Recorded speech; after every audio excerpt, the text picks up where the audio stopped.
Okay, everybody. How are we sounding? We're going to start over today. And I have somewhat of a game plan here. Figure it out. So let's make sure everything's working. I got a little bit better lighting in here, but it's not. It's actually a lot better. So everything's working good, and the video should be working good. And we're going to be. I think I want to read this whole entire website. It probably will take multiple streams, but it's very interesting. And I want to go through a near-death experience compilation from Forever Conscious Research channel that I watched. I think I listened to like almost an hour of it yesterday. It's about 2 hours. So we'll see how it goes. So before we get started here, thank you. Much love, everyone. I apologize for the last stream. I guess it was all right. I might just take it down. We'll see. Mr. Super and Jehovah Barbara, what's up?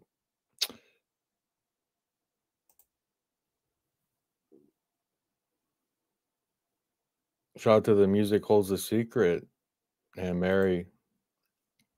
Okay.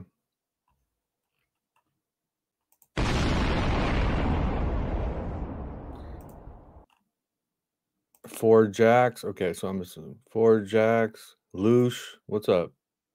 I don't belong here. I don't fit. My heart is a mishap and puzzle piece that can't be forced or wedged here. I come by on this plane and feel my soul touching me home to where love is pure and it isn't.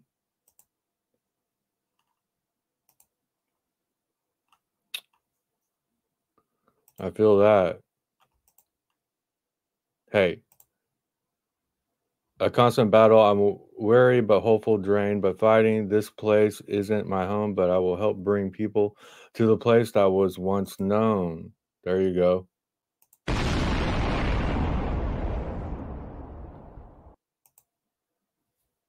Yeah. Chris Fitzpatrick. I think a lot of us are here right now. I think a lot of people have made a big sacrifice to come here, knowing what we're getting ourselves into, to help get people the fuck out. You know what I mean? That's what I think. And so the awareness of what's up, Chris? Good to see you, bro. The awareness of the shape of the earth or different events and stuff like that is very petty when you start getting into certain topics and you're raising your awareness beyond this plane. We're all going to die. We're all going to face this setting. We're all going to face it. And a lot of us don't want to come back. Hey, I want to be born infinity. I want to live lives in multiple places and, experience. That's what it's all about. But as far as this place is concerned, I want to get what I'm done here, live as long as I can, enjoy my life, be happy, and want that for everybody else. But also, I want to make sure that when I do die, that I'm not tricked into this little system that they're doing.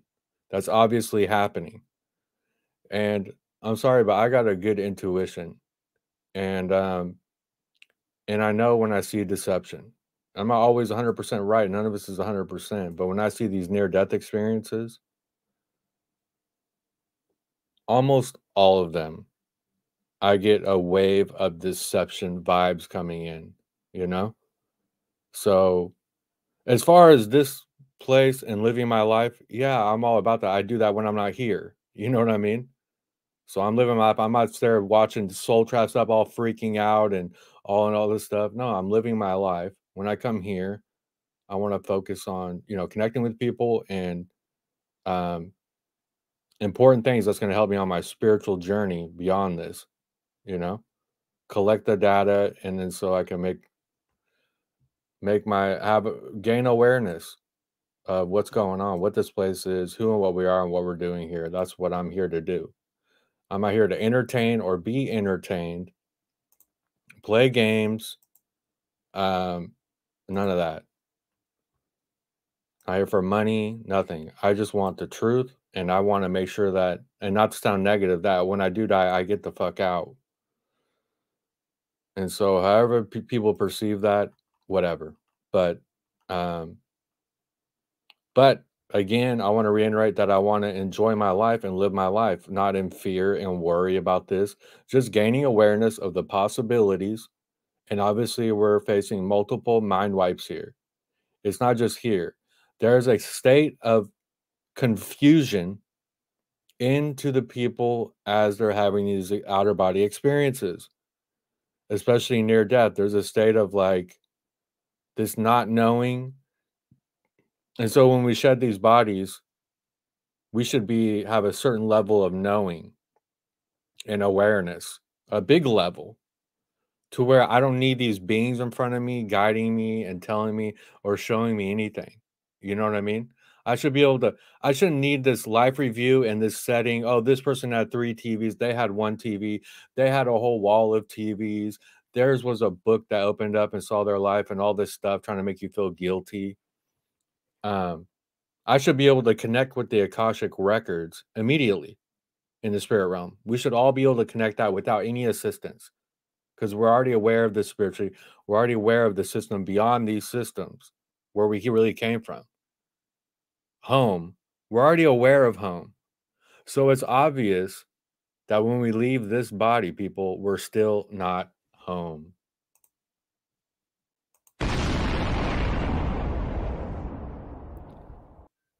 That's my basic message. And so I think our awareness now is very important, because when we do end up in the afterlife, this awareness, I believe, a lot is going with us. They're not gonna, I don't know. There's a lot I don't know, but I don't think that they can mind wipe that. You know what I'm saying? I think that goes with us, but there's a more suppressed um awareness going on. The awareness when we're real truly home outside here, where we really came from. That awareness is obviously um more layers outside of this and even the afterlife. It's very prevalent. I think the evidence is overwhelming at this point. So, the loose thing, I'm not 100% with all of it. I think sometimes everything, they always go to the extreme where the loose is anything love, any good energy is they're harvesting and using it and stuff like that. I definitely believe that there's beings doing this, but it doesn't mean that you shouldn't enjoy your life and experience these things. You gotta enjoy it while you can. If you're just like, "Oh, I'm in a soul trap and I just don't go into the light and then I'm good. That's it." Um, I don't think that that's the case. So, Mr. Super, oh yeah, I'm all the way up there. What's up, Jake and Truden? I lost access to my camera because I switched to the Brave browser, so the videos seem to be playing very well. So what I want to do is we're gonna let's go to the chat first.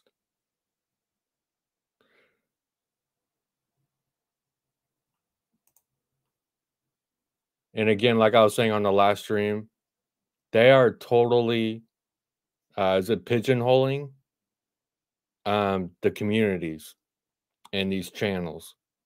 There's a big thing going on with YouTube this last year, and it's been speeding up.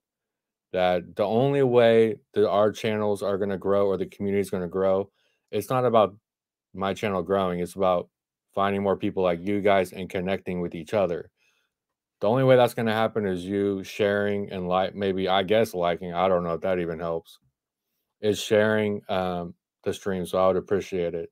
We're also live on Rumble and the backup channel below. And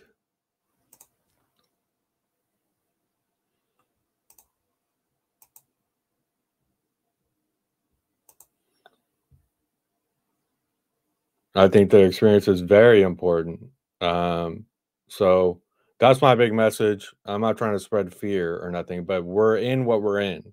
We're in it, and that's a fact. You know what I mean? So um, I don't think that we can change what we're in and manifest. People have manifestation all wrong. You know what I mean? So we got to understand. I think we really need to examine manifestation and have a more of an understanding of what it is. I think it's important. Because I think a lot of people have it wrong. That they just manifest everything, and everything that happens to someone, they're manifesting it. You know what I mean?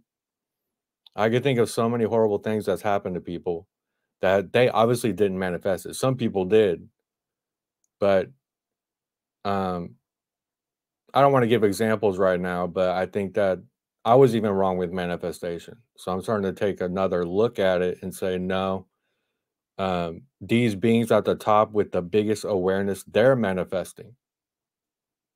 You know what I mean? There's two sides of manifesting.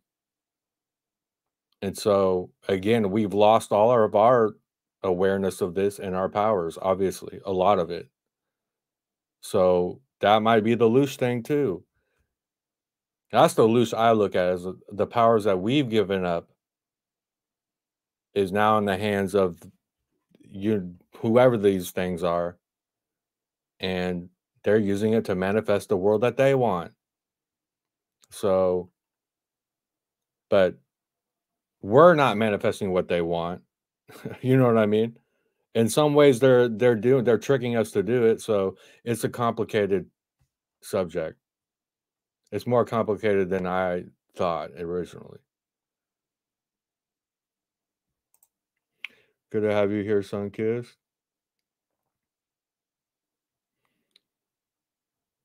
Alicia, much love.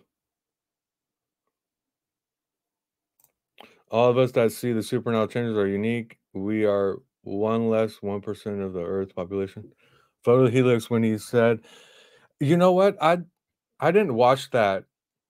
If anyone has the link to Photo Helix when he first started talking about the Bible changes, when he started freaking out, everyone talks about that. I've never seen those. If any of those videos are on YouTube or the net, somebody please post a link in the comments or in these comments or the other comments later, because I really want to see this. Everybody talks about it.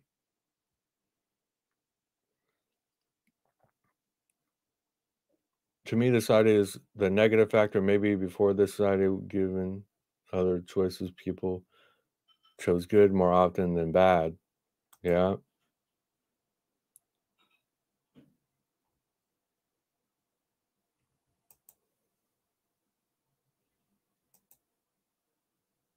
I think, well, maybe that's the case, bro. But I think what we do here is extremely valuable, especially considering the circumstances.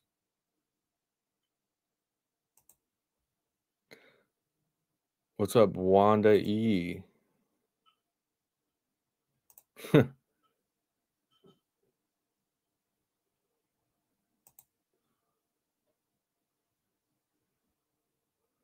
Well, the thing with the Mandela effect and the flat Earth, and I don't want to keep repeating myself, is they're obviously lying.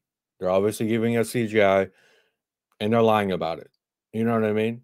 The Earth is not a globe. But what more do I need to talk about it? It's not a globe. They're lying.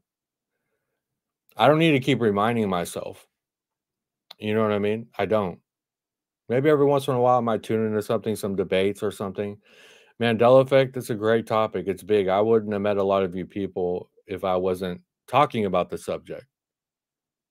So, but what more for now? I mean, I might get back into the Mandela effect a little bit. There was a Mandela effect, actually, there was a Mandela effect that I came across in something a few days ago, and I was shocked. It was a scripture.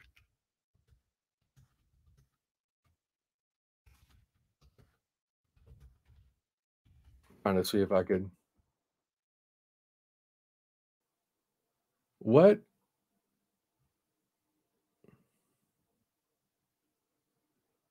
was it? Matthew.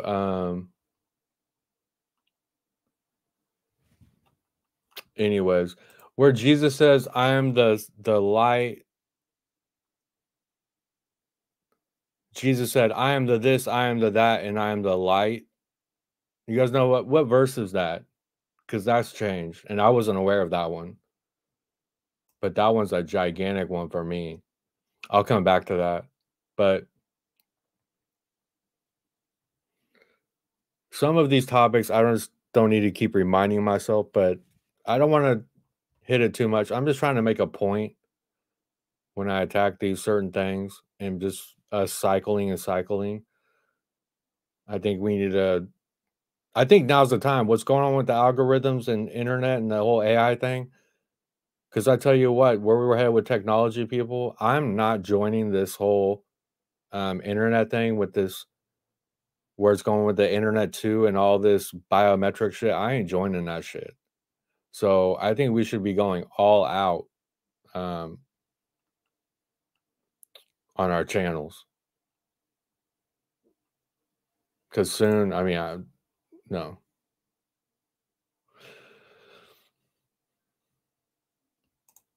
Let's see if somebody posted that verse. Oh, what's up, Crunchy B? Our own realm to go to when we die once you get past the trickery. Possible. What verse is it where Jesus said, I am?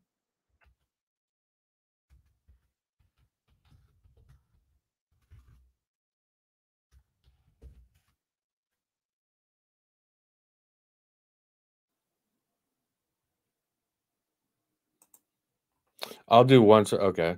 Jesus said, I am the light of the world. No. Anyways, if someone remembers that verse, let me know. I'll find it later. But anyways, the verse was, I am the this, I am the that, and I am the light. And I know 100% that he said, now he says, I am the life, apparently. So that one really shocked me. So we're going to begin our journey today. And we're going to be bouncing back from, let's see here.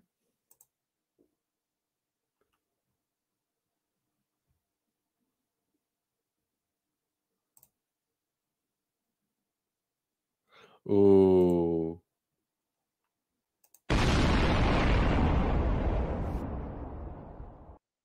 Yep. So that's why I want to get back on this topic because, like I said, I was watching this video. We're going to get into it. And maybe a lot of you guys have seen this. I was watching this video from his name's Forever Conscious Research Channel. It's a good channel. He reacts to near-death experiences a lot and he live streams. I don't catch a lot of his stuff. Oh, I see Bit of Venom right there in there. Nice. Oh, I see Crunchy Bee right there in the chat. That's funny. This is from 9 days ago. Anyways, I was having a lot of thoughts listening to this, and I'm like, you know what? I need to get back on this topic. And instead of watching the video that he's watching, which I have on tap, I think it's best to just show his video of him streaming it because we get his perspective along with ours, you know? So we're going to do that. But on this website here, I really want to go through this website. It's a lot of reading, but it's called trickedbythelight.com. And they go over all types of stuff. I really like the way he has it set up.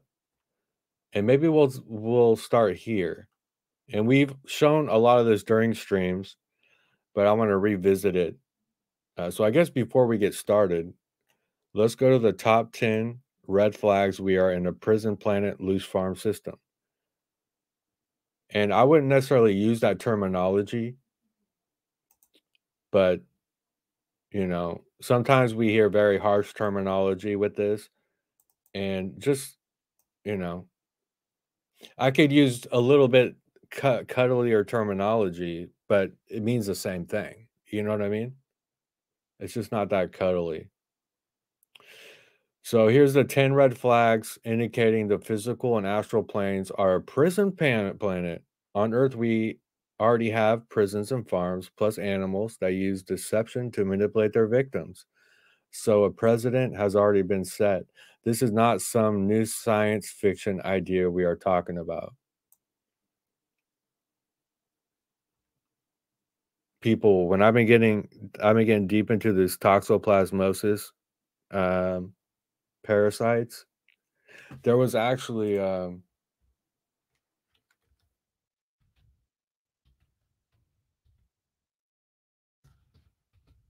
outbreak a few days ago.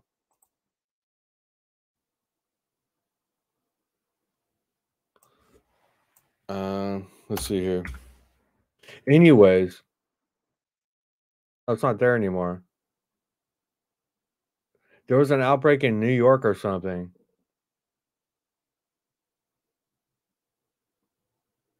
This fucking parasite, what it does with animals and different things, to make them commit suicide, to make them sexually aroused, to make them, um, it makes a certain rodent or something climb to the top of a tree just so it can be eaten by a predator.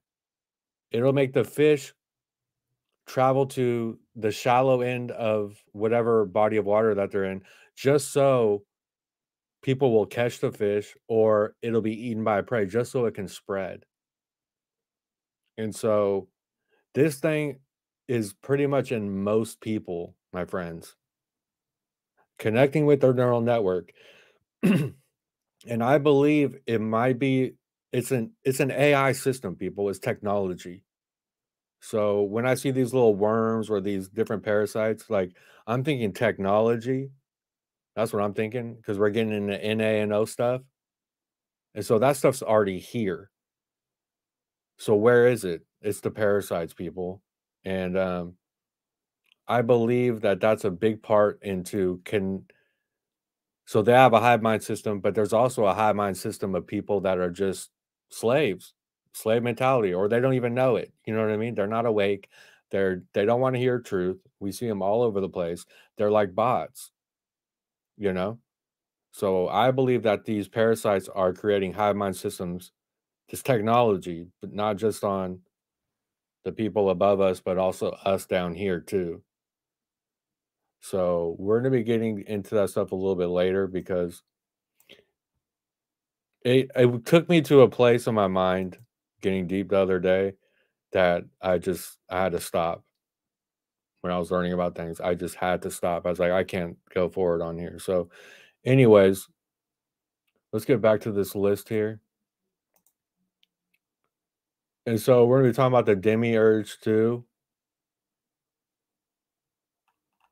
and AI. That's another video I'm gonna play. Okay.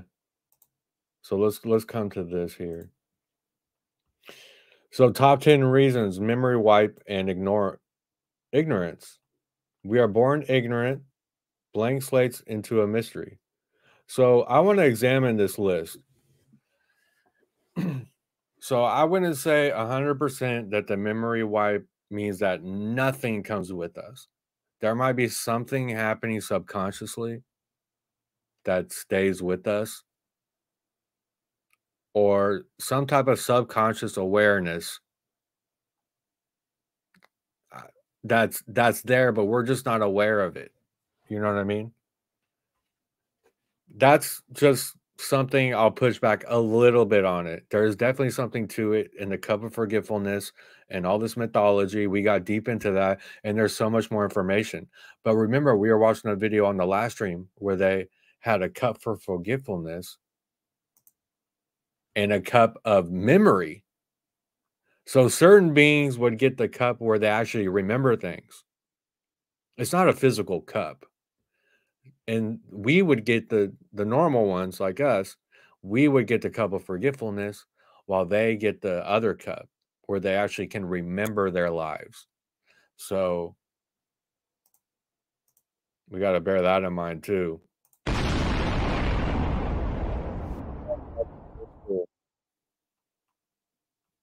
And Rachel.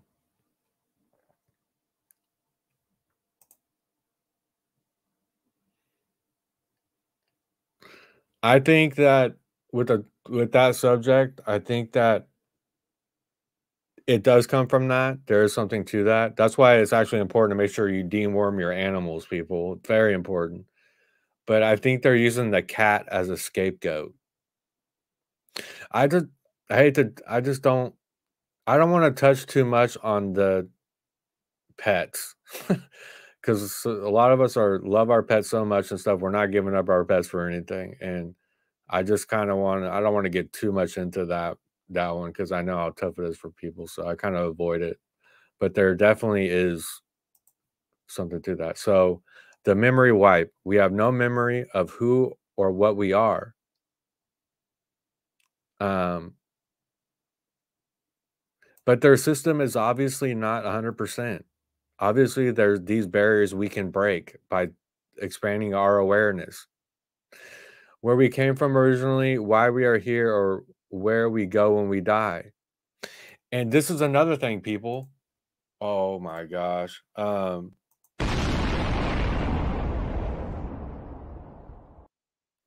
So we're not aware of where we came from or where we go when we die. And you notice in near death experiences, all these other out of body experiences, they're not remembering what home is. They're being fed a feeling of love. They're being fed of a feeling of unconditional love, like an overwhelming sensation, you know what I mean? Like you've never felt. That's plainly obvious. And, "Oh, we're not judging you." This is the thing with the near-death experiences. "And we're not judging you. We love you unconditionally. Here you go. Here's all those amazing feelings."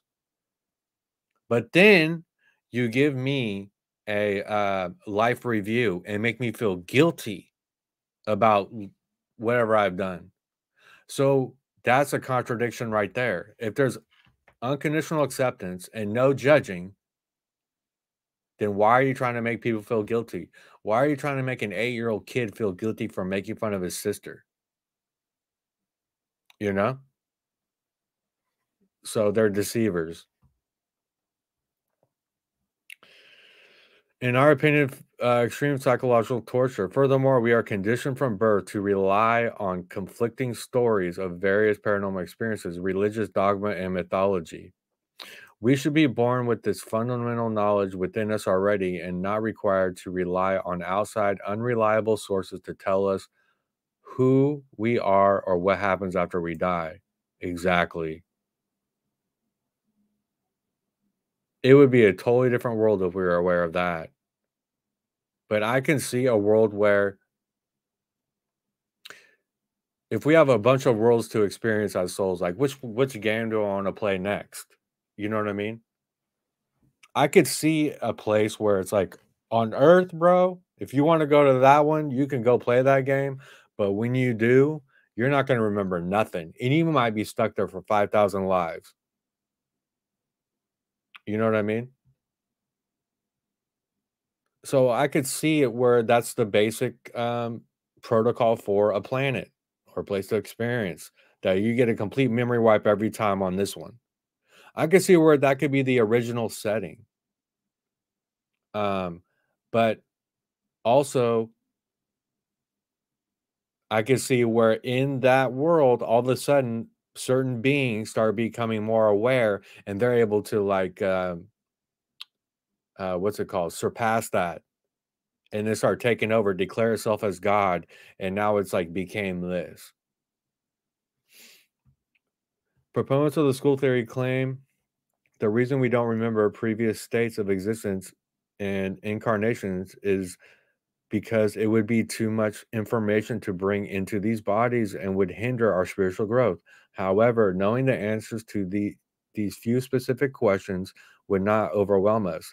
Not only is this vital information not overwhelming, it is actually a necessary foundational element to our current existence, especially if expediting our soul's spiritual journey or spiritual learning and growth is our purpose.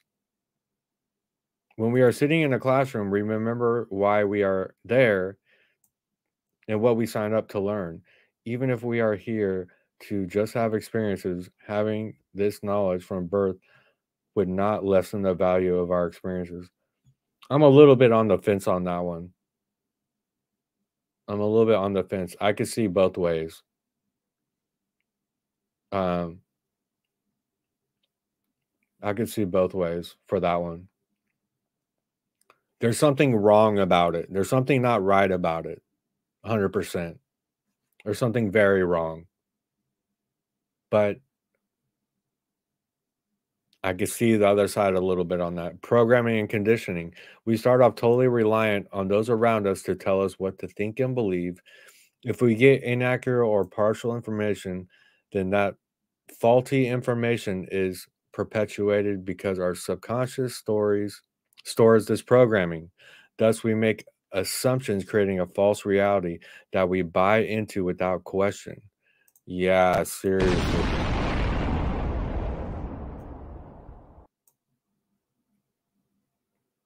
It seems we are biologically and socially programmed to observe and mimic hive minds. The introduction of how to behave, how to think, and what to believe takes place before we are capable of critical thinking. Damn right. That's for real. This keeps us ignorant and hinders us from discovering and knowing the truth of our reality. Therefore, it is extremely important to deprogram ourselves so we can replace the faulty information with more accurate information and a new understanding. And as we've grown and became more awake and aware, what are we trying to do? Unlearn things, you know? Very important. Going back to the basics, you know? We rely on external sources of authority to tell us what to believe, whether it is evolution via schools, blah, blah, blah. At death, this will make it more likely we will overlook our sovereignty and follow some external authority figure that presents itself to us. And again, I wanted to reiterate um, the Vatican, well, yeah, the Vatican, fuck these guys. These Jesuit Vaticans, wherever the hell that entity was way back in the days. Let me see.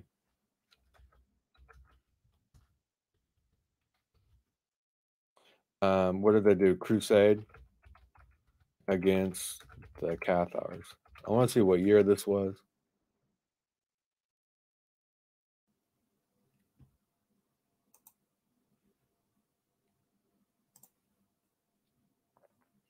(1209 to 1229) was a military and ideological campaign initiated by the Pope to eliminate Catharism. Okay. What is now southern France. The crusade was prosecuted, blah, blah, blah. Anyways, when you look up Catharism,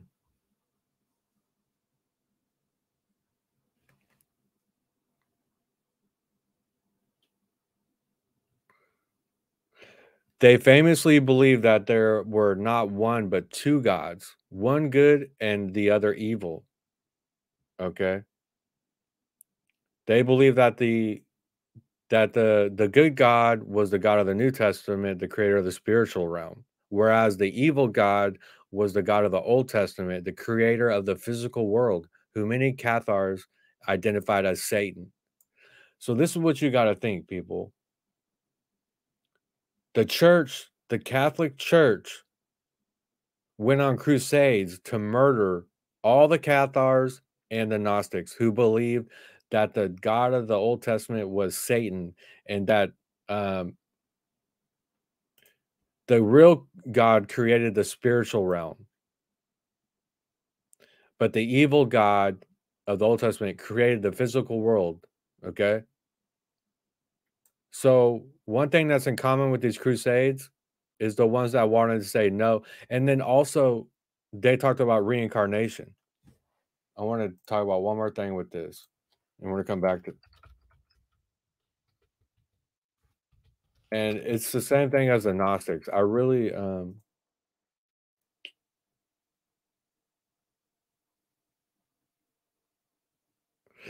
what did the Cathars, one second.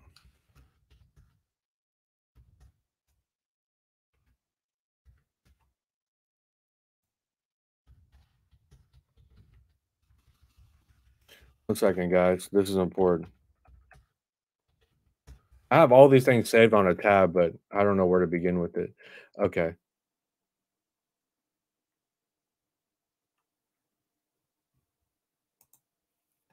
Let's see here.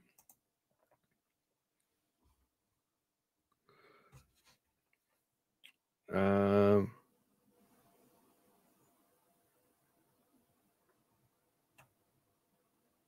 anyways, I'm not gonna find it, but because I don't want to read all this, but they believe the same thing with the soul trap, that this God of the material realm, the God of the Old Testament, has taken control of this material world, declared himself as God, but he's not the true creator God, and has created a system to have us keep reincarnating. The Gnostics and the Cathars both believe that. And the church went way out of their way to slaughter all of them. So that should tell us something. See if I can. Okay. Cathars believe not only in reincarnation, but look at here it goes. I think it is. But in the rebirth of the soul in animals as well as humans, and both refrain from eating meat. Okay, so you guys catch my point. Let's go back to this.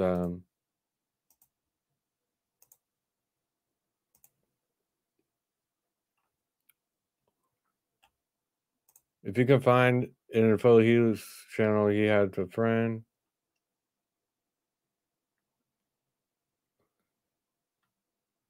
Interesting.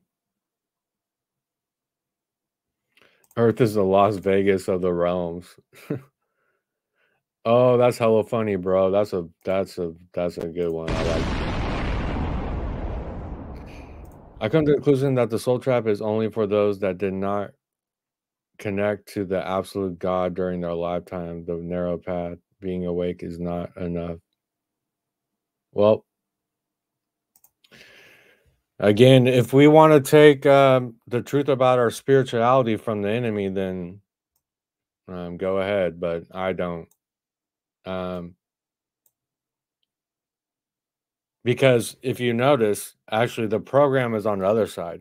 Going into the light, this and that, obey, let this God, you know what I mean? You're this sheep of this God, of these beings, and you're a slave to it. So if you have that programming of religion that they gave you, then you're way worse off. Because now they're gonna present your God, all your family members right in front of you. So you believe in Jesus, if you're like a hardcore, they're gonna have Jesus right there for all of you. And are you gonna question Jesus or any of these beings? Nope. Keep that in mind. Whatever your beliefs are, the AI or this AI is figuring out exactly what setting to put before you when you die to make you recycle. It's trying to figure out right now, and it knows the exact setting for all of us or the best possible. So if you have one of these man-made gods, it's going to present that before you, and you're not going to question anything. You're like, oh, I was right, whatever. I'll do anything. I'll go into the light, and then boom, you're a baby again. And if that's what you want, fine. But why is all the Muslims seeing Allah? Why are all the Buddhas seeing Buddha? Why is every single person that has a God is seeing that God before them if there's only one God? That's what you need to ask yourself. It's a program, in my opinion. So we have the programming and conditioning, and we could go on forever about that. We got the memory wipe, and we have the extremity of suffering and duration of reincarnation cycle. So I want to read too much on this one. Pre-birth memories reveal that so-called guides and counselors send us to earth repeatedly to learn lessons through suffering so that we will grow spiritually.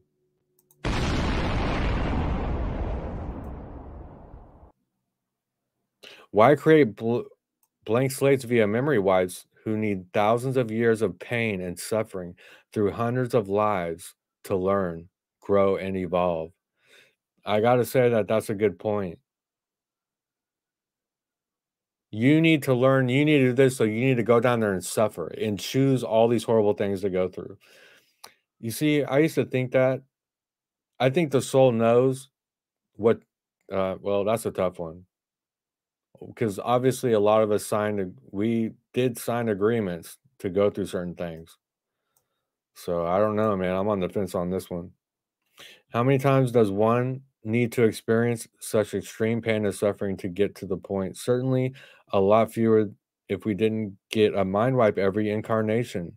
Also, how much growing does one need when enough is enough? Is this growth indefinite? To what end? Besides, you can transfer the desired experiential information, blah, blah, blah. Some say the download, blah, blah, blah.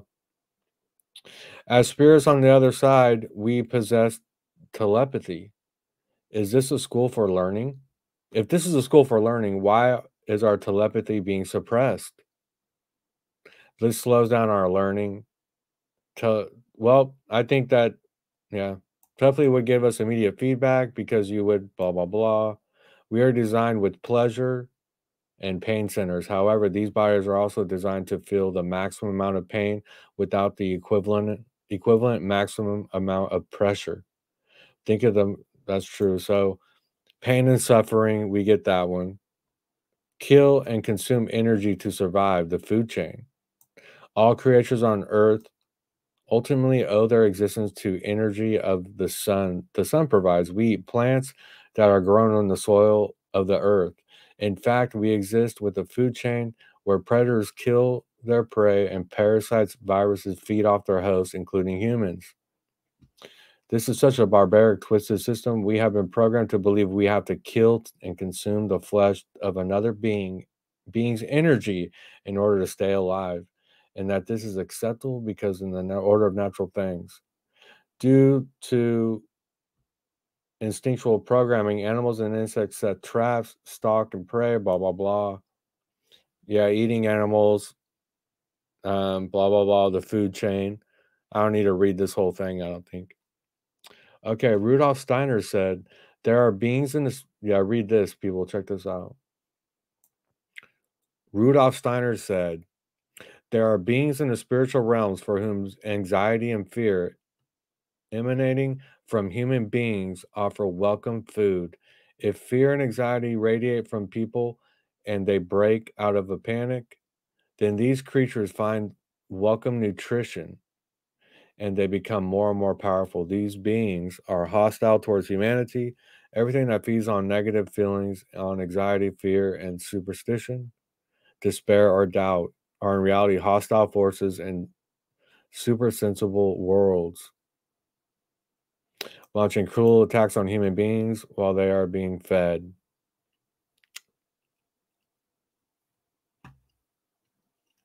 I could see DMT, blah, blah, blah, near death experiences. The spirits had developed a dependence on alcohol that went beyond the physical. Okay, wait, hold on a minute. Near death experiences, George Ritchie described in his book, Return from Tomorrow, how he saw thirsty shadows that lived vicariously through bar patrons. The spirits, wait a minute, thirsty shadows that live vicariously through bar patrons. The spirits had developed a dependence on alcohol that went beyond the physical. He watched them clutch at their shot glasses, hands passing the solid tumblers through a heavy wooden countertop, through the very arms and bodies of the drinkers around them. And these men, every one of them, lacked the blah, blah, blah aura of light that surrounded the others. The alternative rock band Tool has a song and video named Vicarious, which depicts astral entities living vicariously off the fears of mankind. Interesting. So, secrecy, lies, deception, manipulation, control on top. Secrecy, lies, deception, manipulation, and control.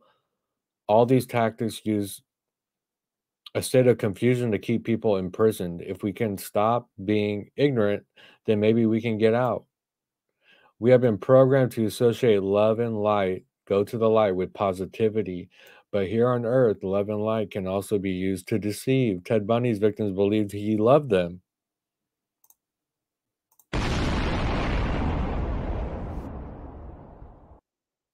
The women who are victims of men who prey on them certainly are not experiencing the love of their predators, even though they feel loved. Where is that feeling of love coming from? So, love is often associated with near death experiences. Sometimes the love is described as a blissful or euphoric. How is it loving to use deception and manipulation to send a soul back to earth? Where does the feeling of love that near death experiences come from? Where does the feeling of love that the NDEs experience come from? Hmm. Could this love be our own love reflected back to us? Another possibility is advanced technology exists on the other side, similar to what is described in alien abduction accounts. Aliens are sometimes seen in NDEs, so perhaps they have a frequency generator to enhance or hypnotize us to accept and trust them. Yeah, what they're doing with technology and stuff. And they've already reached the pinnacle point. So you better believe in another, like, above realm outside of here, when there's more possibilities, more awareness. Can you imagine the technology? So they can make you feel whatever you want. Something interesting that has come of these NDEers felt the love before entering the tunnel. Does that suggest that the love experienced during the NDE was really theirs the entire time? A love with themselves? Hmm. The light is used in multiple ways. See, that's what I'm saying. They have so many people checkmated. Once they're in this realm and they're still under the foggy brain and they have their God in front of them, their family members, the tunnel of light, and they're feeling all this love, what is the percent of people that's not going to fall for it? Or like really question, like, wait, hold on a minute, Start asking questions. Saying, is there another option? Most people won't. Okay. Light is used in multiple ways for predators to lure their victims. Fishermen, anglermen, viperfish, blah, blah, blah. Many NDEs and pre-birth memories show that these beings use deception to manipulate, such as appeals to ego, shaming tactics, guilt trips, and mimicry. And that's why I agree with this. Why are you making me feel unconditional love, unconditional acceptance, and no judgment vibes? But then that's all you're doing. You're guilt tripping me, you're judging me. You see what I'm saying, people? This is Mimicry is used here on Earth. For example, a type of praying mantis disguises itself as a beautiful orchid flower to lure in its unsuspecting meal. On the other side, a spirit can take any form it desires.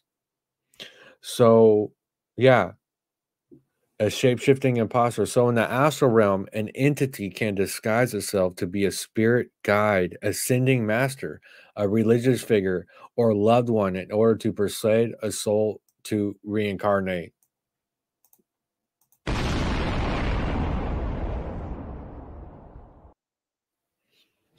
That's why telling you people. For me personally, that's why I'm not worshiping no god, because I know whatever I fall for, that's gonna be my setting. You know what I mean? And I know that where I come from, truly, where home is, and that system, whatever it is, I know it's not gonna judge me based on what God I submitted to. I know that for a bona fide fact. And all of these NDEs, let me reiterate, they all prove heaven and hell wrong. Not a thing. It's you're either going to the light or you don't. And if you go into the light, you're being reborn. So this proves all that judgment and all that stuff. And all this fear we've been living in. And all this energy we're giving up to these gods. You know?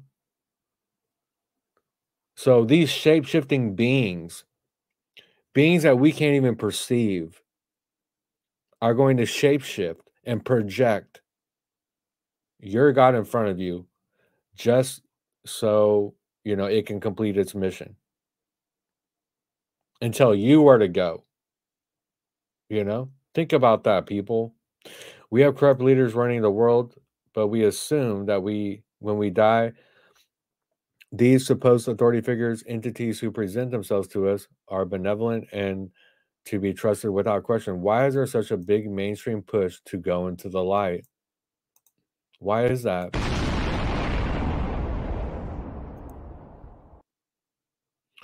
Oh, yeah, I'll share the link. It's on trickedbythelight.com. Here's a link to this part. Sorry, the light's really bright in here. I'm probably going to turn that off. Okay. Prison limitations and spirit. The limitless eternal spirit consciousness is crammed into a limited physical body. It is temporarily trapped within the body, which it is bound to earth by gravity, unable to leave the planet. Many feel we are being held against our will. We either become part of the system or live as homeless persons. We slave away in a 9 to 5, grind through the mundane existence of all of it. I'm not trying to be all that negative.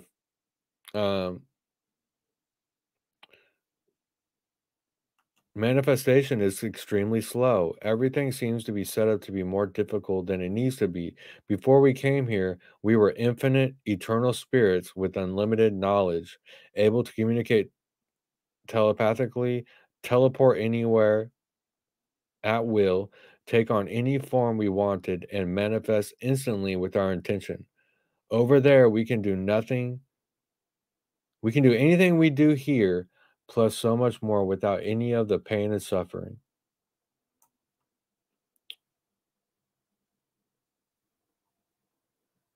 Okay.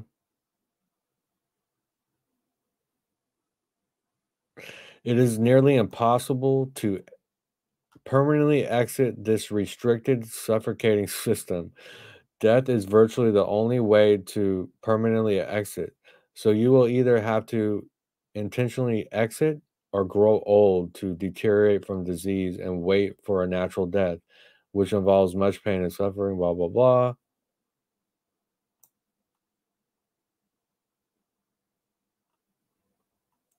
There is a heavy campaign of persuasion in the afterlife, as seen through near death experiences, pre birth memories, and between lives regressions, where so called guides and counselors tell us we have to go to Earth to learn lessons for some mission.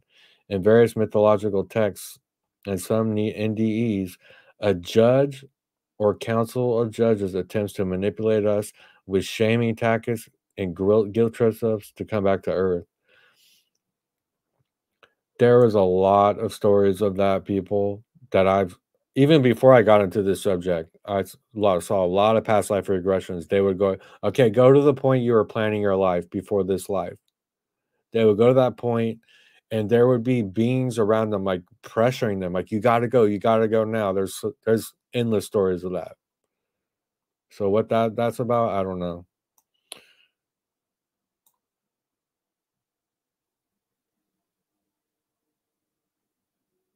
Sleep and entropy.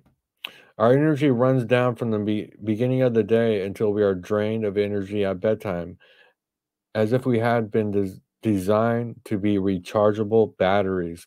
The fact that we run out of energy and need to recharge, could point to the reality that something or something is consuming our energy. As a little children, we are full of energy bouncing off the walls. By the end of our lives, our energy is depleted, and we need canes to walk That's because we're not aware of what the body's really capable of. We've been so programmed. I think we're way out of tune with what our bodies are capable of. So, okay. Number 8, lack of disclosure, transparency, and consistency in major religions and sacred texts. Why doesn't a deity or God appear to us? Why wouldn't a good God appear to all beings holographically at once so we are all on the same page instead of appearing to different groups of people in different areas of the world in different eras with different messages? This is a recipe for disaster which creates holy wars and thus more loose through the sacrifices of many lives. Yeah, what an unfair God.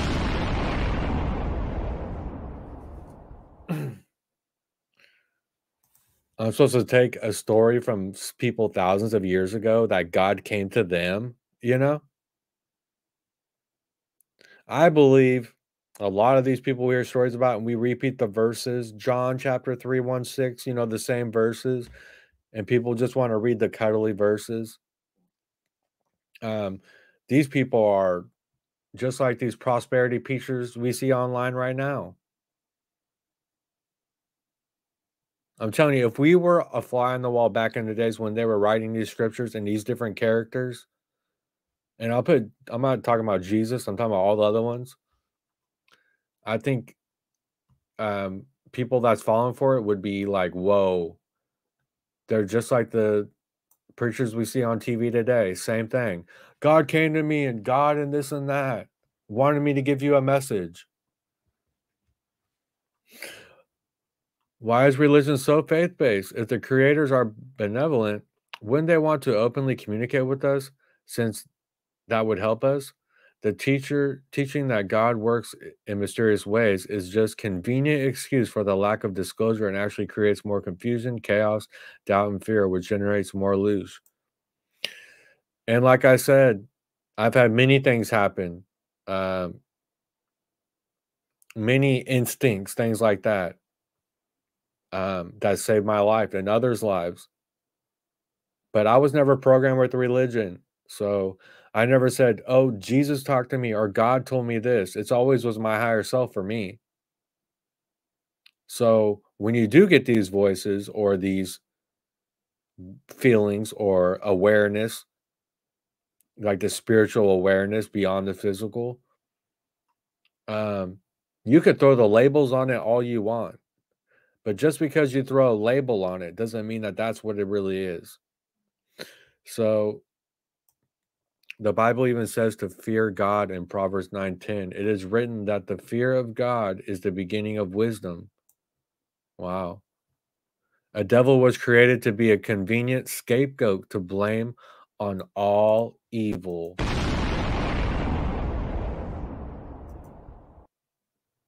Think about it, people. The devil was created to be a convenient scapegoat for the blame of all evil, my friends. That's a bona fide fact. In my opinion, apparently God chooses not to defeat the evil. He is going to do that later. God is the procrastinator. Instead, he makes bets or accepts challenges from the devil. Hmm. Eastern religions such as Hinduism and Buddhism teach that this is a reincarnation trap from which we need liberation. Gnostic texts even say our spirit is trapped within the physical body. Hmm. Interesting.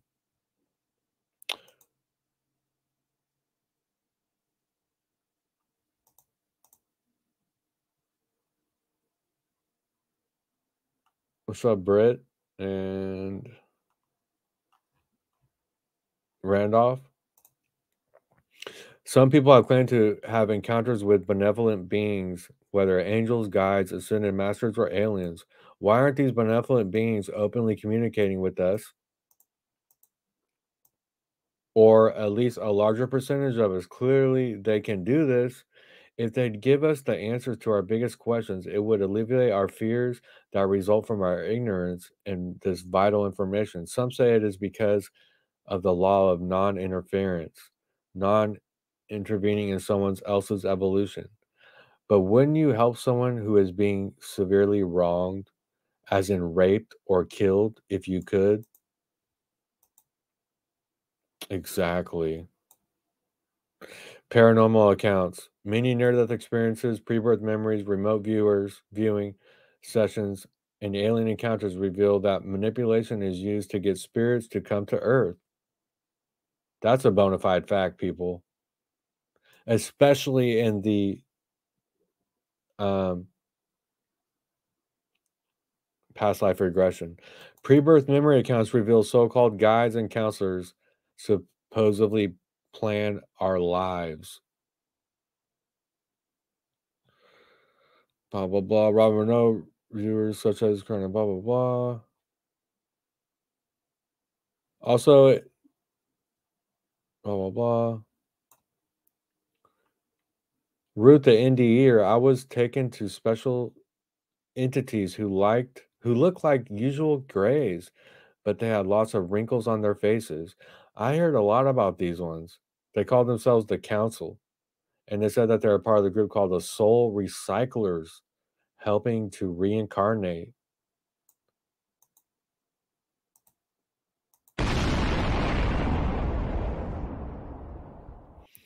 I was taken ndiearth.com.org. Soul Recyclers helping to reincarnate. Robert B, I saw a light approach. I was enveloped by the light and an entity that was to prepare me for what I call my interview with the Supreme Being later in the light. This first being appeared to be the Virgin Mary. Only after asking, "Are you truly the Virgin Mary?" it instantly manifested true identity. I was nearly paralyzed with fear until again asking, "Please, what is happening to me? What is going on here?" Whoa, that's weird.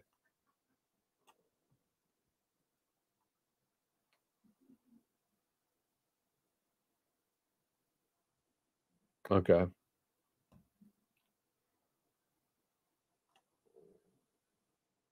Gnostic text, Nod Hammadi library. Now, all of this came to pass according to the forethought of Pistis, in order that the man should appear after his likeness and should condemn them because they blah blah blah.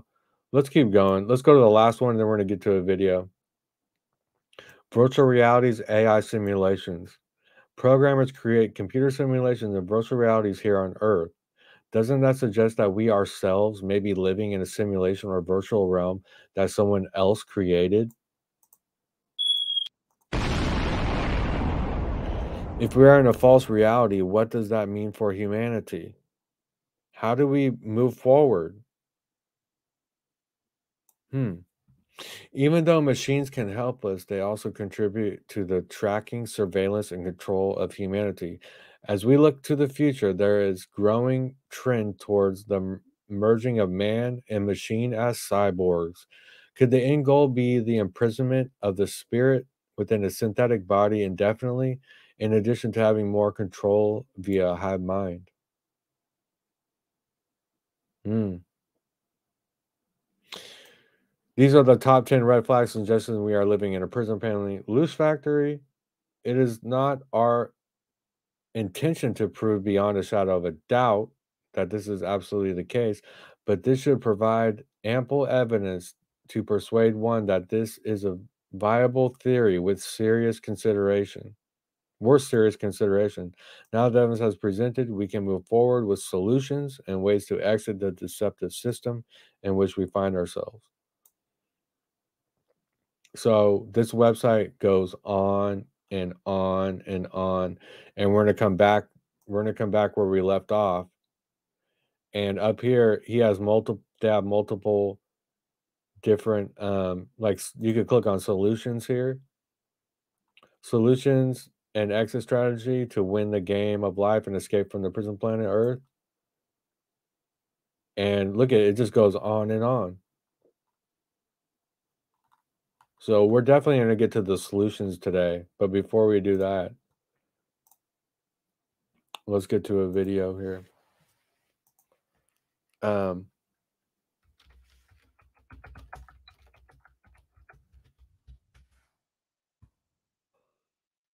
I don't think this guy's gonna have a problem with me showing his video, but copyright disclaimer.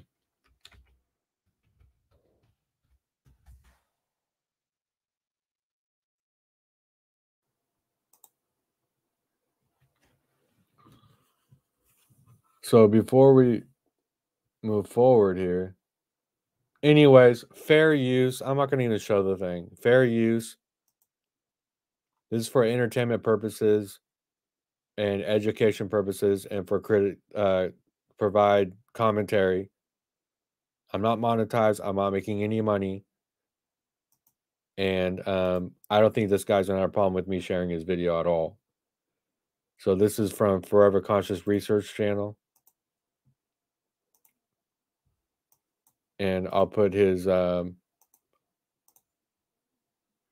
link.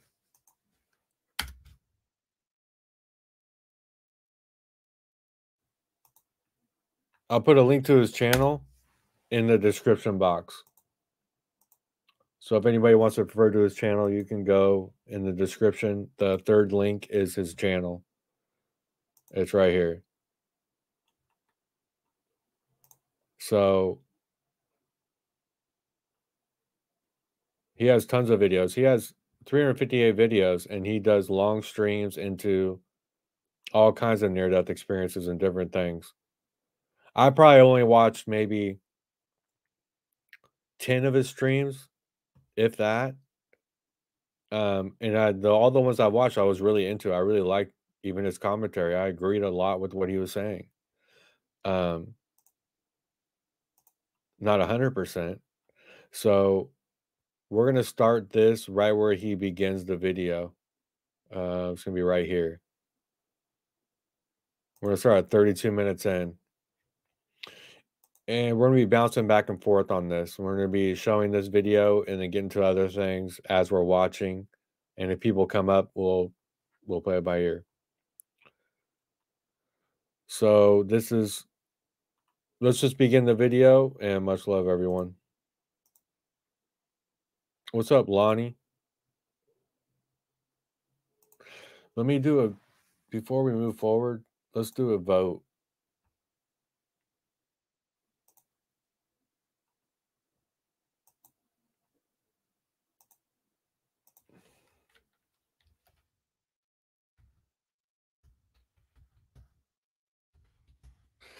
So I'm going to ask, are we in a soul trap? But when I say soul trap, we can use different terminology. You know what I mean? You guys catch my drift. Like, we might agree that we're in the same type of system, but you wouldn't use the word soul trap. I don't want to use the word soul trap. I like to use something a little bit more. It has this, sometimes our language, we need to be smart, especially if we're trying to wake people up to this, and the possibilities at least. There's a wide range of people that if you use the word soul trap and the concept of soul trap, those words, you're never going to get them. They're going to run away from that. So I'm going to ask that question and I'm going to use those words, but you guys catch what I'm saying. So let's start this here. Okay, here we go. Thank you for your patience. So I've loved deeply here. So this is going to be near-death experiences, 17 of them, with his commentary. And then, so this is going to be good. I watched maybe 20 minutes of this.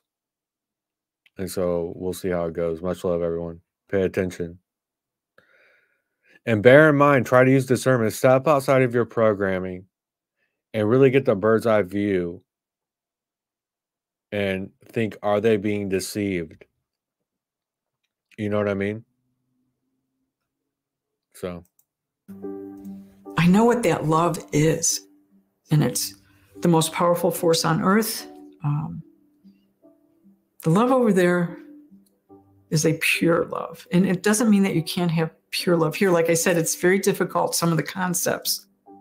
The love of a husband or a wife or a child, or seeing the birth of your child, and you think that it's such bliss or it's not going to get better, it's 100 times better.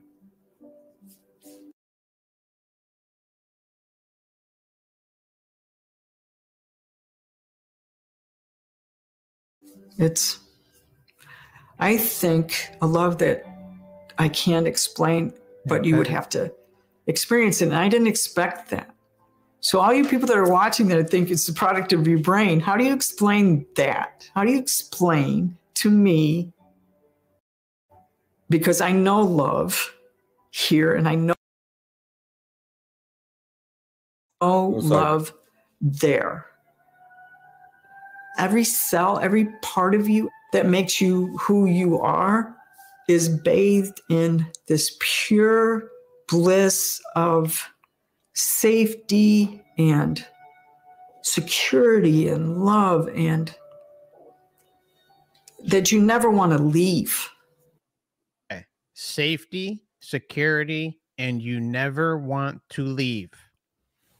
Doesn't that sound so incredibly powerful that it's easy to see how it could be a potential manipulation tool?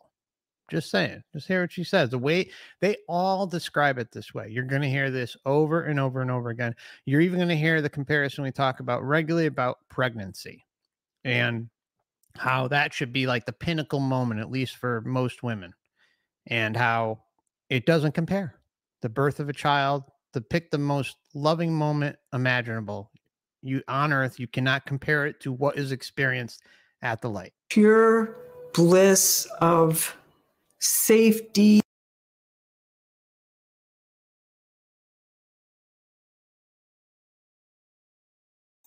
So if they're gonna throttle me like this, then we're gonna because now my Brave is acting up. When I first started using the Brave browser on the last stream, it was working perfectly. And now that I have it all set up and now my account's logged in, now it's not working. And security and love, and that you never want to leave. This is why when some people are given the choice, they say, I'm not coming back. If you listen to near-death stories, I was given a choice, and there's no way I'm going back there. To be here is hard. You know, this isn't heaven.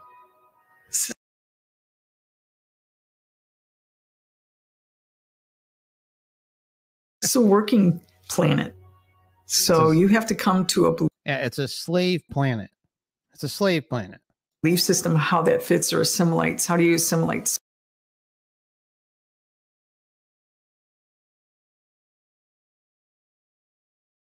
suffering in this?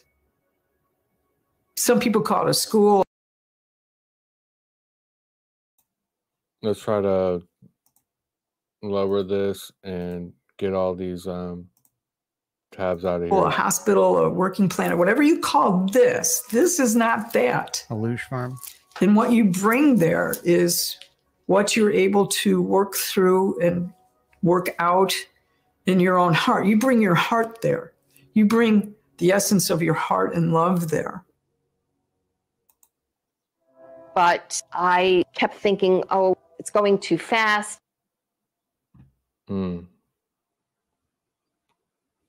This is going to piss me off, guys. So we're not going to deal with this. I can't really see. It was almost like I was watching a PowerPoint slideshow that was just going too quickly, and you want to tell the speaker, hey, slow down, I want to take notes. But I received the message that it really was not about the events. The important message.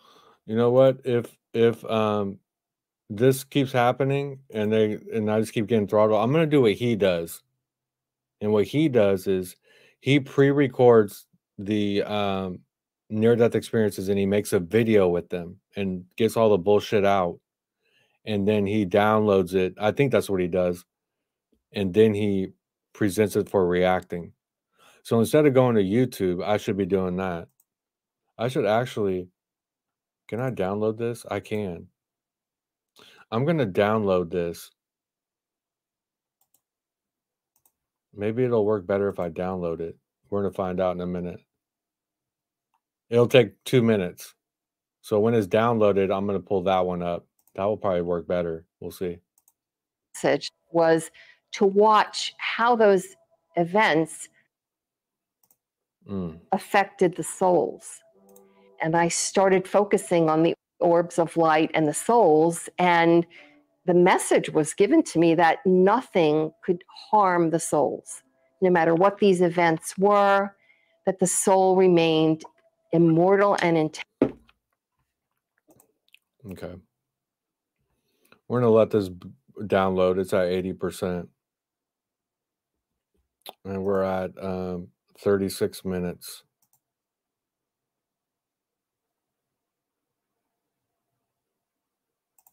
Okay. Let's try this. Nope, still not. Okay. And that's the beauty of Earth. Again, I focused on watching the light, and I was told repeatedly, you see, none of these things can affect the soul. This is okay. This is, I mean, it's so crazy how often we hear that type of narrative too. Like, not like necessarily.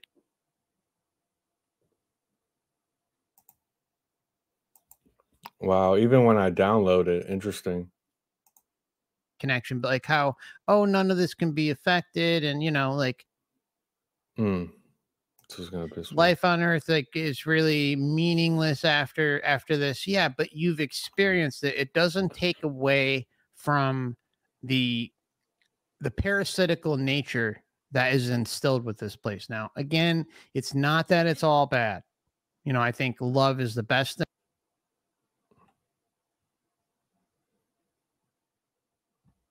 thing this place has going for it.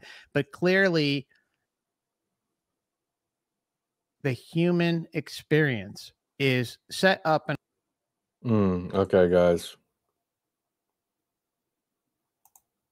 Let's try this other video. Let's see if this is doing the same thing here.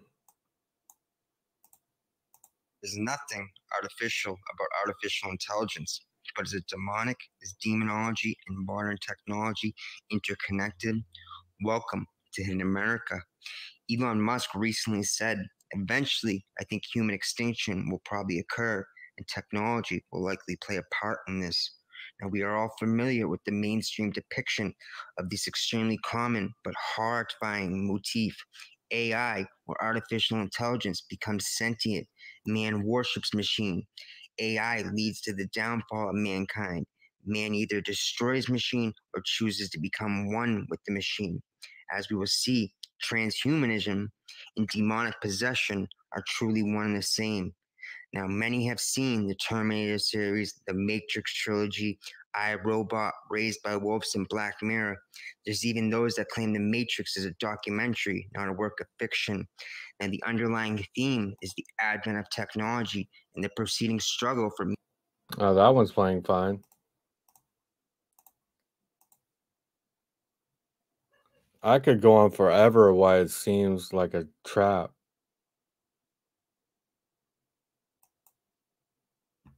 I could go on along. I've been talking a lot about that.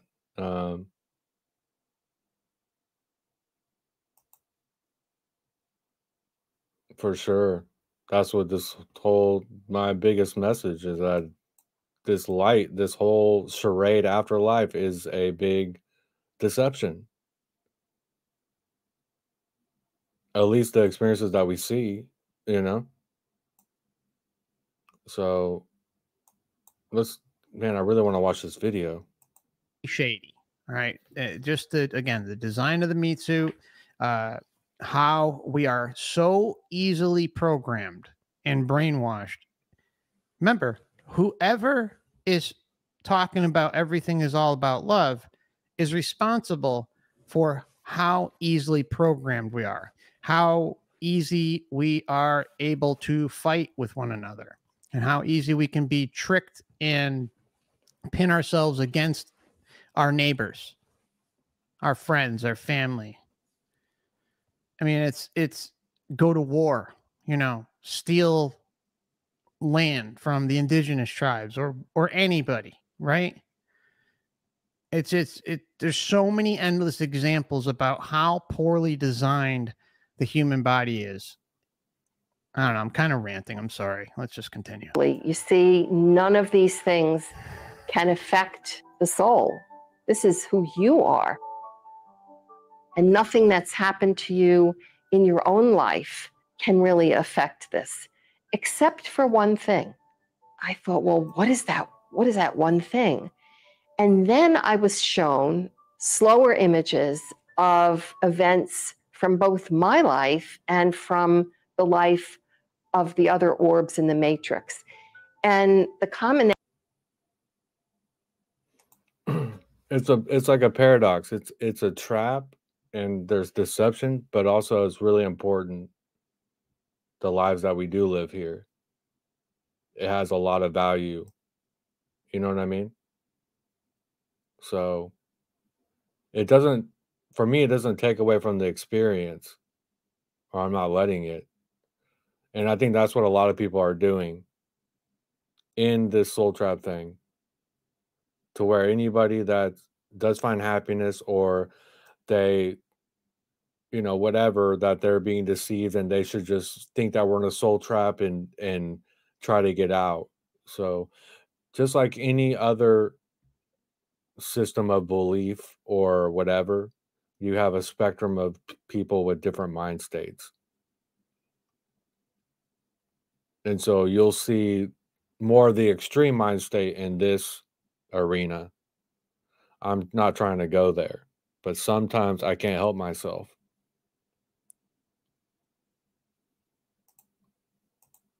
Finality of these events were all events where people had shown love or tremendous compassion to people who were suffering.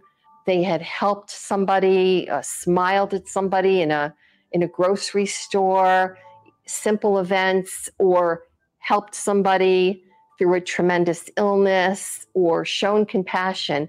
And when those events were shown to me, and they were very clear that they were events of love and compassion, the lights became intensely brighter. Their vibration became quicker. It's the only way I can describe it. It was kind of a vibration of energy and light that became so intensely bright. And the message that I received was, you see, this is who we are. This is who we were created to be. Yes, but who we are created to be within this matrix system. Again, go back to the beginning of what we were talking about in the intro. Thinking bigger, thinking beyond this. There has got to be more, much more that we can experience that isn't so parasitical and involving the endless loops of reincarnation. There has to be. There is. There's no doubt in my mind there is. I don't know exactly what it is. I don't know exactly how deep it all goes, but I think it goes pretty damn deep, just based on some of my travels inside the astral, and just being aware of what we're capable of doing and exploring. And, you know, I'm not some expert astral traveler or lucid dreamer by any means, but I've had my fair share of experiences outside the body. And there is no doubt that it is massive, absolutely massive. So if that is an indication, and I'm pretty damn sure it is, if it's an indication of what is possible, that means that thinking bigger beyond all of the programmed experiences learned here and carried over into the astral, that means there should be a lot to look forward to. That is not on the same level of what this place is representing and what's happening here. We are loving beings. Love and compassion is what makes us. This is where we came from. This is where we're going to return to. And this is really all that matters. This is really all that can impact the soul. And I remember just taking that message in and just feeling just so warmed and overwhelmed with that amount of love that I was witnessing and feeling. And I can only describe it as an unearthly love. It was nothing like any love I had experienced. The closest I can describe it, really, and it doesn't even come close, was really remembering when my first child was born and holding him and just locking eyes with him, feeling a love overtake me that I really had never felt for anybody before, and knowing that we would be connected forever on a spiritual level. That's the closest I can come, but it really doesn't even describe it. And it really doesn't even describe it. See, this is the type of thing I've talked about 1,000 times, pointed out many times. Comparing it again, the pinnacle loving moment in. That's kind of where I stand. It's becoming parasitically because it was never designed for how it's going. That's another way to look at it. That's a great way to look at it for me. That's where I'm at with it. Is what it has become, and we can be like, okay, you know, that's it for me. We should be able to have that choice, but it's always coming back. It's always, I don't know, something's not right with this, guys. Something came and created humans. Man was the first creation, then humans. Exactly. Throughout all scriptures is a false god declaring himself as God and created the material world, or continued with the creation of the material world. So that's, to me, that's what we're dealing with here. In her life here on Earth, doesn't even describe it. Oh, come on.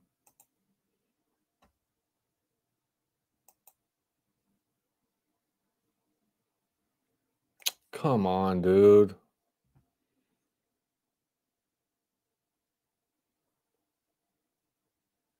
Okay, we're at 42 minutes. Let me refresh this. On a spiritual level, that's the closest I can come, but it really doesn't even describe it. And it really doesn't even describe it. See, this is the type of thing I've talked about 1,000 times, pointed out many times. Comparing it again, the pinnacle loving moment in her life here on Earth, doesn't even describe it when you're putting it up against the light. The light is a literal euphoric love bomb drug that hits us, hypnotizes us, keeps us completely enamored in that state and susceptible to our us putting our intention out there to continue in the charade that it is trying to pawn off on everybody. It's a flat out scam. We just have to realize the mechanics of the scam, and through the data patterns, and they're endless patterns that crisscross with one another through a number of different experiencer topics. And that's the beauty of incarnating in this specific time period, that we have access to all this information. But yeah, on a spiritual level, that's the closest I can come, but it really doesn't even describe it. And it was just, I'm going to post a link to his channel in the chat. So wonderful. I thought, well, you know what? I really never, ever want to leave this place. I want to be here. I'm home. I know that this is where I came from. And now I'm back here. And there's nothing that's ever going to get me to leave here. And even though he was not moving his mouth when he talked with me, I could hear the sound of his voice in my inner ear. I know what he sounded like. So it was a mental transmission, and yet I could hear what he sounded like. For a long, long time, I could remember the sound of his voice. And I said to him again then, everything that has happened to me since I crossed over. Is it me, or is it a... No, I downloaded it through YouTube Premium. But does the people find it weird that in the spirit realm, they're speaking English? Think about that, people. They're communicating in English in the spirit realm. It doesn't sound like the true spiritual realm to me. Even if it's telepathy, but it's coming to you in a language. No, people. See? That says a lot to me. Over is so beautiful. Everything is so perfect. What about my sins? So perfect. And he said, there are no sins, not the way you think of them on earth. He said, the only thing that has any meaning here is what you think. And then he asked me a question. He said, what is in your heart? And in some incredible way that I don't understand at all, I was enabled to look deeply inside myself, really into the very core of me, into my essence. And I saw that what was there was love and nothing else. Unbelievable, isn't it? It's unbelievable. My core, it was love. This is exactly as Mr. Meatbag put. He says, love and compassion is what they use against us. 1,000,000,000%. It tugs at our heartstrings and abuses it, manipulates, deceives based on that.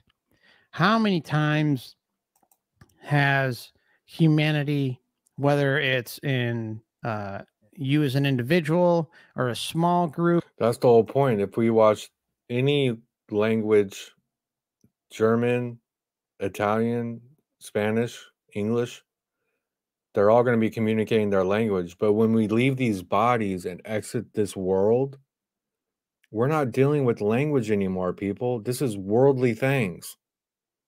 We can see the worldly systems within the system after this life. That shouldn't be.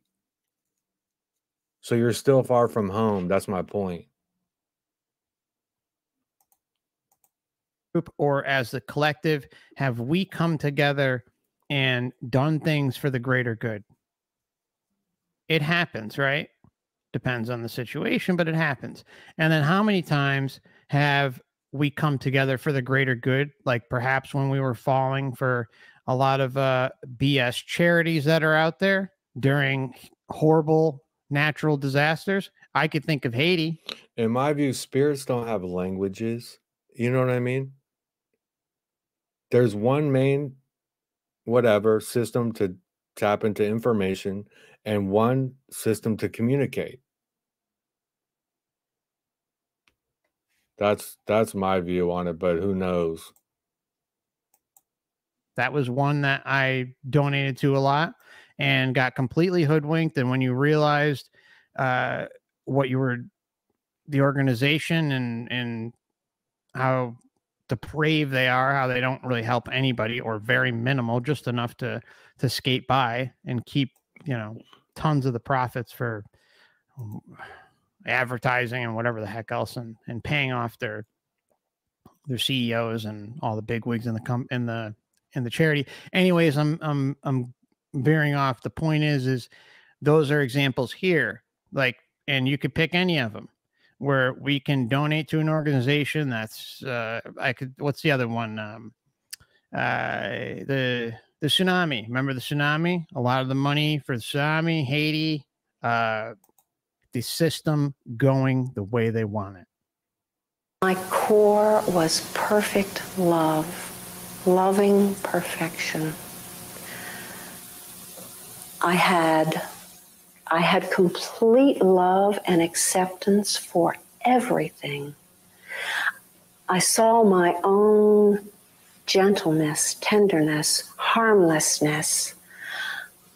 I simply was perfect and loving. And I said to him, of course. And I had the feeling that I was connecting with knowledge that I had known before. And I wondered how on earth did I ever forget anything that important? My mic is muted. How on earth did I ever forget something that important? She says it. I ask myself these questions.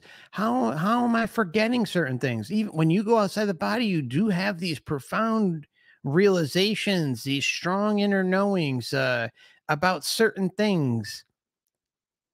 But it's incredible that how much us being memory wiped makes it puts all sorts of questions on the table. It literally is the nail in the coffin. I've said that so many times. The memory wipe is the nail in the coffin for all of this, my friends. How can I forget? How could I have forgotten all this information? I knew it. I knew it. I knew it. Yeah, well, then you come back to Earth and, you know, you're going to get limited knowledge. You know how many people have experienced who said, oh, they asked all the questions, the big questions, and and then they forgot, or they have like a very minimal knowledge here and there. Some of them will say, some of the entities that they'll be involved with will say, oh, well, you know, if you're able to take this back, well, it's going to violate free will. Yeah, because they don't want all certain types of information coming back here. So that's why the memory wipe exists. It doesn't exist just when you get here. It exists with experiencers in a huge way.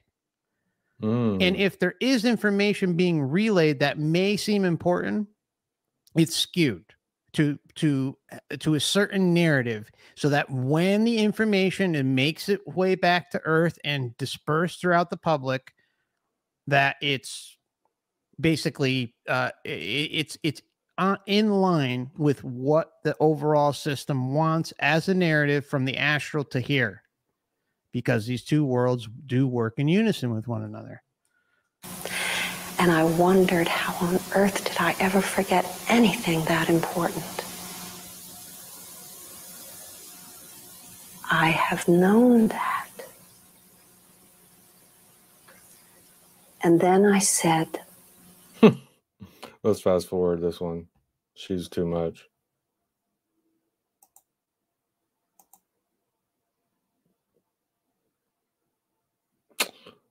how on earth did I forget that? You came to Earth. I mean, that's really what it boils down to. You were tricked into reincarnating again. You bought into what they were selling, like we all have. We're all here. You know, again, I mean no ill will towards any experiencer. I have much compassion and empathy for each and every one of them, and I mean no harm. All I'm saying is, you know, we're all here. We all made it. We all were deceived. We all continued to probably have been here who knows how many lifetimes. And that's a question that is alarming in itself. Not something you should be scared of, because for most of us, this is our last time. But, you know, the thought of how many, I mean, I know I've been here a number of times, you know, at least 4, 5, but I think it's way more than that. At least some that I've been able to regress to. And they were pretty spread out time periods. I don't know, but you know, I'm not going to be taking any chances moving forward, and I sure as heck ain't going to be trusting anything pawning itself off as a liaison to this system. No, no, no, no, no. And the answer I got back from this being, first of all, this being is next to me. I'm feeling, I'm going to say him, watch these things with me and experience these things with me. And I'm feeling really pretty small at that point. And the communication I get back from him through this tidal wave of love, and it's totally, it's what's the word I'm looking for? It's total acceptance and no judgment whatsoever. And the communication that comes through is everything happened the way it was supposed to, and it's okay. So I thought, wow, And so all of these other questions about what had happened in my life, or other questions that I'd had in my life that I'd never been able to answer, all of these questions, all of a sudden, popping off like 1,000 flashbulbs, question, question, question. And as soon as I'd asked them, they were answered entirely and satisfactorily. And the way that I felt when I got those answers were, oh yeah, oh yeah, oh yeah, oh yeah, that, all of that makes perfect sense now. So, and as I was experiencing, as I'm enveloped in this love, there's no way to describe the power of it. And I'm feeling the experience of it, and I'm feeling the presence of what I'll call God. And it's total love. It's this amazing power. My sense was it was the power that created us, that created the universe, that created everything. No. See, I disagree. I don't think, look, a big question comes up, and I'm not, and this is something we've heard through many experiences before. It's not new. That they meet with the big Pumbaa, right? The the chief matrix enforcement officer, or whatever you want to call it, which is pawning itself off as God, source, creator, deities, yada, yada, yada, right? Okay, you pick it. It's customized to you and your belief system based on what you've learned while here, and it transfers over to the other side. Anyways, it's so incredible that, again, like, thinking outside the box, right? Thinking bigger. This goes back to, again, what we were talking about at the beginning, thinking bigger. I know I'm repeating myself, but what if that's not the case? I think there's a huge case to be made that whatever is pawning itself off as this God, source, creator is in fact not. It's just some sort of being or beings on a power trip that has designed a very well intricate system of deception. That, I mean, if you have something like memory wipe abilities, and you're able to fool individual after individual through attachments and intention, tricking them. See, it's not that they're hijacking our free will. It's not that what they're doing is they're manipulating and deceiving us into believing a certain thing about our existence and its relation to being here. And that carries over into the astral, into the afterlife, right?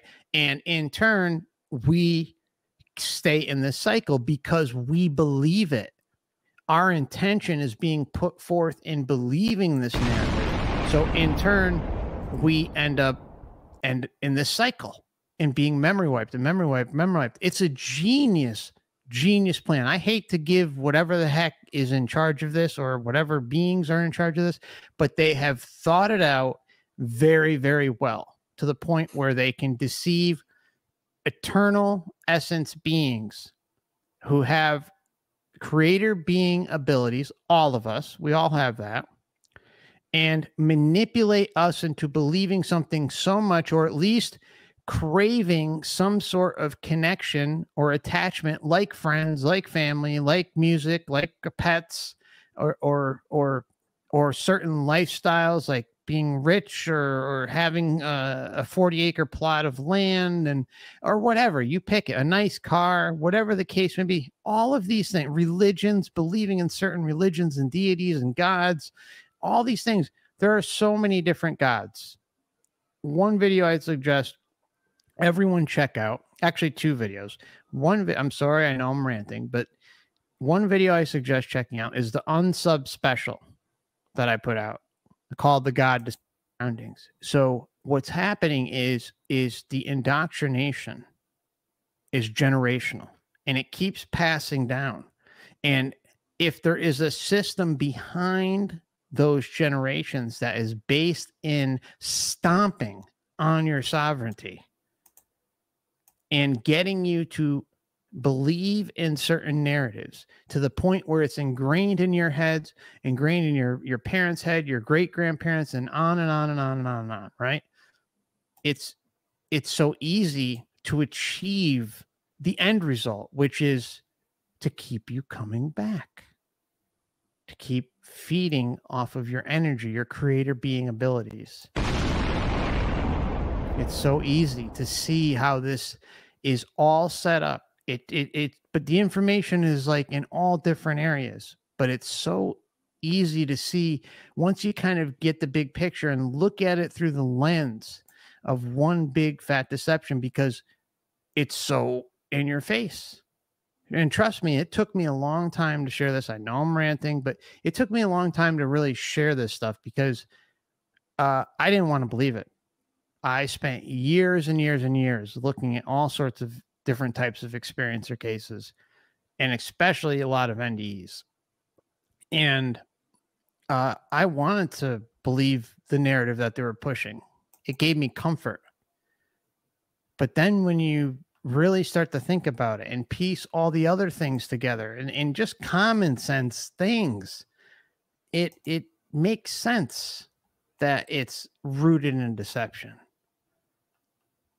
Anyways, let's move on. I don't know. I hope anyone who's new or otherwise on the fence gives this topic the time of day that it deserves, and careful with the information that you consume out there too. I talk regularly about other sources I recommend for information is Wayne Bush at trickbythelight.com, and then Dan at overwatchproject.com. So check those both out, and they both have channels as well. Links are available on both sites. We've had a lot of deep discussions. You can find playlists for both of them if you're new or on the fence. Universe that created everything, and that we were part of that, and that God doesn't exist out there somewhere. We exist within the consciousness of God, of this, what we'll call God. As I left my body, I was still every bit of the person I am today. I had the same thoughts, the same feelings. All I was doing was leaving my body. And I have to tell you quite truthfully, I was very happy about that, because my body was causing me a lot of problems. It was dying, and I didn't want to die. I wanted to keep living. So when I left my body, it was really delightful to find that I was still present. And so I got into the tunnel without my body. I just loved it. And I went to heaven. And when I got to heaven, it was absolutely wonderful. And I'm sure those of you who've been here before are used to hearing what heaven is like, and know that none of us really have any words to fully describe what it feels like. We just don't have the vocabulary here. But what I remember so clearly, and the best words I can use are, first of all, I say, think about the most wonderful or pleasurable experience that you've ever had in your entire life, and multiply that by infinity. It doesn't come close. It doesn't come close. It doesn't come close. It doesn't come close. Over and over and over again, we hear it. That's the closest I can come to describing it. It doesn't come close. And I see John here nodding in agreement. It doesn't. But what it felt like, you're in a place of such total acceptance. You're at one with everything. There is love everywhere. You become part of the love and light. So it goes through you, and you start emanating. You are totally part of that. You are complete. Everything is tranquil. Everything is peaceful. There's no judgment anywhere. You are just part of the love and light. And it's the most wonderful experience I've ever had in my entire life. And I never wanted to leave. I was shown a couple of things that I want to talk about while I was there. And one of the things that was fascinating to me is that I was shown a picture of the Earth way far away. And I was shown millions and millions and millions of tiny silver cords. And I was made to understand that everything is connected to everything else, and that nothing happens by chance. Absolutely nothing happens by chance. And that was fascinating to me, absolutely fascinating. And the other thing that I came to understand is that it's all about love and relationships. That's why we're here. That every opportunity we have It's all about love and relationships, which is attachments. Like it's all the attachments. The idea of attachments in general is not new. It's not a new concept. All my channel does, or Wayne or Dan, all we do is expand upon the existing information that's there by showing it in a variety of different ways. Me more specifically is through experiencer data. Okay. And Wayne has a more broad brush of just a wide array of information on his website. Highly recommend it. Dan has documented a lot of this and done an amazing job as well. And so it's really important to put out there that the system has had religions in place like Hinduism, Buddhism, Gnosticism. All these things are leading you right to the edge of truth in a big, big way. But what it does is it caps you off at the knees before you find the true answer, which is that this is an individual journey, and that not falling for the illusions that this place sells you at the time of natural death, asserting your sovereignty, asserting non-interference, and liberation as your intention, that's the hidden part in all of this. Because it seems everything is based around knocking us down a peg and making us not realize that we're in control. So I know I've repeated myself a few times, but it's really important that, like, she's bringing up attachments and love and all that stuff. And that's all great while we're here, right? If they're healthy, fruitful, productive, enjoyable relationships. But at the same time, that doesn't mean when you're approaching your deathbed that, you're going to be worried about talking to grandma, grandpa, the dog, the cat, or your parents, or whoever may be coming to try and get you and say, hey, I'm going to be here when you die, and I'm going to take you down to the tunnel. And the thing is that it's fascinating. We're all going to face this one day. We're all going to face this. And these are near-death experiences. And obviously there's people probably faking or exaggerating some of them. I could kind of tell who those are a little bit. But we don't know what the actual death experience is like. We got to bear that in mind too. Like when somebody actually dies and they can't go back in their body, what is the actual process and what happens?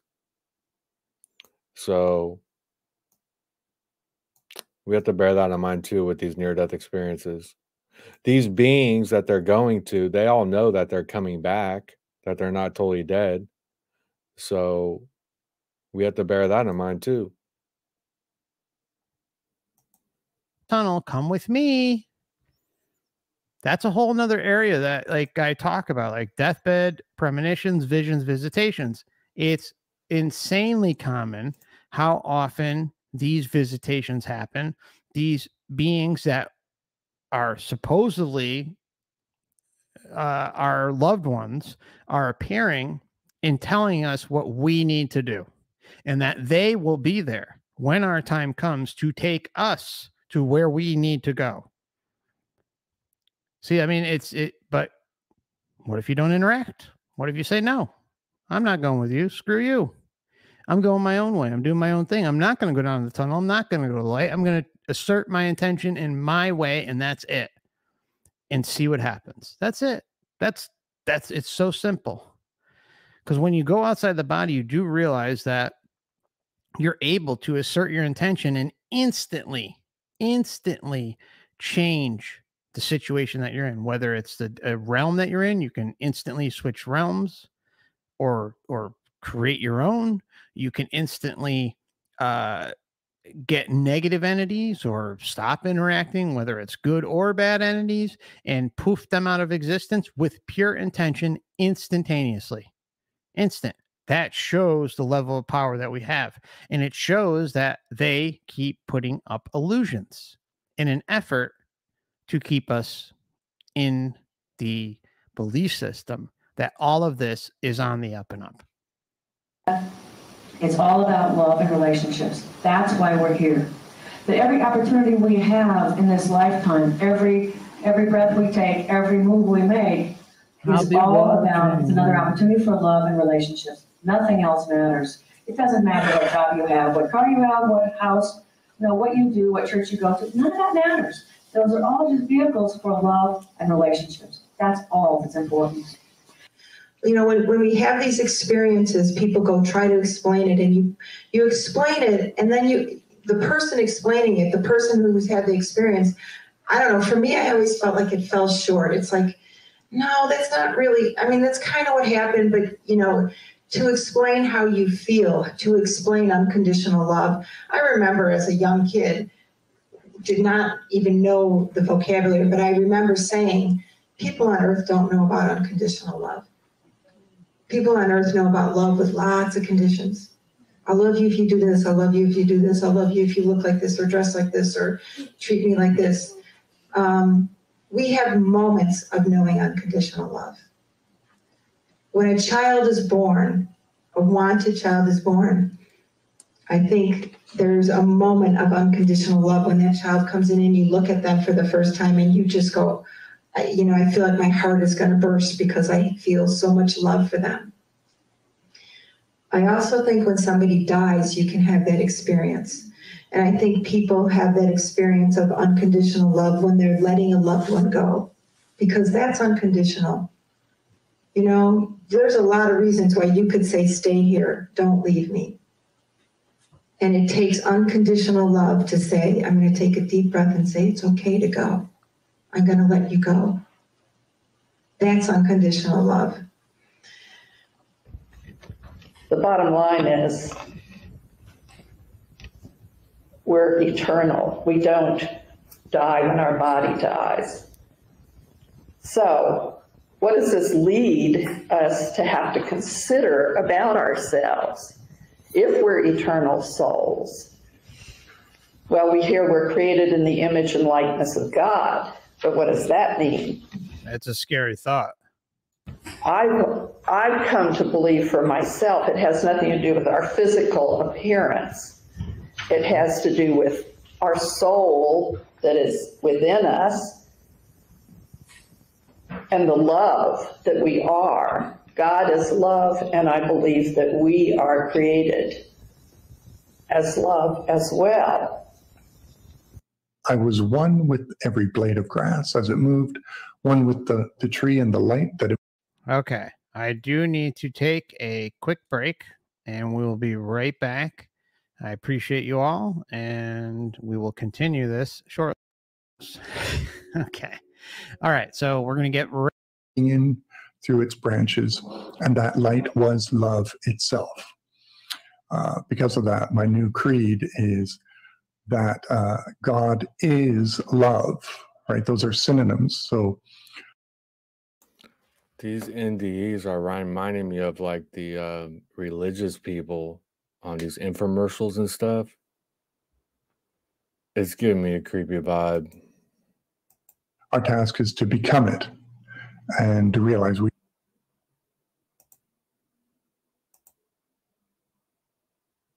Come on. Hour 24. We are it. Your spirituality is not determined so much by what you believe as it is by how you love. Breaks down all the walls, doesn't it? And I remember, as I'm walking, thinking, this is just pure love. I just had this unconditional love that emanated from my very being. I can't put it into words exactly how I felt or exactly how to describe this love. I've held 3 of my children in my arms when they were first born, and you have that. Here we go again. Your heart swells and you just feel so loving, and it's nothing like that. I can only say that doesn't even come close to the unconditional love I felt. It wasn't just light. Doesn't even come close. Doesn't even come close. Sorry, I do have to pause in between some of these cases because they're coming rapid fire, but we keep seeing and hearing the same narratives. Substance and feeling, and it's all around me. It's all I can see, all I can feel, all I can experience, and I don't have words for it. How do you describe unconditional love? I don't know how to describe it. All I know is I have never felt so cared about, adored, cherished, safe. Anything you'd ever wished for to have in the world in that moment is what I felt. Satisfied beyond my wildest dream. The faster I shot toward this light, the more my heart opened. And as my heart opened, I experienced infinite love. So the more I went towards this light, the more love, the more I opened up to this love. Infinite love. So this is why you gotta, apply your intention today, now, that you're not even going to be tangoing with the tunnel, but especially the light. And if you find yourself in the tunnel, I've shown examples and cases where individuals have had experiences and stopped in the middle of the tunnel through their intention. So, but if you're in advance putting your intention out there in the here and now, day by day or month by month, or moving forward in your life, once you get that firm inner knowing about what your plan is and how you're going to handle yourself, not just some fly by night, I'm going to turn around from the light in the tunnel, but no. Like, I think our intention again needs to be firm, unrelenting. For a mom to say that it was 1,000 times more than your firstborn child, you never hear moms describe something that's makes you feel more love than their child. That's always their number one for vast majority. So that's crazy. Like nonstop. It's something that's going to be out there. Doesn't mean you have to dedicate your every day to it. It just means that it's there. It's in the back of your mind, and your intention is out there, and it's clear. It's unrelenting, and there's no turning back from it. So that when the time comes at natural death, that those situations are simply not allowed to even occur, because you've set it up in a way as a creator being through your intention to make sure that it doesn't happen. But if it does, you can still stop it. Just don't go to the light, because as you get closer and closer to the light, it becomes more and more appealing and irresistible. Like the heroin dealer giving out free samples on the side of the corner of the street and hoping that you'll take them so that you come back after you get that big rush or whatever drug they may be selling, so that you get addicted and then eventually end up a customer for life. It's no different. It's the same concept. Experience infinite love. Infinite love. It's no words to describe the love. With the love, there was an infinite ecstasy associated with the love. It was a complete love. It was not physical, it was electrical, but it was completely unified. The love and the ecstasy was unified. I like how he uses the term electrical. It's an interesting term, right? It's a frequency. It's completely unified. The love and the ecstasy was unified. People, when they fall in love and when they make love, there's a ceiling from the floor to the ceiling.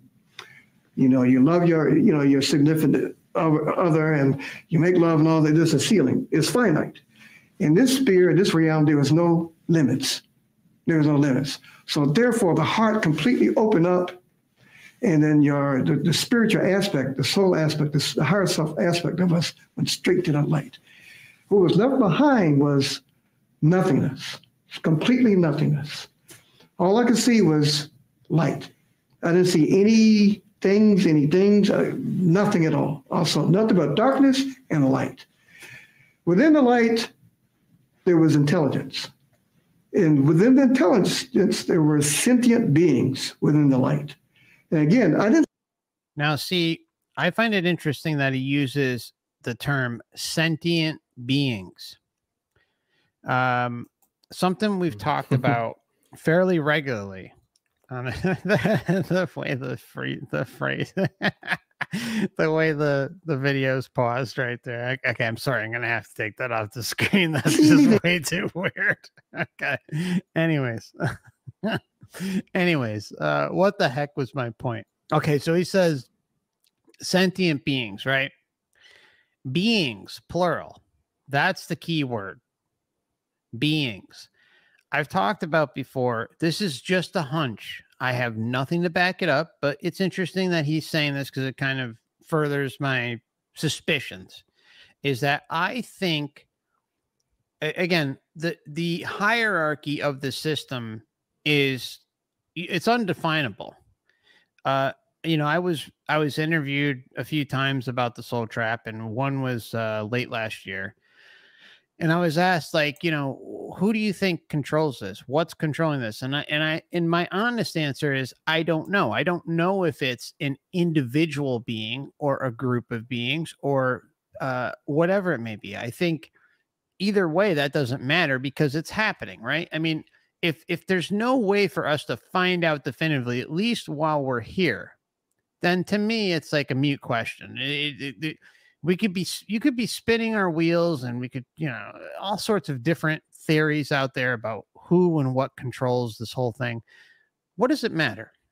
It's happening. It has been happening for a long time.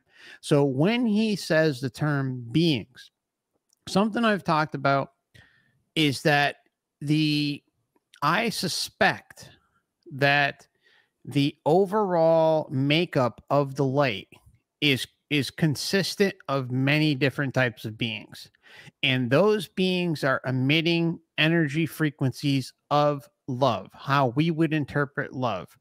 And it's like a combining force that is like being thrusted upon us or thrusted upon the experiencer, or when we pass and have passed in previous lifetimes.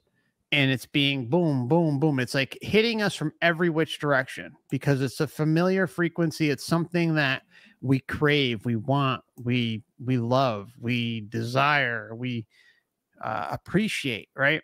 And are, quite frankly, addicted to from a sensory perspective, an attachment perspective.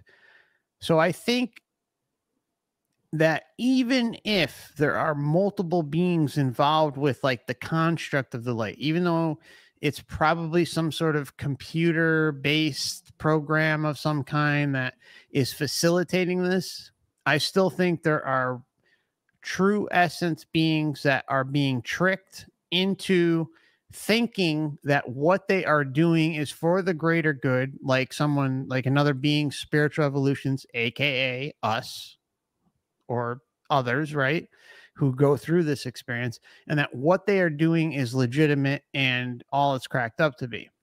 And so they're involved, not knowing that they're feeding and involved with this system every step of the way. Okay.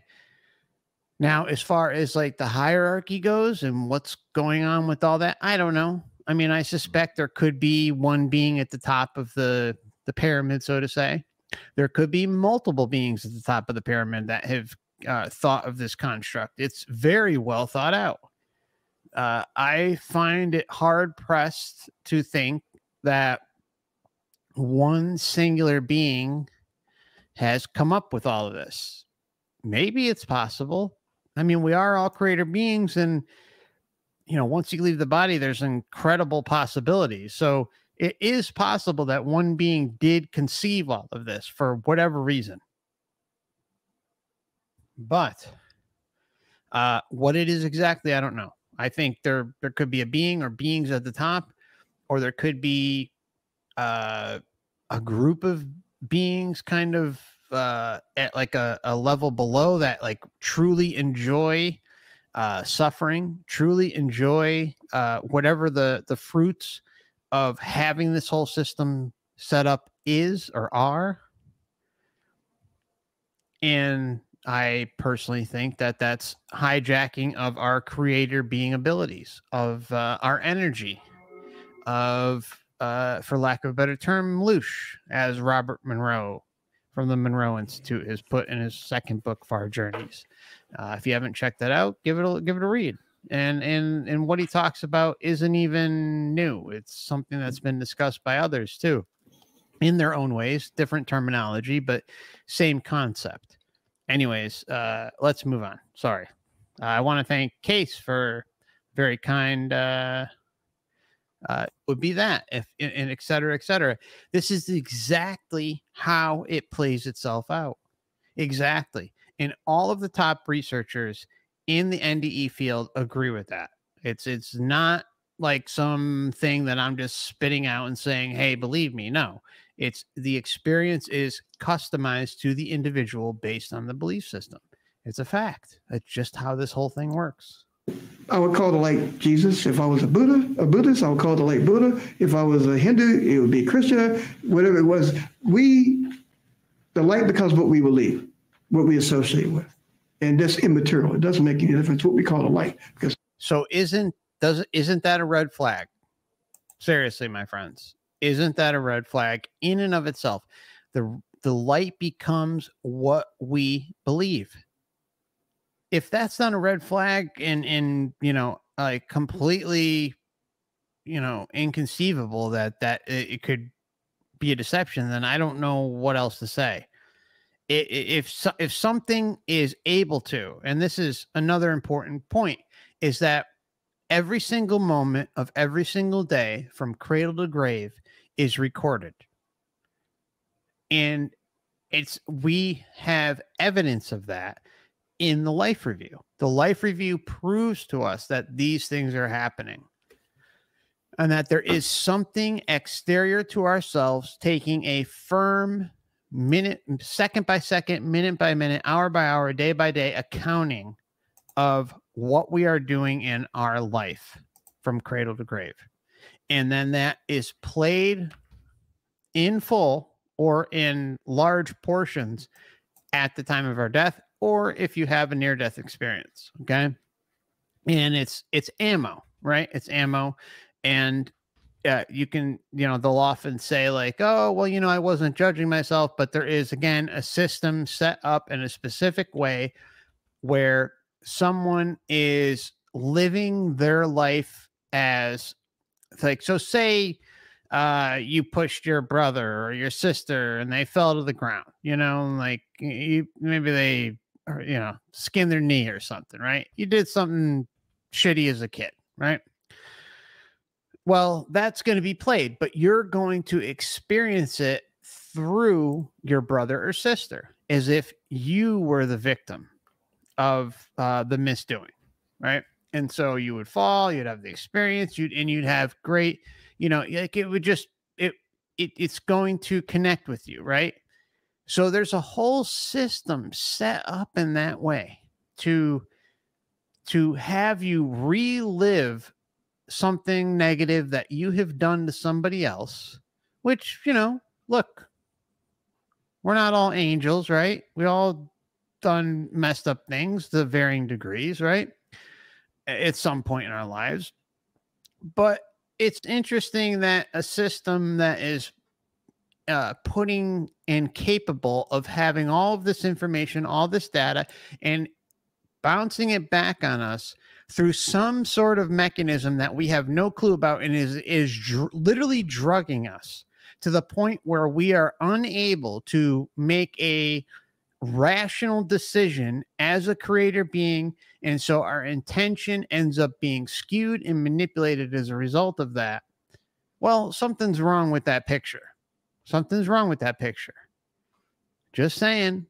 I mean, in the whole belief system thing, how it has everything aligned perfectly, how it can mold itself perfectly to what you believe and in turn spit it out, is a red flag, to say the least, on top of a few more red flags.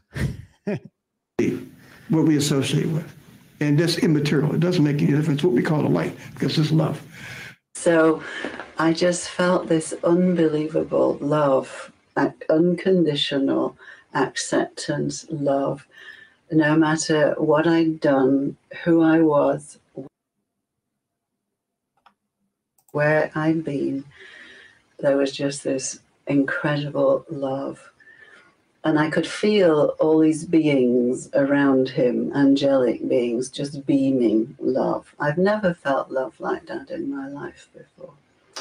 So I got back into my body, and it's as if everything that I had done up until then, my whole life, I was a school teacher, I had a mortgage, I was buying a house, I had a career plan. All of that was utterly meaningless, because all I wanted was to be in this love and to take everybody to have that experience before they die. Because I know that after you die, as long as you can come to a place of peace with the dying process, is that you go immediately into the golden light. People who die in resistance and pain, they have to go first to the healing places and be helped, and then they move on into the light. But if you can leave with acceptance, grace, and serenity, then this is where you're going to go. So that really is my mission now, is that I seek in my life to help others to experience that feeling while they're still alive, because it completely changed my life. Completely changed her life. Now, it was very surprising to me being a Hindu, how could the angels showed up? And when I told my wife's first reaction was, what happened to thousands of Indian gods and goddesses? None of them showed up. And from there, I was guided by the angels towards a meadow. The meadow was beautiful with roses of different colors. A clear water stream was flowing, and there was sweet smell to the air. And there was a distant chant which sounded like Om or Ang to be correct, which I later on found was a primordial form of Om. And then as I went higher and higher in the realm, the consciousness became more formless. That's what the angels had told me too, that at the highest level, the consciousness is totally formless. And then I found myself in front of a light. The light was like about 1,000 suns blazing at the same time, but it was not hurting the eyes. I felt unconditional love. Like I talk about, I could see love, I could hear love, I could touch love, I could taste love, and I could smell love. It was love all around. It's very hard to describe it. The best word I have come to describe it, the word I felt, was a Sanskrit word, Shanti, which means cosmic peace, cosmic harmony, and bliss. Yeah, it's interesting how he started off the experience. Like, well, we're the Indian gods, basically. The wife is asking, or whatever it was, right? And so, I don't know. It's to me,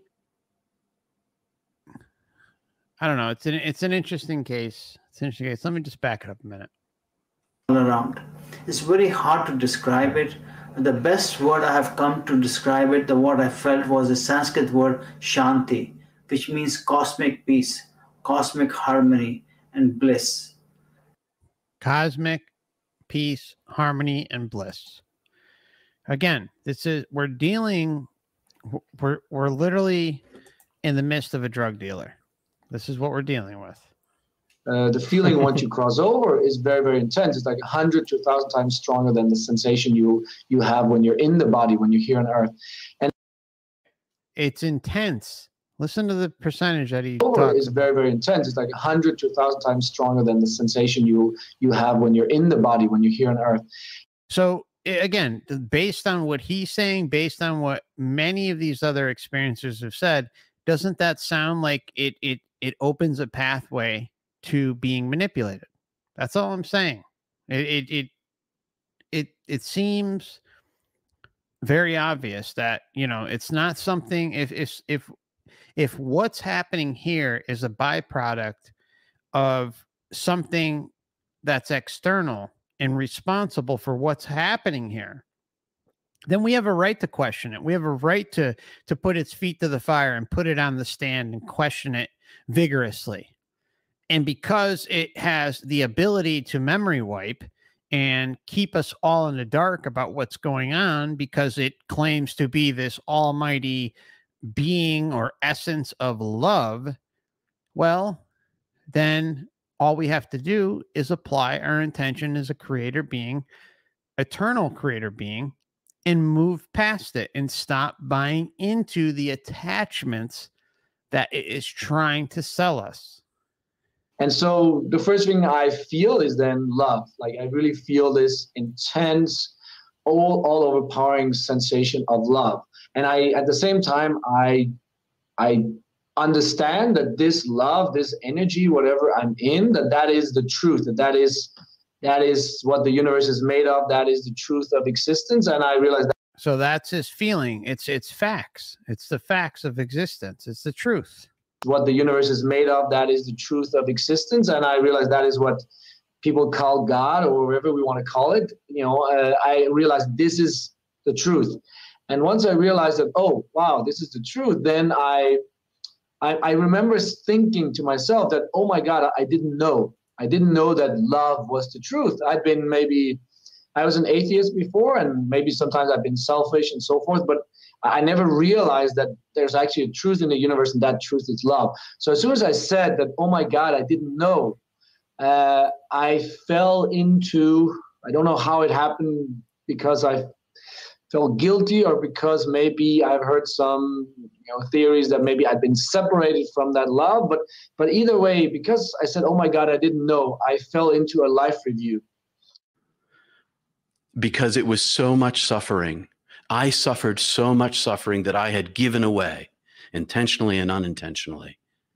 And I judged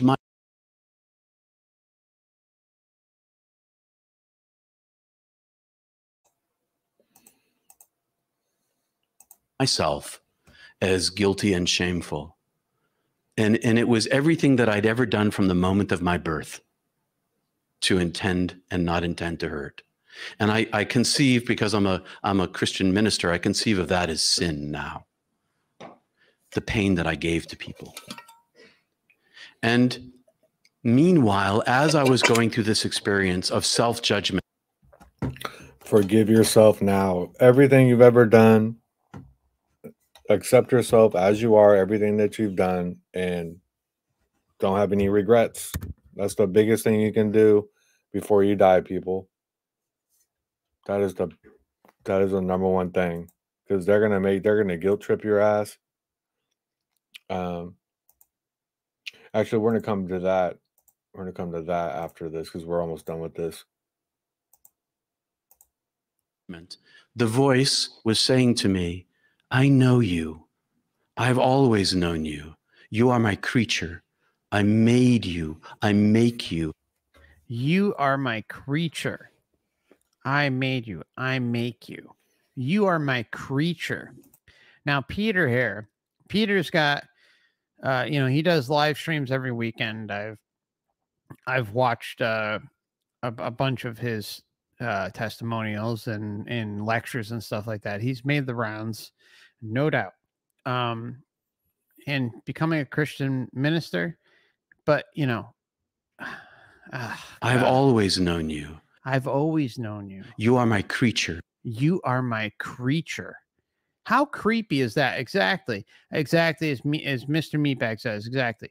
It's creepy. It's creepy. I ain't nobody's creature. You're nobody's creature. What kind of slave mentality is that? See, like this is I think Peter is a really, really nice guy. And I hold no ill will towards him as an individual. But he's been hoodwinked, all right? You are my creature. You are my creature. What's wrong with that picture? You are my creature. You're my sheep. You're my slave. Well, if you think that, you know, when what you think you're a slave to presents itself in front of you in the afterlife, you're going to do exactly what it says, my friends.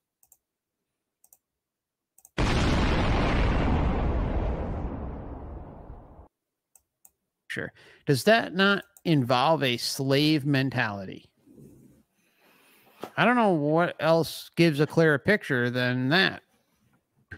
I made you. I make you. I love you as you are.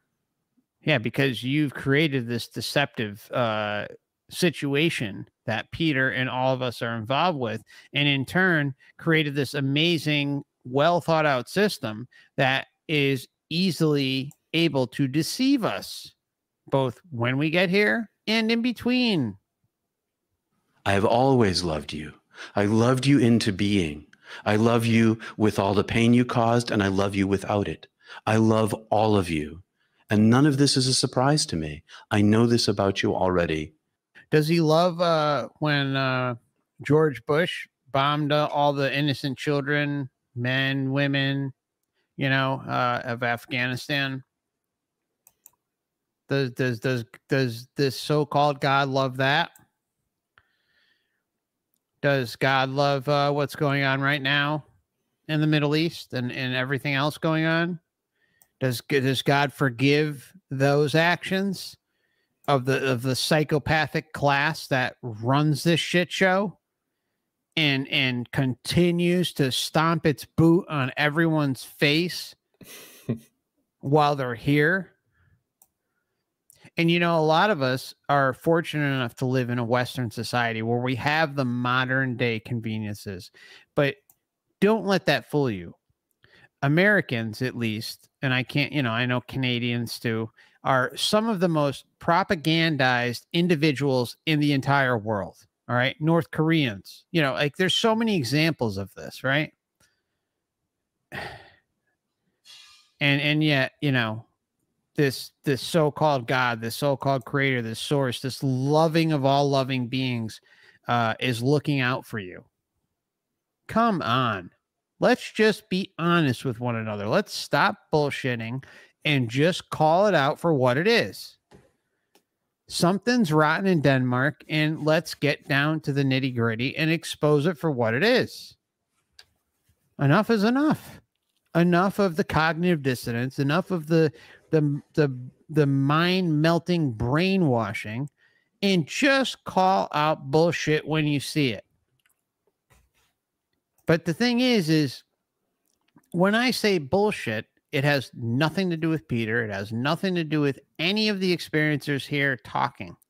They have had a very profound and amazing experience, and it has taken them to something that they could sometimes barely describe in words.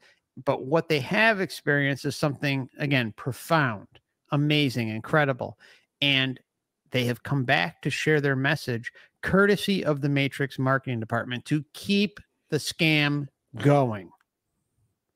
That's the difference. It has nothing to do with attacking Peter or anyone else as an individual. It has everything to do with attacking the narratives that the system is selling to someone like Peter.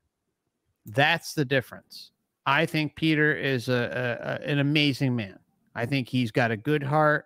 It shows. It shows. Like, if you go to his live streams every Sunday, it shows. He's got a beautiful heart. He's a good man. He's just misguided and doesn't know that he's being a facilitator for a very parasitical system that's deceiving him. That's the difference. That doesn't make him a bad individual. It just makes the source of what is brainwashing him during his NDE the problem. I always loved you. I loved you into being. I love you with all the pain you caused, and I love you without it. I love all of you. And none of this is a surprise to me. I know this about you already. And because I felt shame at my actions. In comparison with the infinity of love, I judged myself guilty, and I was forgiven. Jesus talks about the kernel and the chaff gets burned off in the fire, sort of like that. And then all of the pain was gone, and I was left with only love and beauty and joy and truth and hope and compassion, all one thing.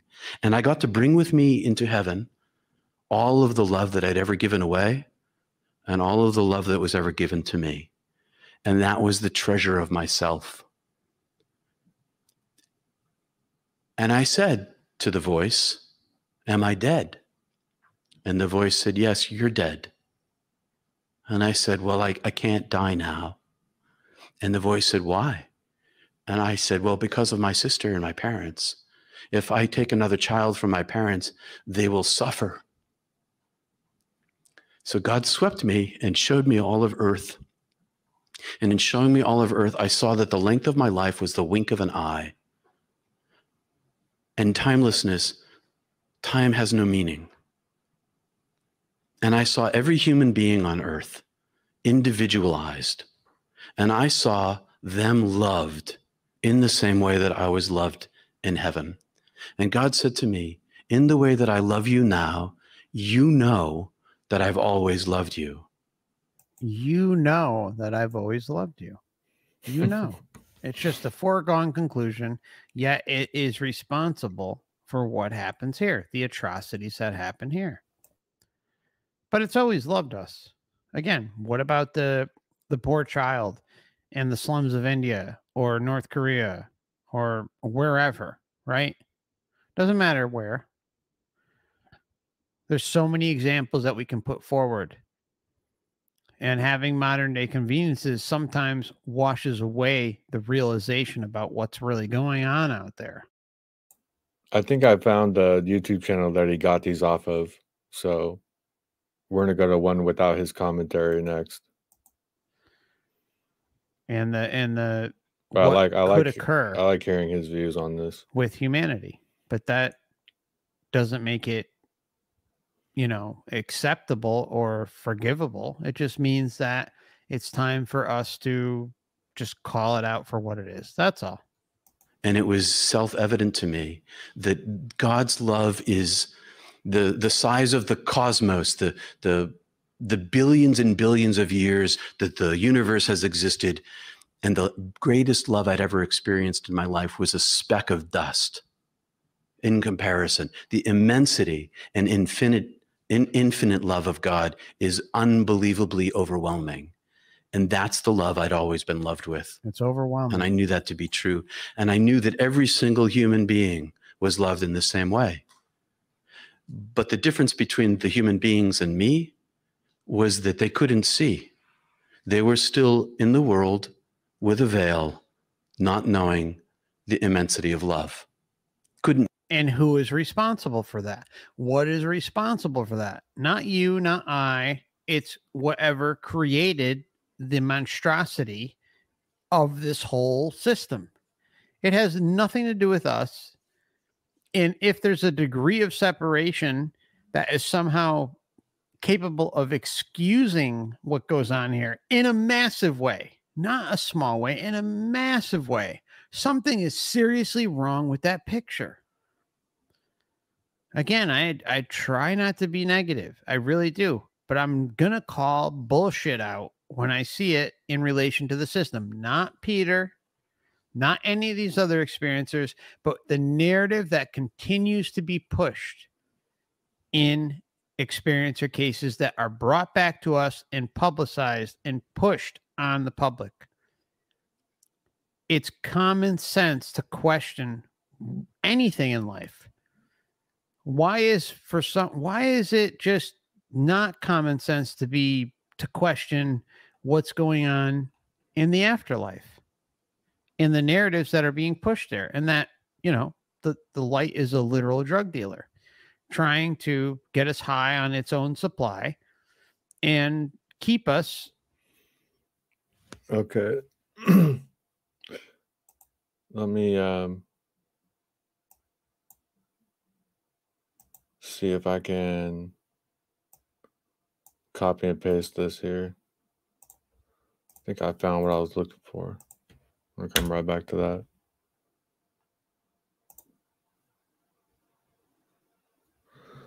So the Cathars were a religious group that rejected the Roman Catholic Church and its entire structure. They did not believe that clergy were meant to act as mediators between humanity and the divine, which was perceived as a protest against the moral and political corruption of the medieval Catholic Church. The Cathars also developed a narrative, an alternative religion, hierarchy, and priesthood that attracted many to that period. And then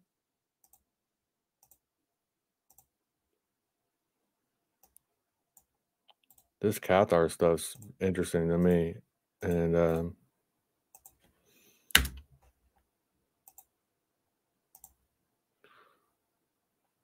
whatever, I agree.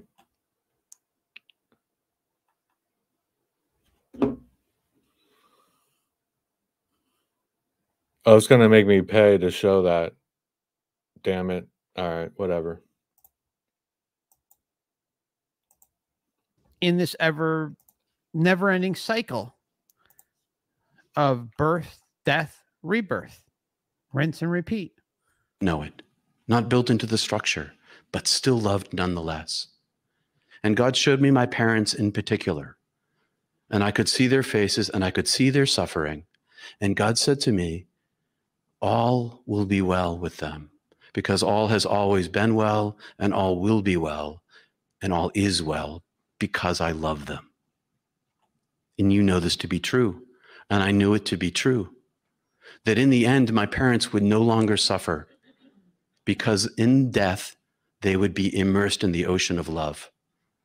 And in that moment, her immersed in the ocean of love. So you even have kind of like the water symbolism there, like, you know, kind of crypto style, you know, and I'm not saying he knows that he's doing that, but it's interesting to hear the connections to water, which we discuss all the time in this channel, how water is a big symbolic reference in relation to the rebirth process and the memory wipe. And this next NDE, it's heartbreaking. She's a sweetheart. She's just trying to share what she experienced. And, you know, my heart broke when I first ran across her experience. But here, just listen, hear her out. I think, yeah, she's just, you can tell how affected she was by the experience.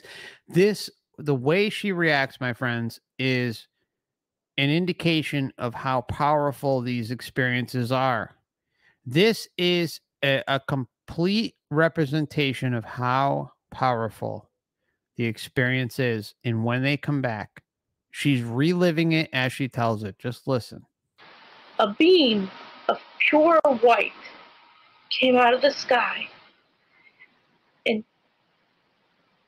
came down and touched me on my shoulder. I was so filled with love.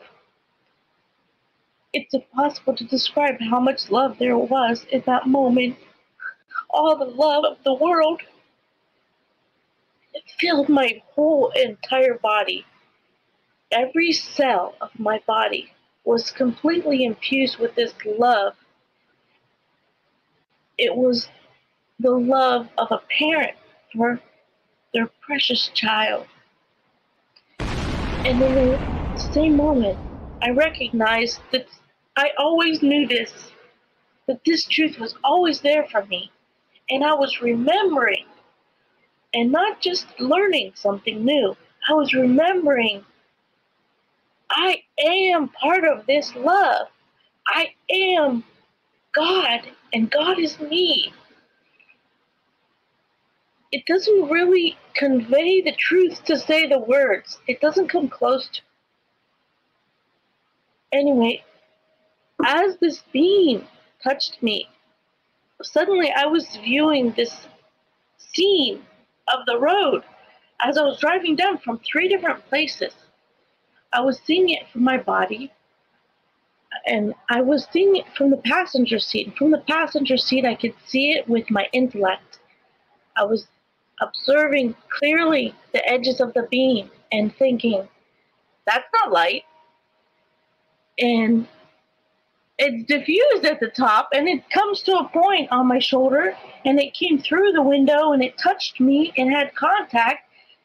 And so I was just like, not really in that. It wasn't until later that I really could process that information, but I was just taking it all in. And then from the behind, from the the back passenger seat, I was just all the love, this emotion. It's an incredible amount of emotion. And then my soul went out of my heart. My soul went up the beam. And as it went up the beam, I felt so connected to all the souls. As I reached the top of the beam, I rippled out in concentric circles. And I became one with every soul on the planet. Okay, so I think this part's interesting because it goes to what I was talking about earlier in a number of previous streams, how I think that there are multiple entities involved with emitting this energy, this perception that, you know, we are one, or that we are this loving endless perception, I guess you can say. And I think there are multiple, again, entities beaming this kind of perception onto us as an illusion. Just my opinion. I can't say for certain. And then my focus shifted again, and I was all of the entire universe. Complete. The entire universe. So humongous. At the same time. I don't know how, but I could see the smallest, tiniest particle of what the universe is made out of. It was this massive, uniform field of particle, and at the tiniest level, the tiniest particle, smaller than anything that I know that we can record. It was pure white, pure, and this was sort of a radiant light, and this particle was pure energy. But more than that, this particle that everything in the entire universe is made out of is love, like a tangible love that is the stuff of God. And it just blew me away. It was awesome. The most I mean, that's like, you know, it's really, you know, my heart goes out there. It really does. It's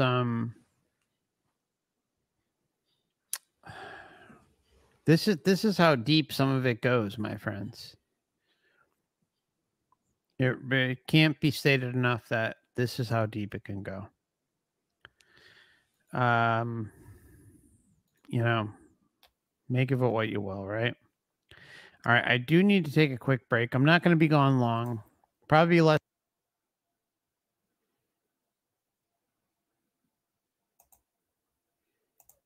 For anyone interested, after the stream, I'll see you there.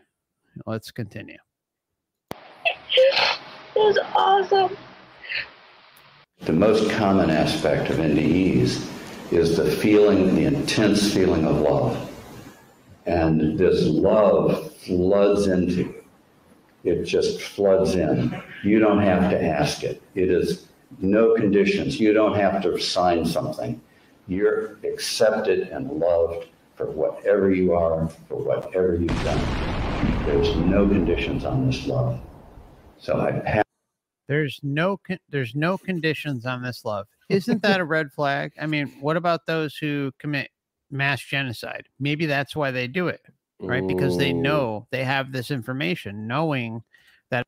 Just to think also, because there's no sign of heaven, hell thing, or even a judgment. You're just kind of judging yourself. It makes you feel that guilt, so you go on the path. But I bet everyone's getting this same scenario, no matter what you did. It doesn't care in this system. You care deep inside, like on outside of this realm, maybe there's more caring about that. But in this system, even serial killers, same scenario, just getting all this love, go back in the light. All right, start again. That it's not going to matter because they are probably more than likely, can't say it 100 with 100% certainty, but that they are likely agents of the Matrix to continue the atrocities, the suffering being cast down onto humanity. Just a guess. Maybe I'm wrong, but it seems to point in that direction. Just saying. Pass that along to you. If it helps relieve any fear of the other side, take it from me. You will be very. There was one time I was taking the kids skiing and with the church group, and one of the girls in the back seat, oh, when you die, that's it. There's nothing else. This is just it. And I turned around and I said, boy, are you going to be surprised. So look forward to it. It's really a love that probably the closest love would be mothers for her children, as described in some literature. That's probably the closest you'll feel here on earth for that love. So relax in it, be comfortable in it. The love is on the other side. You will get to heaven regardless of what you've done, regardless of who you are. You will be accepted and you will be loved. And it's a perfect love. In that sense, and what are we doing here? You know, in the past number of years, well, it's been almost 40 years. In the past years, then I feel, well, gosh, if I know that, how does that relate to here? And I started asking the question, why does this 3D time space need to exist?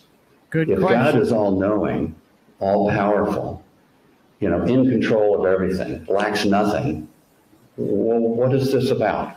Why does this need to exist? These are the exact questions that need to be asked. See, we got a deep thinker here, but yet the programming is very strong. And there was a book out, a little book, which I don't think it's published anymore, called UMail. Sort of like email. UMail is you throw your question out to the universe. UMail, universe mail. So you throw it out to the universe and wait for an answer. So I threw out to the universe, what are we doing here that's satisfying the need for our being here? And it was a couple of months later, waking up, and it was almost verbal. These words came back, love does not know fear. And I thought, so what's that have to do with my question? Yeah, so, exactly. But I thought about it, and the more I thought about it, okay, love does not know fear. So if this pure unconditional love, and in that, what's the opposite of love? It's not hate. The opposite of love is fear. And pure unconditional love eliminates fear. You cannot have fear. That's why when you're on the other side, the pain is gone and the fear is gone. That's why probably on the other side, if we're signing an agreement to come do something on this side, that's why we're very happy to sign and come. When we get over here, we may forget that. But love does not know fear. That's what I understand about this life contracts. It's like we all have these checkpoints that we apparently sign agreements to, even our death. It's just crazy to think, let's say my death is I'm going to be stabbed to death. But I made the agreement that that's how I'm going to die. Like, that's a checkpoint in my life. The final checkpoint. Well, then somebody has to agree to stab me to death, right? So what's that about? That's where it gets confusing. So if I'm agree to go through some torture by some person, or I know I'm going to do that, then somebody is agreeing in the same spiritual realm to do that to the person. It doesn't make sense to me. It's confusing. It can make sense if this is all deception. Even the life reviews, that's all the same system of deception, creating these scripts as well into the system. That's freaky stuff. And from that, isn't it interesting how these things are kind of like excused away so easily? I mean, like, there's a lot of signs of the scripted thing. Trust me, there's a lot of stuff on that. A lot. So I don't know.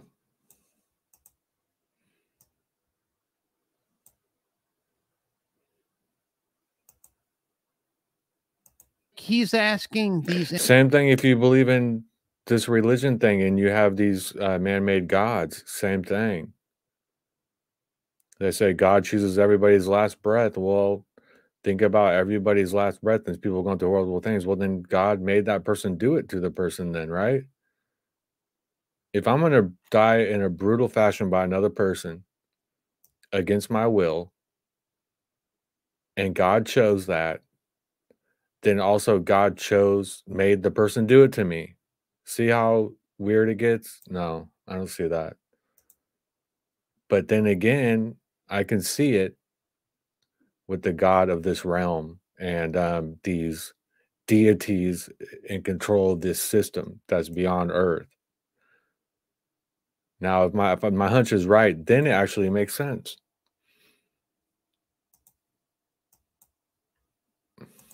Important questions. This is like a huge moment in NDEs. Some of these we get on occasion, but like and he's trying to relay like, hey, like, look, I put their feet to the fire. I put God or the source of the creator's feet to the fire, trying to get some answers. And well, and like he just folds. It has nothing to do with him. It has everything to do with the experience that he interpreted and was given in that moment for why he is explaining things away through something like a. So we're almost done with this. I'm going to post his channel link again. I really like his commentary. And then we're going to begin to some more without him, though. But he has tons of videos. It's cool to just listen to one every once in a while. Like I listen to a different one, like every week or so, I'll listen to one. So we'll continue this, though. I don't know. It's like brainwashing through the system. An agreement to come do something on this side. That's why when you're on the other side, the pain is gone and the fear is gone. That's why probably on the other side, if we're signing an agreement to come do something on this side, that's why we're very happy to sign and come. Very happy to sign and come. Like, sign me up. Let's go. Like, give me that memory wipe. Let's continue. And let's keep doing this lifetime after lifetime and look at what's right in front of our face. It's been in front of our face our entire lives, my friends. It's all been there. The questions, That's why this form of this life review thing, even in like the original system, whatever that is, and you get a life review after the life, I believe that's how you get your karma. To know what people felt and the impact you had, if it was negative on somebody or people, to feel that spiritually, I think is almost worse than in a bodysuit. So if there's any karmic system, that's what it would be. But for me, it's nothing beyond that. Okay. The brutality in this realm has a really good way of kind of minimalizing the atrocities that happen here. That's just the cold, hard truth of it all. When we get over here, we may forget that. But love. When we get here, we may forget that. We may forget that. See, like, I don't excuse that away. Like, it's like a ha-ha moment, you know, hoo, ha-ha, hoo, you know, no big deal. No, that's like a core component is to how this thing functions, is by having the ability. If I came up to you tomorrow on the street, just imagine this, just put this situation in your head, right? If I came up to you tomorrow, you didn't know who I was, and I had like a ray gun and I just like zapped you and was able to take all of your existing memories away from every single moment of every single day that you've existed in this lifetime. Is that rational to you? Does that make sense to you? It doesn't. It doesn't make sense. And see, but like, it's like, oh, when, you know, it's like covered under the guise of like, you know, near-death experiences and like everything is love and light and stuff like that. Like, it's just for some reason, the human condition is like able to like laugh it off or excuse it away for some weird reason. It's weird. It is so freaking weird. Does not know fear. And from that, then a whole myriad of things come along. What we're doing here, we can't do in heaven. That's why this exists. What we're doing here, we're using that love. I see an evolution going on, that if heaven is going to come to earth, then it's got to come one step at a time. So we, in us, have what I used the metaphor, just like we talked about or sang about, the ocean of love. We are a drop of that ocean of love. We're a drop inside. I call it our core. And then in our core, we are that perfect love. And in our core, we are that total unconditional love. And from that core, we have all of the power that the ocean has. And we can give that love forever and have none less. Now, see, like, it's interesting, like he's using the terminology, the ocean. So yet again, we have the connection to water. Really, this can't be expressed enough, the importance of the connection of how water is a representation of coming back here, being memory wiped, and reincarnation itself. It's fascinating stuff. They call it the rivers or the waters of forgetfulness for a reason. Mm-hmm. And yet it's like, it's so like overly represented in experiencer cases. It's mind blowing. It's there, but like, if you don't know, like the history behind it, it's easy to skip. It's easy to forget and say, oh, well, you know, like, oh, he just said that, you know, and move on. Like, you're not even going to process it as if it's like an important detail, but it's constantly being brought up through experiencers subconsciously or through their programming, that whatever they've experienced, and being conveyed to us. It's really, it's like an interesting human psychological thing that's occurring here, and through experiencers, really is. Love is not like an economic model, all right? You don't have to receive love in order to give it away. You have been given it. You have been given all of the love that you will need forever. And that love is inextinguishable. You can give it and give it and give it and have none less.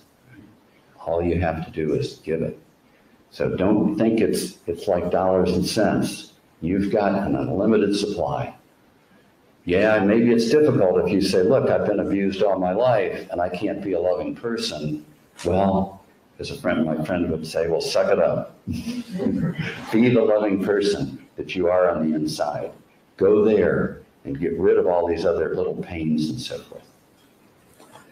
Another revelation that occurred to me, I don't remember exactly where I was, but it's one of those times when something will flash in front of you, or it's like, oh, I understand. I was walking down the street somewhere. It was in downtown, and another step, and I thought, oh, I get it. It makes sense. My being here is not about me, right? We live in an I world. We have iPhones and iPads. It's all about us. It's all about getting it now. But in the real sense, our being here is not about us. I see an evolution going on of this love energy, essentially bringing heaven to earth, going through time, space. And that's what we're here to do. We're here to bring love to every instant of our life and use that love to reduce the fear. And every instant is a new fear. Okay. But if you've got unconditional love, which we all have, if you can use that to reduce that fear, you're assisting the evolution of love energy, or the evolution of heaven coming to earth. Love is the power. It is the energy. There is no other energy. And that energy has the power and will come to earth. Heaven will come to earth. Right? I think that I do know what he was telling me, even though I can't, recall the actual 2 or 3 sentences. I know that it has to do with love, and I believe that it has to do with what I was enabled to see when he said, "What is in your heart?" And what I was enabled to see. Interesting wordage, right? I mean, there's always these interesting words that pop up. Well, not always, but more often than not, interesting terminology that's expressed to us through experiencers. It was enabled. Enabled means that there's someone enabling you. Like that's like manipulating you, or you were enabled into believing something or falling for something. See, it's like it's fascinating to listen to these experiencers and hear it. And that's why, like, you really got to do your own research, come up with your own conclusions, but they give it away. They give it away piece by piece, bit by bit, and it creates a outlook on the bigger picture of what's going on. I mean, it couldn't be more clear. I mean, like this mix of cases that we've gone over today is really a prime example of it. And I believe that it has to do with what I was enabled to see when he said, "What is in your heart?" And I looked inside myself and saw that I was perfect love. Now, that doesn't apply to just me. That applies to all human beings. That is what we are. That is our core. This perfection, this love, this godness. I believe that what it's all about is the world will keep turning, and we will have all these experiences, and it will go on forever and ever and ever as we learn to bring that into our consciousness and have it remain there all the time. Our connection with God, just there, not somewhere in our unconscious, but consciously aware all the time of who we really are. I think that's what the journey is. All right. So this is going to wrap up today's stream. Okay, so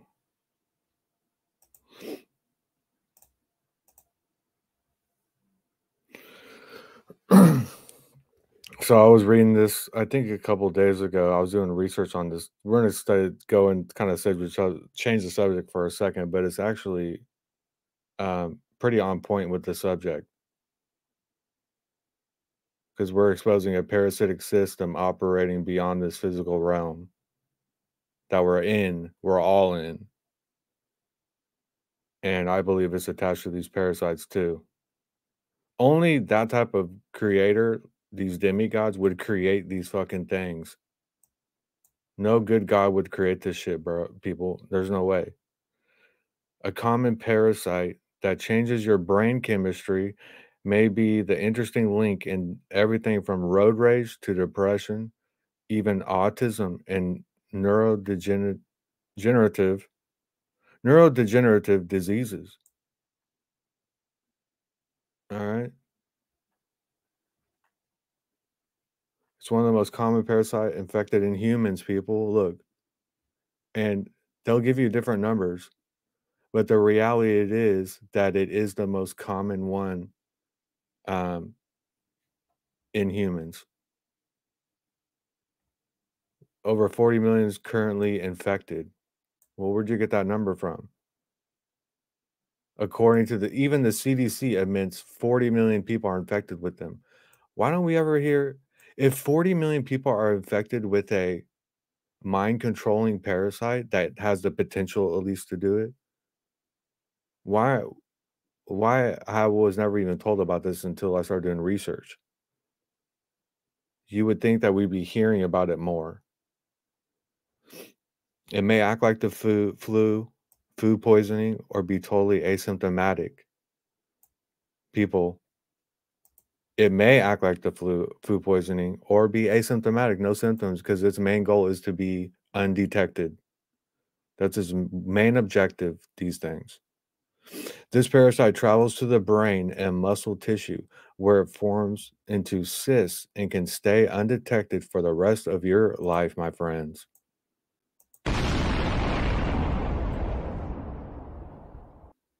Previously, toxoplasmosis was thought to live in your tissues long term and cause no harm, but it may actually be the missing link in many health disorders.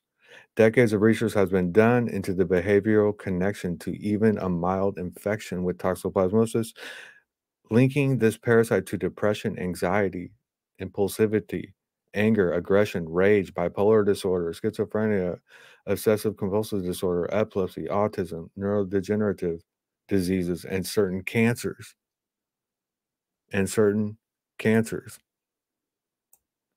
And mice have only recently shown us how this could be happening. It is a common misconception that all illnesses originates in the brain. The truth is, our microbiome, the collection of microorganisms living inside of us, sends and receives messages to and from our digestive nervous system and makes 90% of the neurotransmitters that determines our moods and mental health. 90%, people.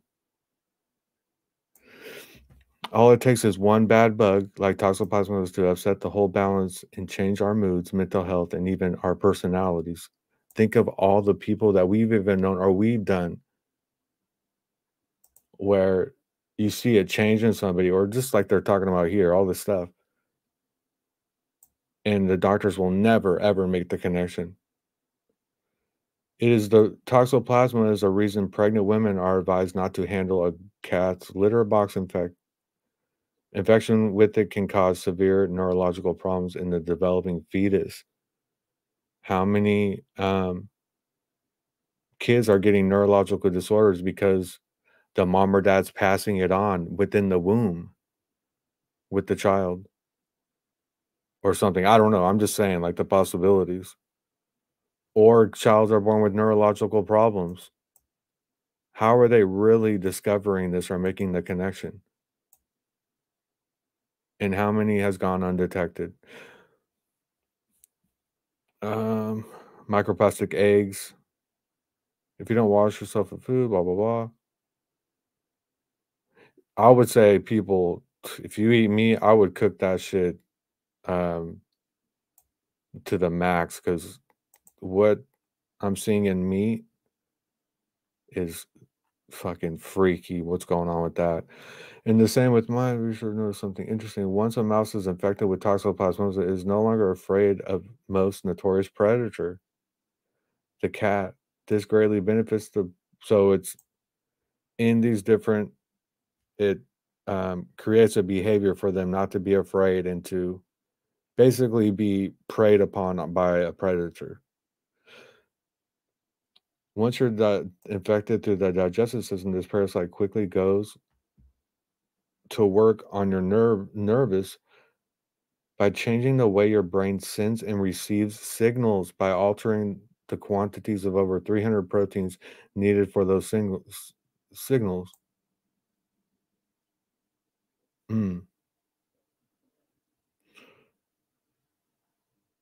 One of the signals interrupted involves a glutamate, and malfunction in this area signal are associated with depression, schizophrenia, and autism. Whoa.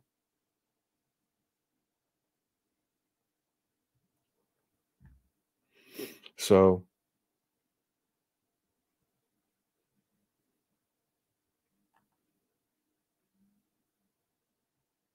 cleanse your microbiome.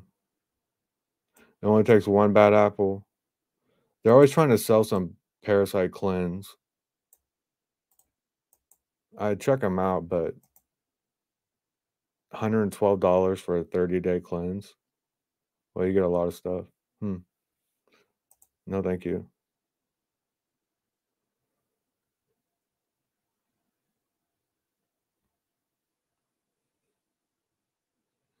Okay. So I just want to throw that in there.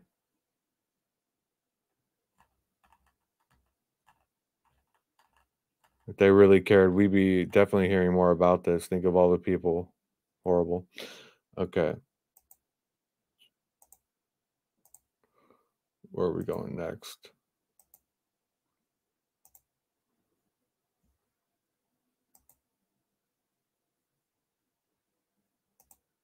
Let's go back here.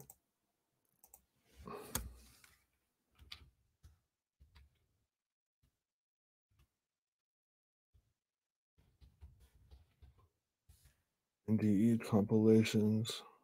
Oh, let's do this on YouTube.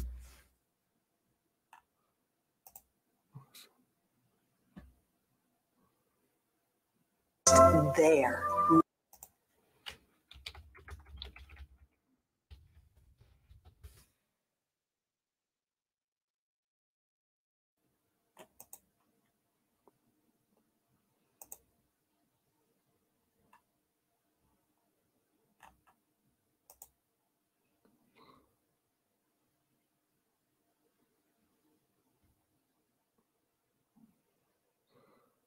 Looks like we saw that one. That's not the same person.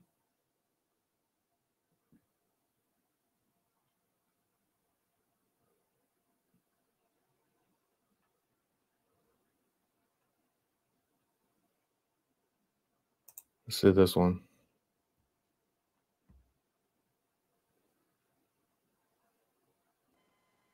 So they take them up to the review board. And there are boards, there are elders, there's masters. They can't tell you what to do, but they're there to advise you.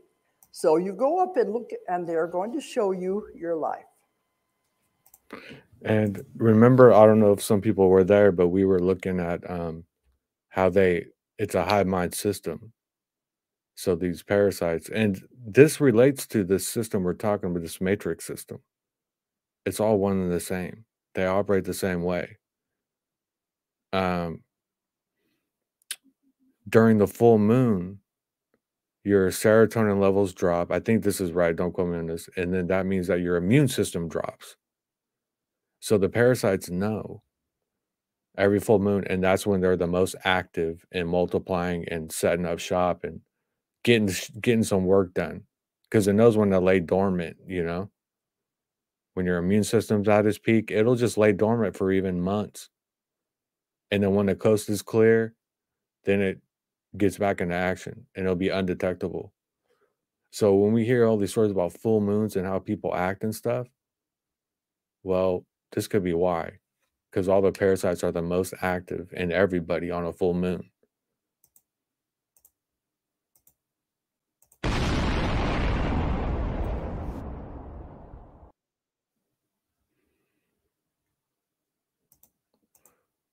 All right, let's check this one out. They show you everything you have ever done, every word you've ever said, everybody you have ever touched or hurt or anything. And believe me, this is not easy to look at. They're showing it very objectively, but they don't show it just from. I was muted. I don't know about for Dolores Cannon. For me, I really like Dolores Cannon, but something's not right. I get the same feeling about David Icke. Like they say good things, just like anybody else, but they say some profound, interesting things. But something isn't right. Something's not, I don't know. I haven't figured it out, but I put them in the same category, both of those. Same with like Alex Jones, you know? Same thing with him too. From the viewpoint of you looking at it, they show it from the perspective of everybody you were involved with. You begin to see it from their eyes, from their viewpoint. And believe me, that hurts because all of a sudden they'll say, I didn't know I hurt them like that. I didn't know what I said affected them that way. Because, you know, we do that. We go through life. We don't pay attention to what we're doing to people. But over there, you see it. And you see exactly what you've done and exactly the way that affected the other people. I think if more people understood this, we'd be kinder to people, knowing it's going to come back on us because you don't put yourself in their position. But if you see what you have actually done to that person, then suddenly you say, I've got to repay this. This is what's karma. I can't let this go by. I have to do something to repay what I have done to that person. So then you talk to the other soul. You'll say, well, we didn't do such a good job, did we? Maybe we ought to go back and do it again. This time. She's a fucking Matrix agent.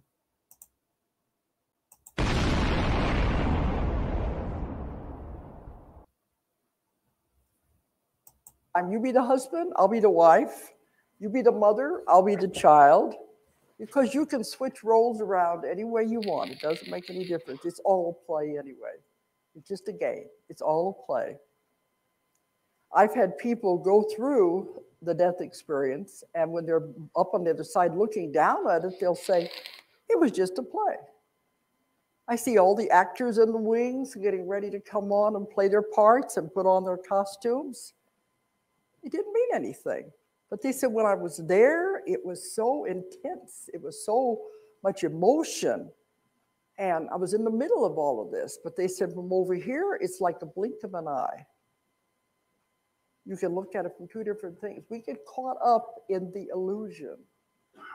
These are the things that are important for people to know about. That it is just a game, just a play. And as I stood there, I realized that it's just a game, just a play.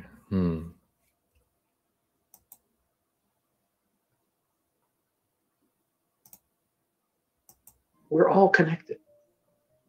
Everything is connected. We're all one. And that was the message. It was a message of oneness and unity.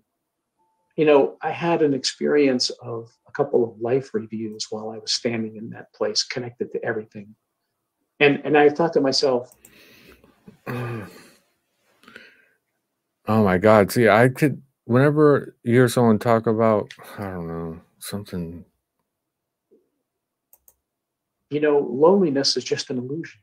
How can we be lonely when we're connected to everything? And it was a beautiful feeling to feel that oneness with everything in the universe. And I saw the nurses, you know, I'm looking down on my atrophied body, and I saw the nurses running in and out of patients' room on my floor. Because if you think about it, they could easily make nobody have a near-death experience or even have that program there.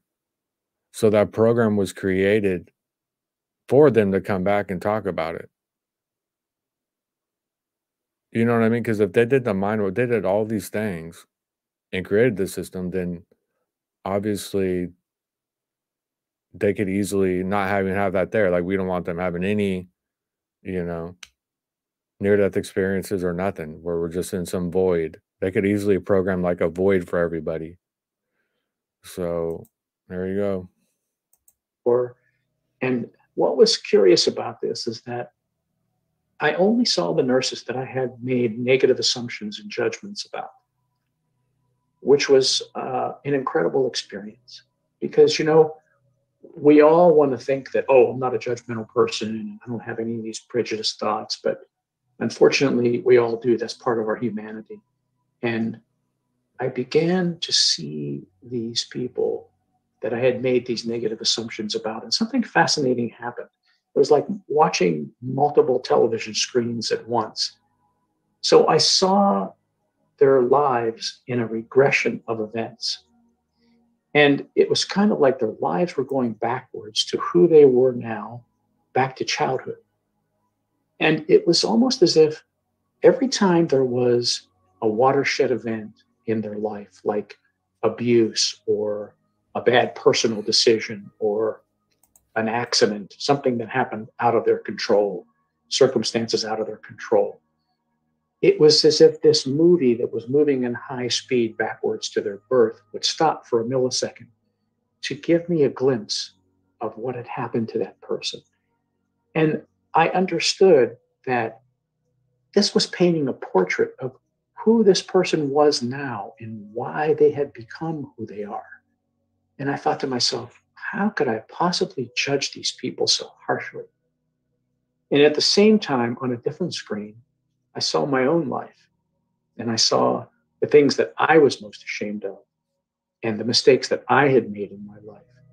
And I forgave myself in that moment. And I said, how could I have ever judged? How do we even know that we even have a home, people? This could be, we could have been, this is how we began in this system.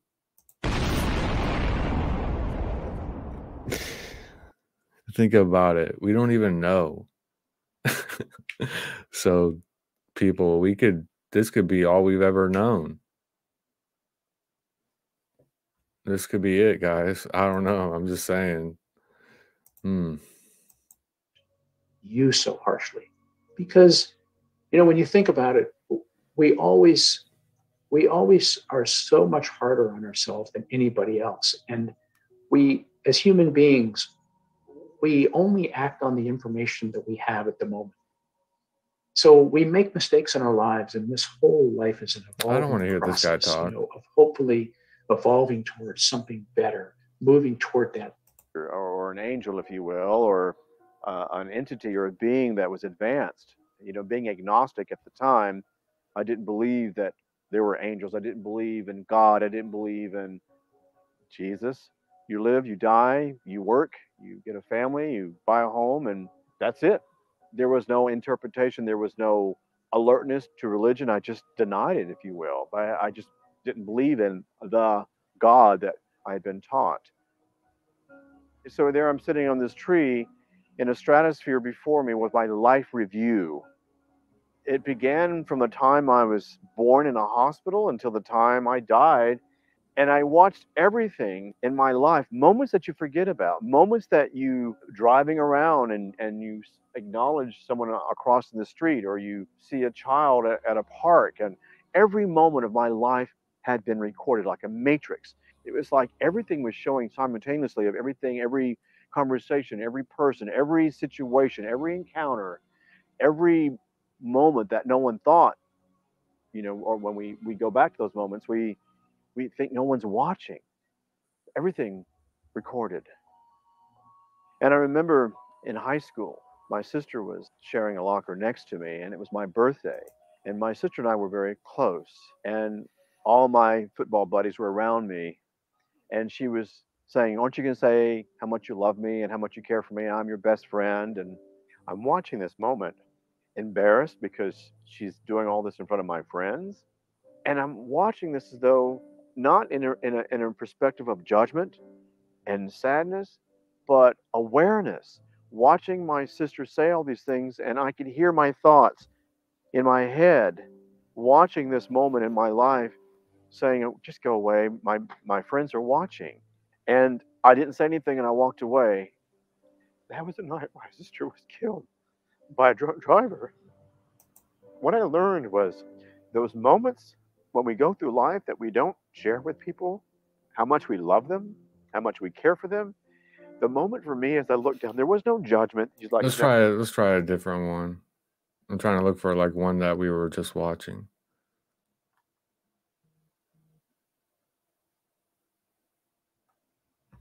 Yeah, let's try this one.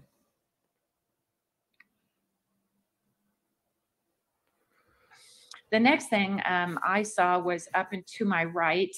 There arose just an amazing, incredibly beautiful, loving ball of brilliant, living light. It seemed to be expanding larger and larger and brighter as I gazed onto it. At no time did this ball of light make me travel towards it. Instead, I just instinctively could not wait to travel towards it just by desiring to do so. The speed of travel was amazing. The closer I came towards it, the purer the love, the stronger my desire to arrive evolved, and the surrounding darkness that I told you about a moment ago was gradually going away. Midway in transit to this amazing ball of living light, my soul, or who I am and always have been, stopped dead in my tracks at the realization of, oh my gosh, I'm dying.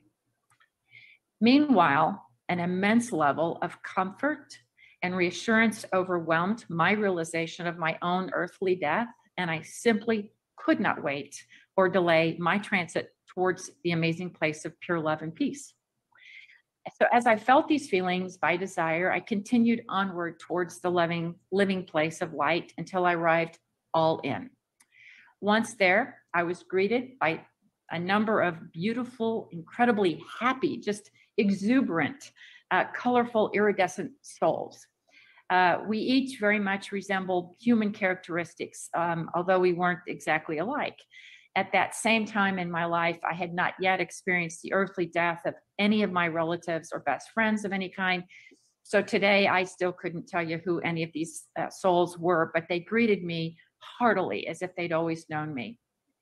Upon arrival to this place, it had an unmistaken familiarity. It was home. In fact, it was all of our homes. In fact, it was the place from where we had all originated. Much like when back here on Earth, you know, you come home from work each night and you cross the threshold of your doorway, you know you're home. You don't say it aloud, you just know. That's how I felt. I had been to this place before. It was comfortable, it was glorious, and my arrival was like a huge homecoming. Job well done. They were rejoicing with me. I could still see everywhere and anywhere I desired, and I too was every bit as colorful and beautiful and iridescent as each of these glorified souls were. I'm not implying that we all looked alike, because it wasn't the case. The loving, pure light of this place, though, shone through each of us, and God dwelt in and among each of us and in all things in this place. There was complete absence of anything evil or dark or bad. I was able to telepathically communicate with multiple glorified souls all at once throughout my time. Such a girl thing to do, to be able to talk to so many people all at once. The other striking aspect of these glorified souls was that we each had a very heightened degree of wisdom and knowledge. In no way am I suggesting that our knowledge or wisdom was equal to that or greater than that of God himself, because that was never the case. Instead, I'm saying that our wisdom and knowledge far exceeded that of us here in the earthly realm. I greatly enjoyed my various conversations with these glorified souls in this place of pure loving wonder and joy. And meanwhile, just in general terms, I was given to know that I had the option to stay there eternally, or I could return to my earth suit below and complete the gift of life. And it's it's brilliant. And the brilliance, you know, you think of brilliant light and it kind of makes you feel like that might be too much, that I need to put on dark glasses. As brilliant as this is, your eyes are fine with it. You don't have any response to it where, you know, you want to shield yourself because it's so brilliant. But it's so gentle. And I guess that's the dichotomy, you know, it's so huge and magnificent and wondrous, and yet it's so gentle and so loving. And that's the feeling, you know, you're just stepping into this sense of unconditional love. And so from there, at the end of this beautiful, beautiful light, it starts to separate. And I'm now floating again, floating. Now, can I see after traumatic earth experience, which a lot of people have, or after this experience, after we leave and we, you know, I could see some type of protocol where it's like you make them feel like kind of everything's okay, you're good, you know, make them feel a little bit good. I could see that in a good system, that there's no, you know, BS going on. On some degree, I can see that. But we should just be able to immediately know, once again, as soon as we leave the body, as soon as we shed the limitations, we should immediately know the truth. So we shouldn't need that. It should be an immediate knowing when we shed these limitations of the truth. Immediate. Obviously, there's no immediate with that. And there's even proof that they're saying that if you stay there long enough, you're going to start remembering. Through the opening. And as I'm coming out the other end, there are 2 rows of beings in front of me, and they're dressed in monks' robes, brown monks' robes. Now, lots of people have lots of different experiences, and I think it's always set up according to what would be analogous to them, what would be a comfort for them. And for me, being 12 years in Catholic school and all of that, monks were a very gentle part of all of that, more so than priests. And so here they were in monks' robes, brown monks' robes with the hoods up. And they're facing like this as I'm going through the center of them.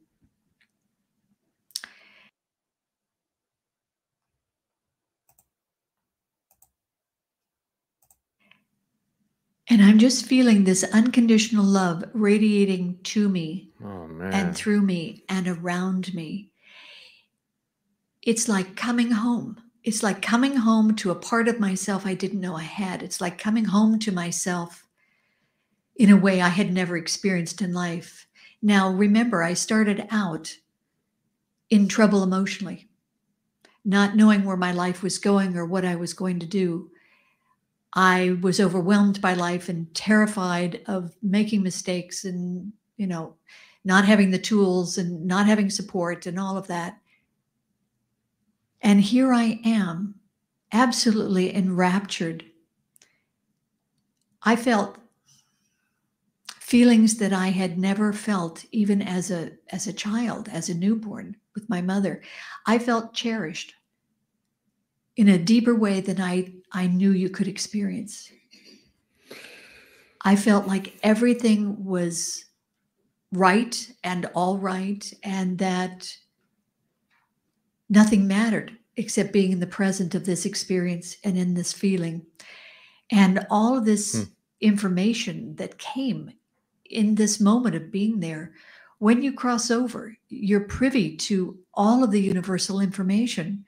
You might not retain it when you come back, but you are there in it in that moment. You are connected to all there is and all that is. And I was so grateful to be there. And as I got closer to the front of this group of men, the one on the left stepped forward and he started to speak to me. And when I say speak, it wasn't articulation. It was as if we were speaking inside of each other. And there was no effort to it. It was just communication. It was just normal communication. And he stepped forward to me. And when I looked into his face, there wasn't one. The hood was empty. It was all energy. It was all black energy. But it wasn't scary. It was normal. It felt totally normal. I could feel him. I could experience him. And I say him because he had all of the wonderful masculine qualities of big in charge, taking care, protection, all of that, and love. And he said to me, and I want to say he looked at me and said to me, and he did. I mean, even though there were no eyes and no face, that was the sensation. And he said to me, "You cannot stay. It's not your time." And I said, "I just came home. I just found everything I had ever wanted in my whole life in connection. I've just experienced it." And he said, "It's not your time. You cannot stay." This feeling was just this exhilarating euphoria. I felt so happy to be home. And I was flying through this star-filled realm, and it felt like there was a cool breeze flowing through me. And somebody was pouring honey all through my brain, and it was running through all my nerves. And I was exuberant. And I couldn't stop thinking, how did I forget who I really was? How in the world? It was such an incredible trick that I was in this body and I was this person, because I was no longer Bill Letson. I really wanted nothing to do with his whole story and his whole life, even though it had been a dream life. So I was flying along, and I was really thinking that was quite a trick, that I forgot who I really was.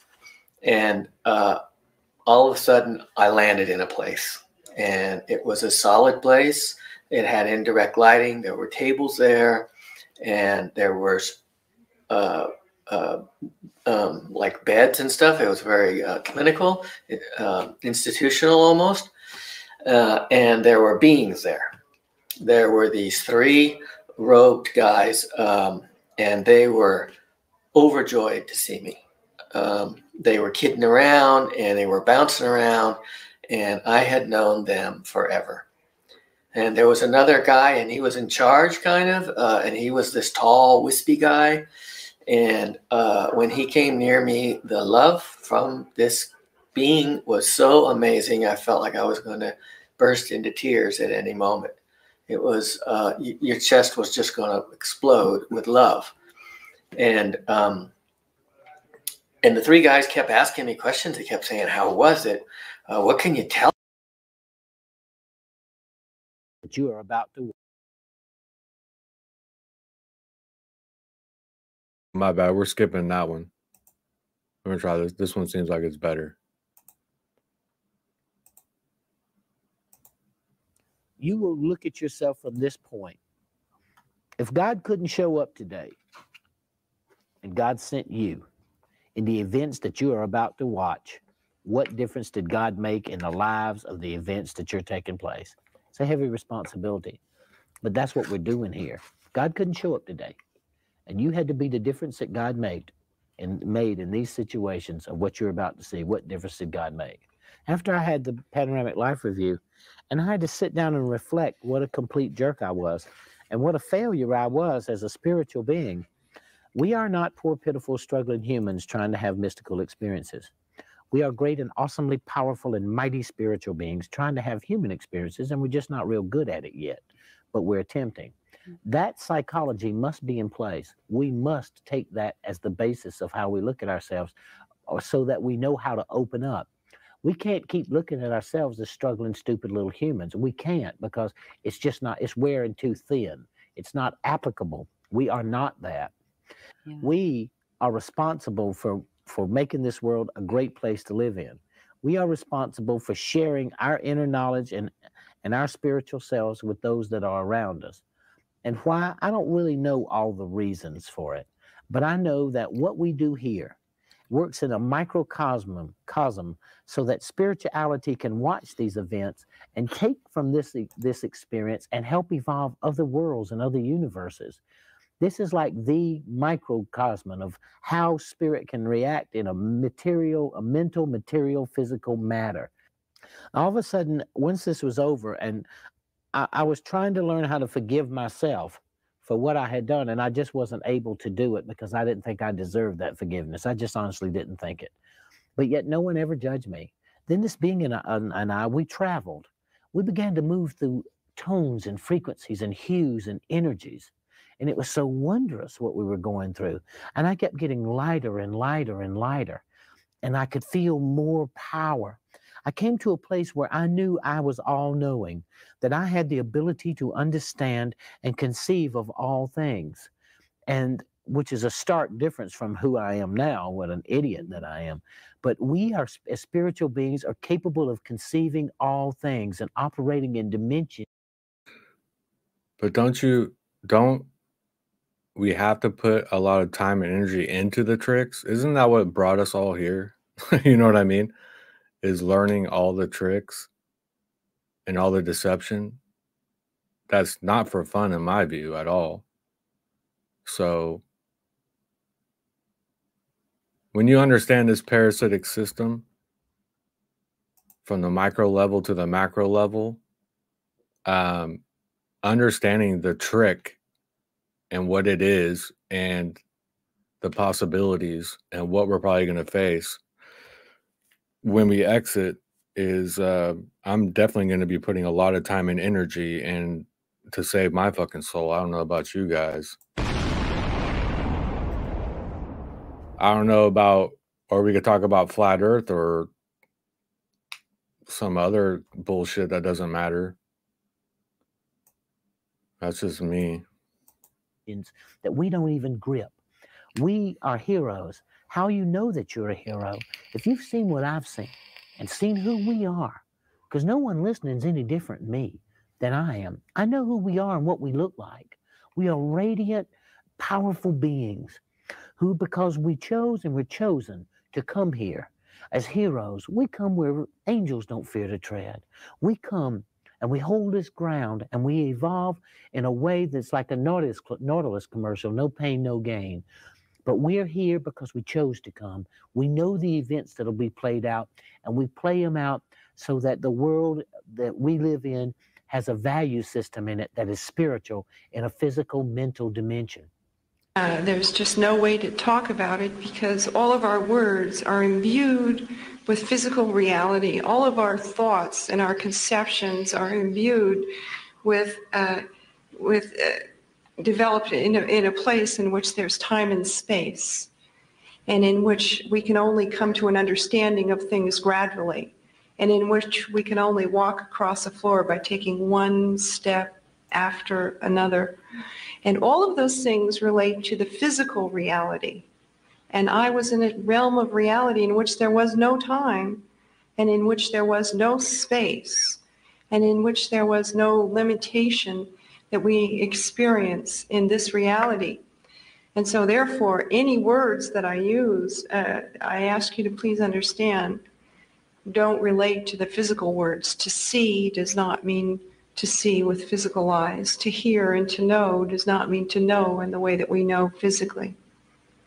And as I pulled up, I think how much energy I put into these traps and poisons that, you know, and down the road, years down the road, I understood it so much. I studied so much different chemicals and chemical compounds, and the trial studies of different things, that when something happened and something came around, I was able to educate some people that were open to it. But some of them were families too, that because I'm the one that lit that fire, because I knew what I was talking about. But if I didn't spend all those hours, I would have been like the Alex Jones type, just saying a bunch of, you know, fear stuff, and then no one's gonna believe me. So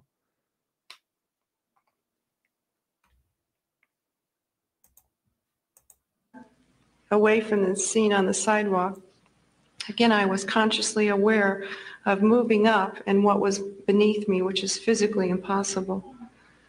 And I saw this one little place on the sidewalk gets smaller and smaller, and the little valley in which it existed, and the little town, the city, and pulled way, way up until. So I'm trying to understand this parasitic system and how deep it goes.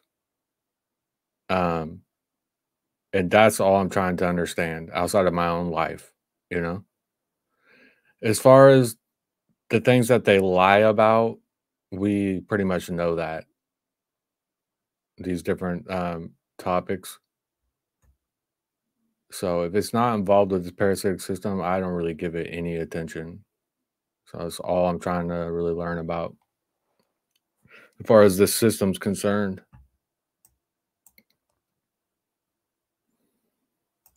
A point to where I saw the earth as a single living organic whole. And this was wonderful. This was so wonderful to me that I was overcome by the beauty of it, because I could see and feel and beat with the same heart as every individual that was living on this planet, as every amoeba that was swimming in the ocean. I could feel and hear the notes of this wonderful, grand, universal song that enveloped the whole earth. And I saw that we as individuals, as human beings, as human spirits existing in bodies, have a unique creative capacity on this plane of existence. Now, what's the percentage of possibility that they're all being genuine, not being fooled, speaking from their heart, not being deceived, and we're all wrong about this? What's the percent? Let me think. If I had to be real about it, what's the percent chance that this soul recycling center thing and this whole trick by light thing is not the case at all? 5%? That's where I'm at. 6%.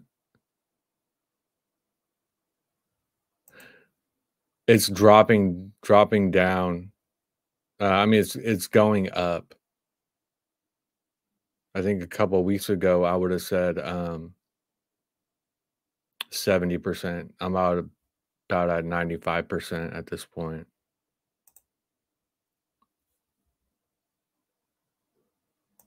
Existence.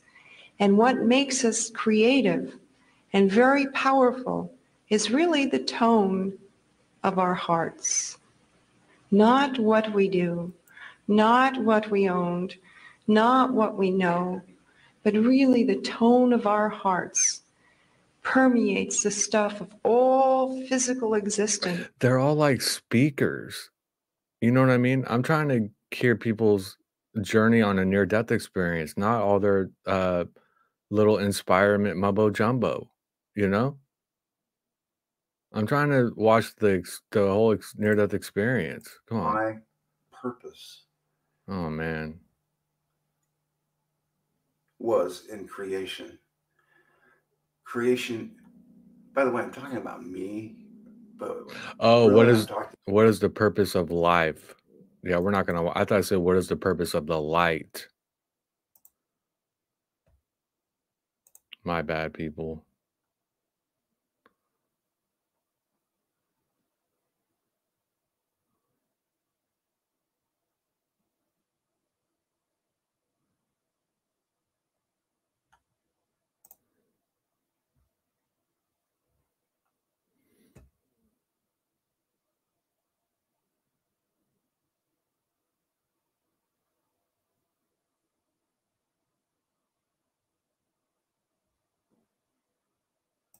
Life review. This is what I remember and remember clearly to this day, as if it were, had just happened. I was in a place, and I don't know what this. Dude, that is a great question, bro. It's a great question.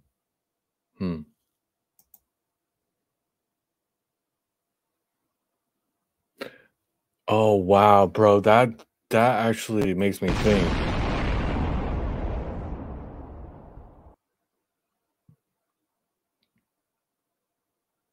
That could be a big agenda with all this neurological stuff going on.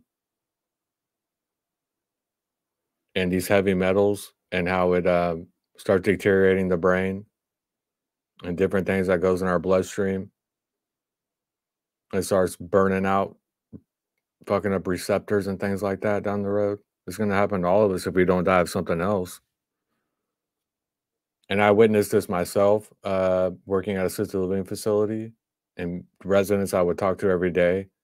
And then all of a sudden they don't know who you are, you know, and they have to go to a memory care section.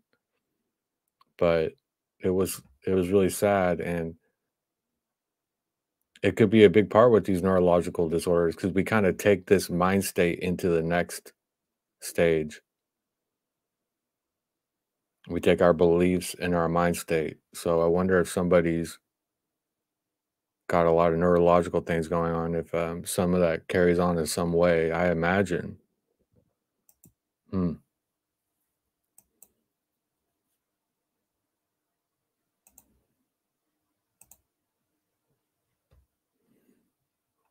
Hopefully this video would play.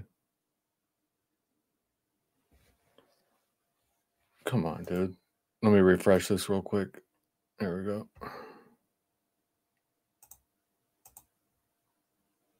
And I was very interested. Danny Brinkley talks about this as well. He mentioned it last month that you were here. And he also has in his book, Saved by the Light, which I read, and I found this was fascinating. And you find this color coming up actually quite a lot. Phyllis Atwater talks about it as well, as do some others. So I was in this place, no terrain, just a place. Over here on this side of me, there was something. I always just say a being. I never saw the being. If I had a label on it, I didn't get to see it. All I did was feel the being. And the feeling was of size and power, strength over here. And so I was constantly feeling the being. And the next part was the part which had a tremendous, probably the most tremendous effect, was the life review. I said, now thanks to Neil and thanks to the reading that I've done, now I've got a label for it. The life review. I have to say, it's a little, for me, a bit different than what Dan Brinkley described. He talks about experiencing every last detail of your life. Do you remember that? Even to the point of how many hairs in the nose of the doctor that I think it'd be a terribly boring life review. For me, it was all about significant events. And it wasn't a watching of these events, it was a re-experiencing. Those of you who read this literature, this is the way it was. It was being there again in the event, re-experiencing it. But it was from, again, this was much neater when it was my personal experience. Danny Brinkley had it, and thousands of others have too.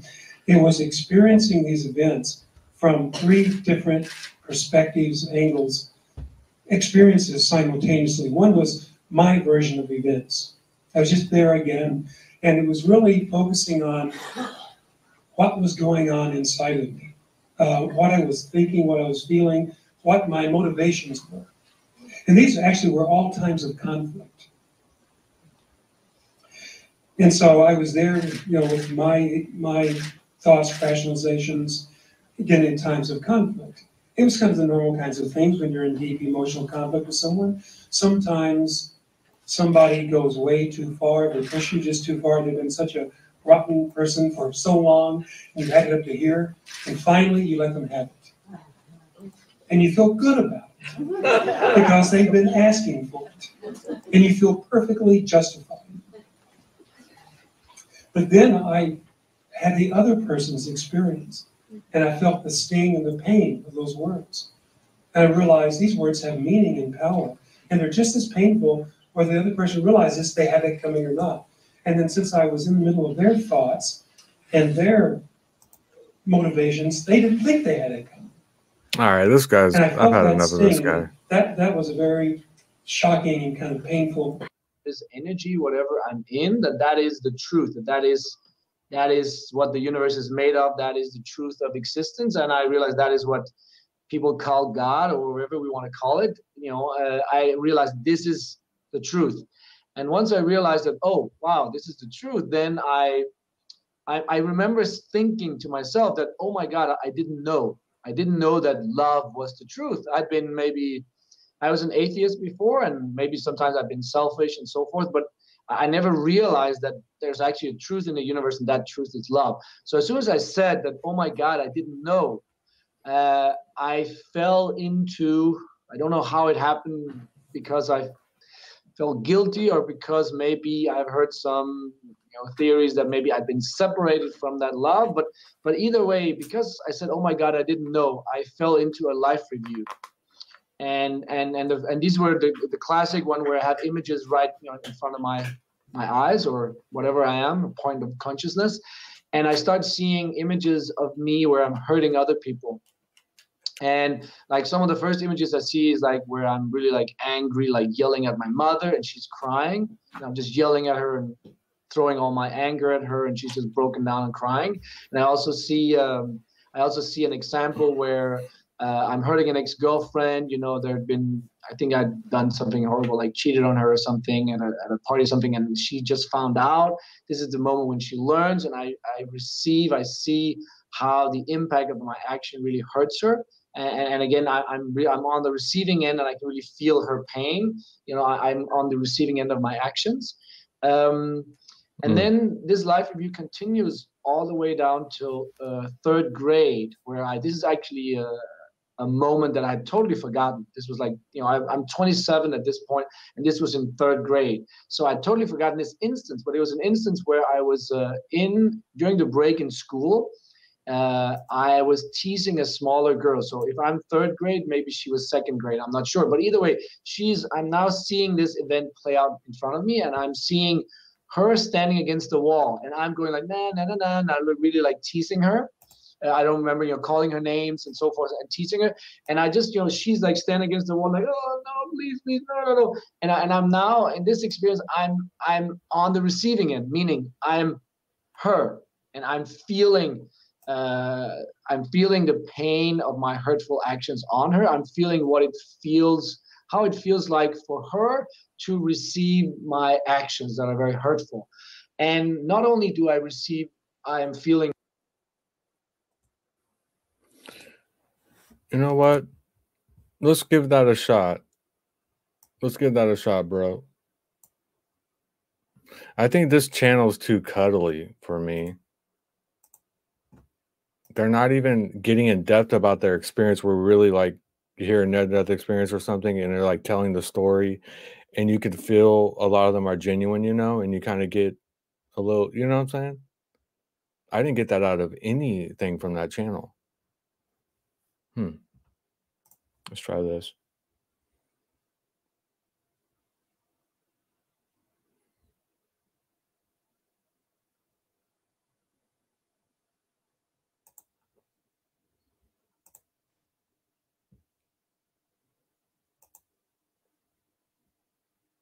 Brian Jordan. Brian, welcome to Real Spiritual Talk Radio.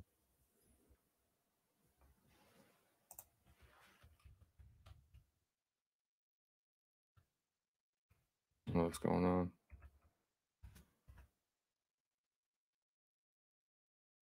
What's going on with the...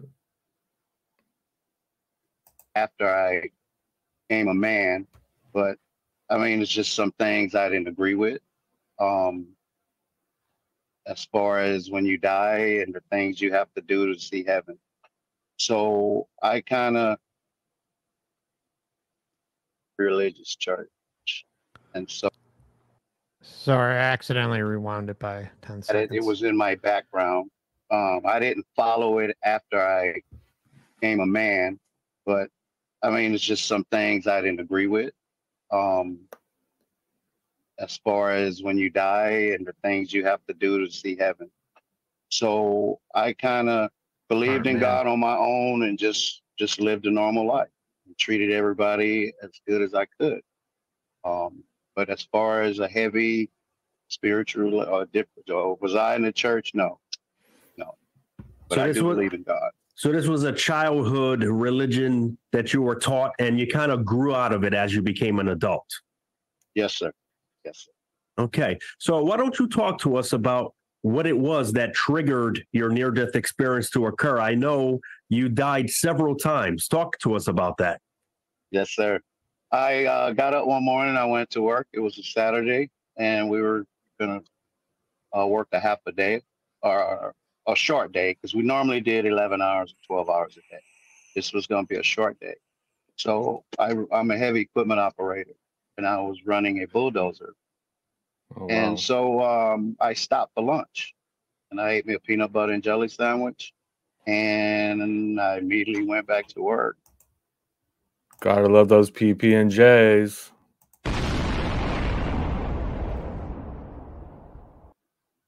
And in the first minute or so, I had this pressure in my neck, heavy pressure.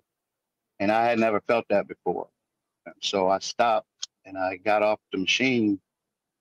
And then my breathing started laboring. I could tell something was going on with my breathing. So I was working with another guy, water truck driver. And I had him to take me to the office because I thought I was having heartburn. So as the closer we got to the office, the more I was laboring. I'm like, what is this? So when I walked into my medic, I said, I am having chest pains because I had this a year before. I wasn't thinking heart attack. And she was looking at me and she was like, no. She said, I'm going to give you some aspirin, because I told her I wanted some Tums. And she so she gave me some aspirin and Tums. And she made me sit down, and then my safety man came in because news started spreading that I came in. I was sick. So he came in and he told her, well, I'm going to take him with me to our other office. And she said, he's not going anywhere. And I sat there and I'm like, man, I'm at work. It's the worst time to be sick, but it happens when it happens. So I was sitting there and then my arm started hurting. That's when I knew. I said, I'm in trouble. But I didn't get afraid like I did the first time. And I said, God, if I offended you, I'm sorry. Because I knew I was in trouble. And so as I sat there, my mother started calling. I said, I can't answer that right. And I'm glad I did. Because right after that, I felt myself getting sleepy. I felt myself passing out. And my safety man was sitting right across from me. We was almost knee to knee. And when I started passing out, I said, man, I hope he catch me. That was my last thought before I slammed my face into the floor. So I opened my eyes and my medical's on top of me. She just pushing my chest. So she never saw me open my eyes. Wow. And I said, hey. And she looked at me, man, and she just jumped off of me. And I'm like, I said, what you doing? And she said, Brian, she said, your heart stopped. And I said, oh, no. I said, no, it didn't. I said, I was asleep because I was dreaming. And now she really looking at me like, she said, Brian, she said, you died. And I said, no. I said, no, I didn't feel like I was dead. I'm ready to argue with this lady. And that's when I looked down and my shirt was cut off and the patches were on my chest and the machine was sitting there just talking, the defibrillator, AED, however they say it. And that's when it really hit me. And I made them get me off the floor. You telling me I was dead. I said, ain't no way. But then because of the stuff that I was seeing, So immediately when my eyes closed, when I fell out the chair, and it's like when I start paying attention to where I was amongst the stars. I was amongst the stars.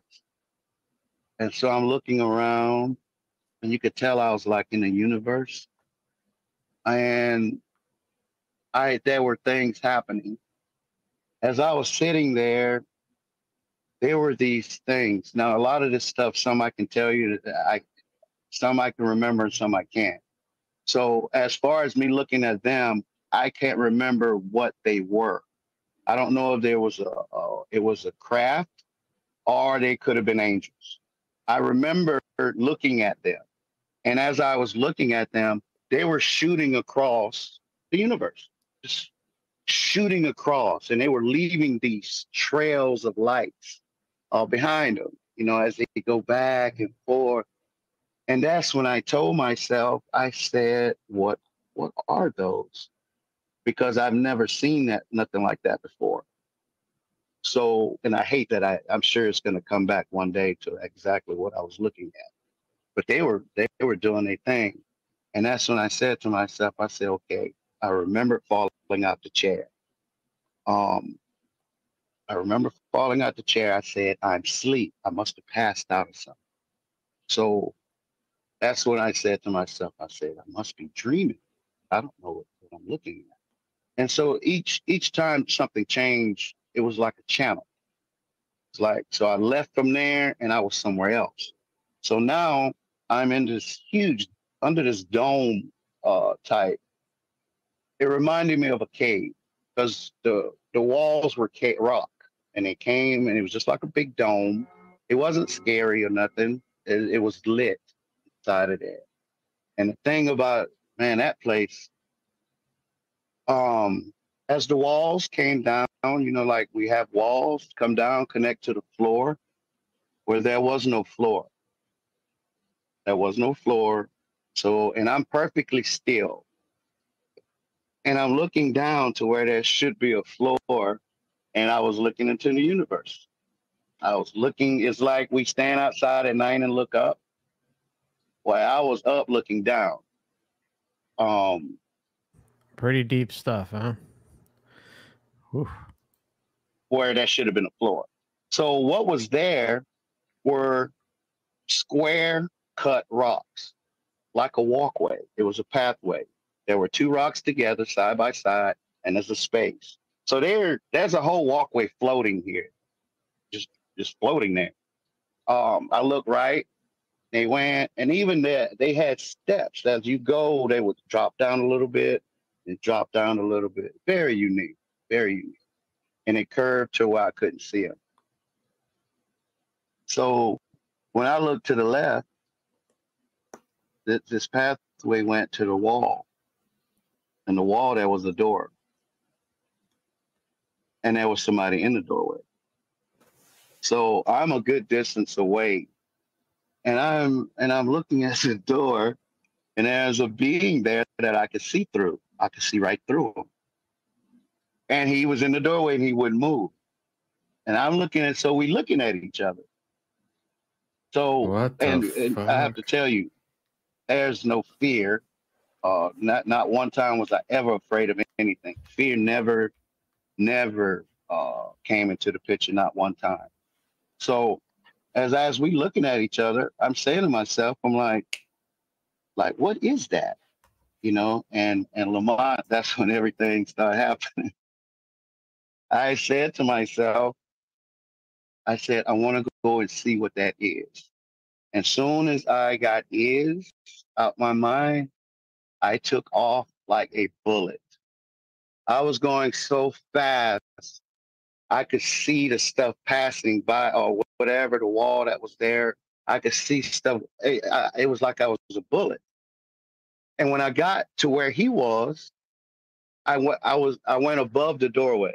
I was against the wall above him in the doorway, because you did a lot of these stories, you'll know that they don't like you to see their faces. So I don't know, I guess he zoomed me up above him. So when I got to the wall. Yeah, I like how he pointed that out, how in many cases the faces aren't allowed unless there is, unless it's like friends, deceased friends, family, or in very rare cases, living. But interesting thought. Like a lot of times you'll see silhouettes, or sometimes they'll lock eyes, and the eyes will be freaking red, or What the? Some weird stuff can appear. But of course, Oh, I'm gonna go to the motherfuckers and look right in their eyes, straight up. it varies case to case. Then there's other ones where people swear up and down they saw Jesus, but the Jesus that they have constructed in their head as the manifestation or representation, I guess we can say, based on that belief system, that experience is rendered for them and customized. So I don't know. I guess he zoomed me up above him. So when I got to the wall, I was freaking out. I was so excited on how did I just do that? How did I move that fast? We don't do that on Earth. And you know what it is? It's his intention. But the biggest thing with that is how do you not know how you did that? Or that you can do that? It's his intention as a creator being to go and figure out what is behind that door. What's in the doorway.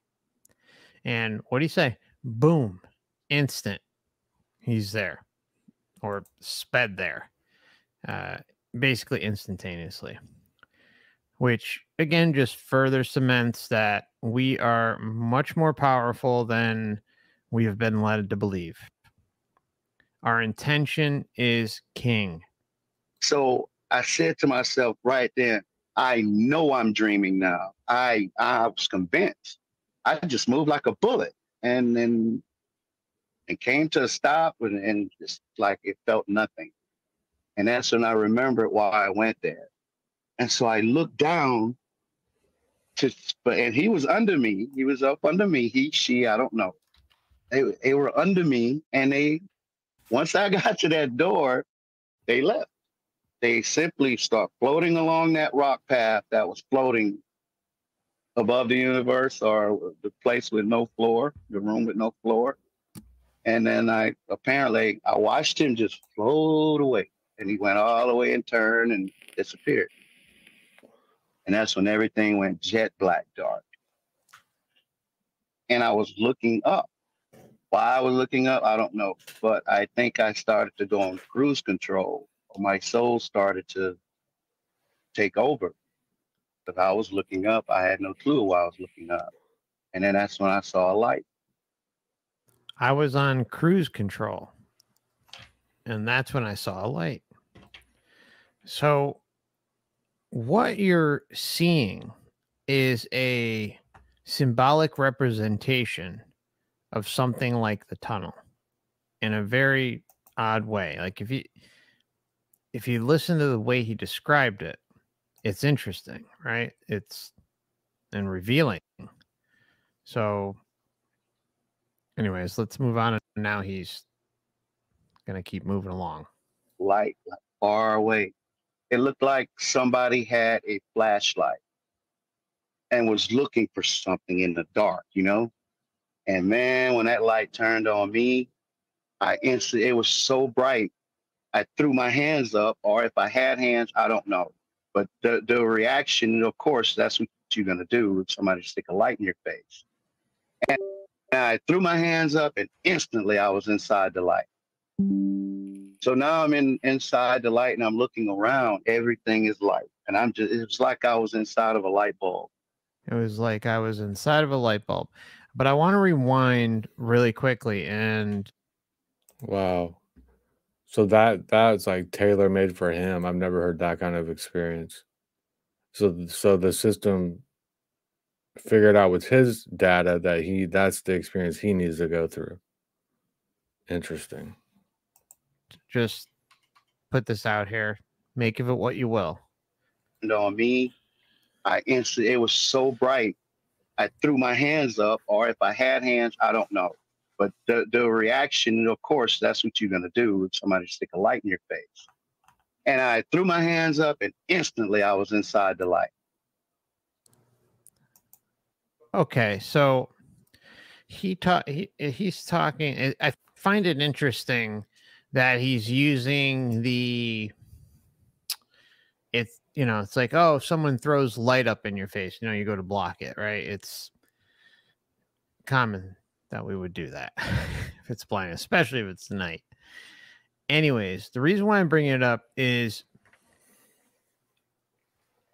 when I was listening to his experience, it made me wonder, because of the odd progression of events. And again, I can't prove any of this. It's just a possibility that sometimes experiencers will go in and out of their experience, in and out of back to the earth realm and back to the astral, back and forth, back and forth. And that clearly happens to him multiple times as we progress in the story. The question I'm curious about is, when this light is happening, and he's using that analogy, medical staff will commonly put lights in your eyes, right? Go back. Ooh, he has a point there. Hey, Sunkiss. Much love. Hey, much love.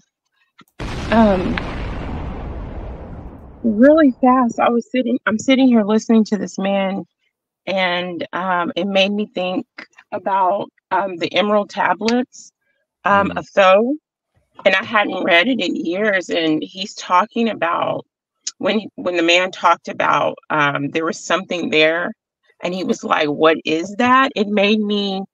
I remember reading in Thoth where he actually talks about men being bound here, and this is on page 46, and he says, "Found I there the great barrier, holding man from leaving the cycle, and he glimpsed the hounds of the barrier lying in wait for he who would pass them, in the space where time exists not. Faintly I sensed the guardians of the cycle, move they only through angles. Free are they not of the curved dimensions." And it goes on. There's some other stuff in here. I actually lost my place. I wish I didn't. I have all these things marked, but that point made me think about the tablets. And Thoth goes into details about men being bound in this cycle, and the importance of going within, and for you to realize that you're the master, because they have these masters or lords over these cycles. So I dropped my book. I dropped the book that I had You said that's the Emerald Tablets. You said something like page 46. That's interesting. That's the Emerald Tablets. The Emerald Tablets of Thoth. And I forgot I had that. And listening to this man talk about what is that thing staring, I remember the hounds that you can't get past, or you have to try to get past. And the guardians of the cycle, you said, right? Yeah, they're like the guardians. Whoa. Hold on. Yeah, they're like the guardians, and it's called the Great Barrier. And it's holding man from leaving the cycle, holding man from leaving the cycle. And they're called the hounds of the barrier, lying in wait for he who would pass them.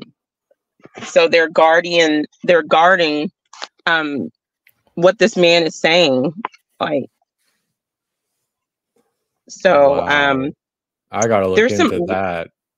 Yeah, there's some other stuff. I have them marked, but there's some other stuff. And like I said, I lost my place. But it actually talks about, though, actually goes into talking about, okay, here we go. Hold on just a second. No, On take your page time. You're fine. on page 8, because he's calling man the children of light, but then there are custodians and watchers of the force of man's bondage, like ready to loose when the light has been reached. So you have these lords over these cosmic cycles, weighing and watching men as they progress, but they're the force over man's bondage. So I said all that to say I can't find the other stuff, but I've seriously been thinking, and I was thinking about there's some things going on in my relative dynamic and how I've always felt out of place. Yes, y'all know I love love. I love love. I function better on the more positive end of the spectrum, but I am light, I am dark. I'm all that in. But I do know that something is not right, and I don't understand why something that is, I feel, is like internally us, the energy of love, why are we being manipulated with it? And you were reading something earlier about the near-death experiences, and if we can be manipulated, if our love can be manipulated here on earth to make us do things, like people have a love. I had a love and a desire for the Creator as a young child, and I just wanted to do good, and I wanted truth, and I wanted love. But these systems and religious systems took advantage of that love that I had for humanity, that I have for myself, that I have for the beings of this plane, and they manipulate and they twist and they turn in order for people to do their wills. So if that's happening here, who's to say that it's not happening outside of this realm, on the other side of what we call death? And like we always say, and like you always say, there's many layers. And I was looking at my family dynamic, and I was like, I feel totally different. And I look at society, I feel different. I don't fit in with women my age group. I don't, and I was like, I always feel like a misfit, and I always feel like I don't belong here because love is such a struggle. I feel like I come from a place where love is not a struggle, but I'm here to help bring love. But I just know that there's something just not right here. But I'm here. I hope that makes sense. It makes perfect sense to me. That's powerful. I agree. It's just, and it's actually bringing tears to my eyes, because I was listening earlier when I was making these wax melts, and thinking, you were like, how if a person is dying and they believe in Buddha, they see Buddha. If a person is dying and they believe in Christ, they see Christ. If a person is a Hindu, they see a Hindu God. Like, it's tailor-made to you. And I'm bringing up the parasite things for a second. It's like we're battling at so many different levels. And you cannot think that the battle is over once you get to the other side. And I truly feel one of the reasons why I'm here, and I truly feel like the connection with self, like you hear a lot of going within and knowing yourself. Even the pages that I glanced at to refresh my mind in the book of Thoth, it talks about going inward. But we're so taught to go outward. We're taught to seek things outward, and we're taught to not trust our intuition. In the Bible, it says, don't trust, I'm paraphrasing, but it says, don't trust the heart. It's deceitful above all things. But your heart, that's your divine love. That's your love compass. That's your, part of your intuition. And we're taught to deny that. But I'm just rambling, but it has my heart very heavy. Yeah, I understand. Trust, I really do. It's a yeah. It's a tough where I'm at with this. Yeah. But we have And to live our lives. That's the most important. Like, of course. I and definitely we should be am happy living my that we have this awareness. Don't let it bring us down. We should yes. make the best of it, because a lot of people, they don't have that, but a lot of them are better off than a lot of people that have this awareness in this life, because they don't even know it, so it's not getting to them. But you could, make the best of it still, because they Oh, don't yeah. care. They're like, they don't care if you're not aware. They love that. If you are aware and now you're not truly living your life, oh, that's a plus for them too. Yeah. And that's why I say that's why I'm like, what are you going to do? Sit here and say, oh, we're in a soul trap, or oh, we're here. We are here. So let's make the best. There's a reason. I'm going to take something from this, I'm going to enjoy my children. I'm going to enjoy the love that I have for the few that are in my life, and for these beautiful people that are on these platforms that we're connecting with on a soul level. And I'm going to push out that love, and I'm going to be a reflection of what and where I know I come from. And that just maybe that might trigger something inside someone else. Because for me, I truly feel we don't wake up people. You help something, you trigger something inside somebody. Like, nobody woke me up. I will honestly say nobody woke me up, but there are things that people said and did that triggered me.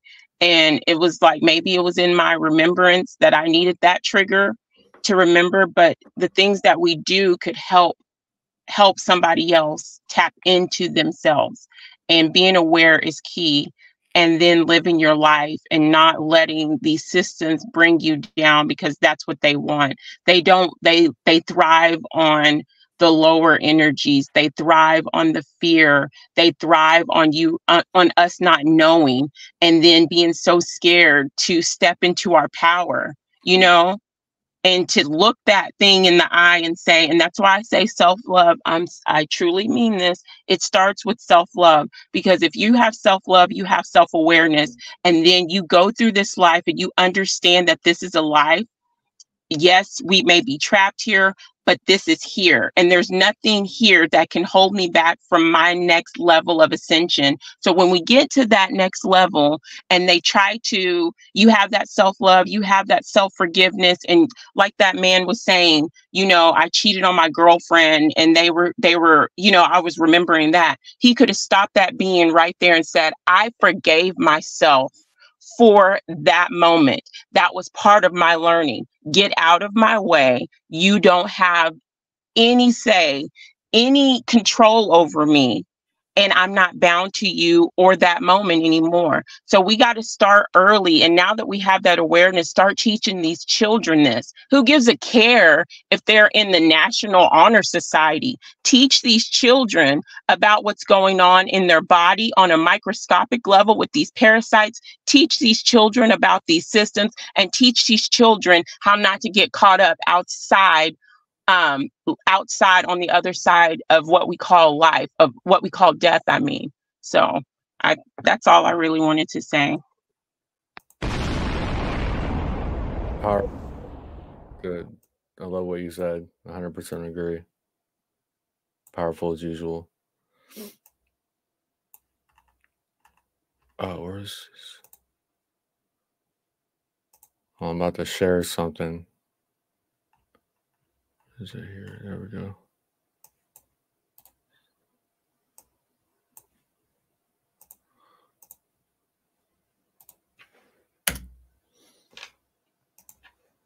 One second.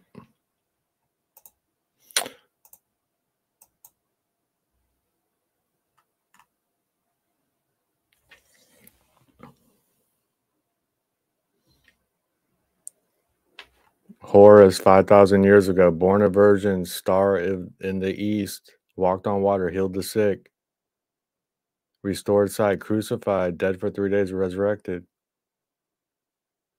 Born, this God, born a virgin, born in December, star in the east, had 12 disciples, performed miracles, dead for 3 days, resurrected. Then the next Savior, born a virgin, star in the east, performed miracles, called Son of God, son of a carpenter, resurrected. Then there was another God, born a virgin, born on December 25th, traveling teacher, turned water into wine, called the Holy Child. Now we got our new age stuff. Same thing over and over again, people. What the fuck's going on here? Repeat, repeat, repeat. When I first saw this, there's actually a lot more to the story of this. A lot more, but that was pretty mind-blowing.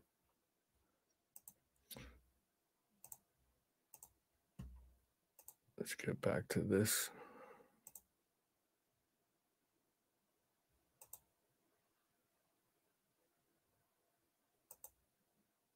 Good to see you, JJ and Wildlife.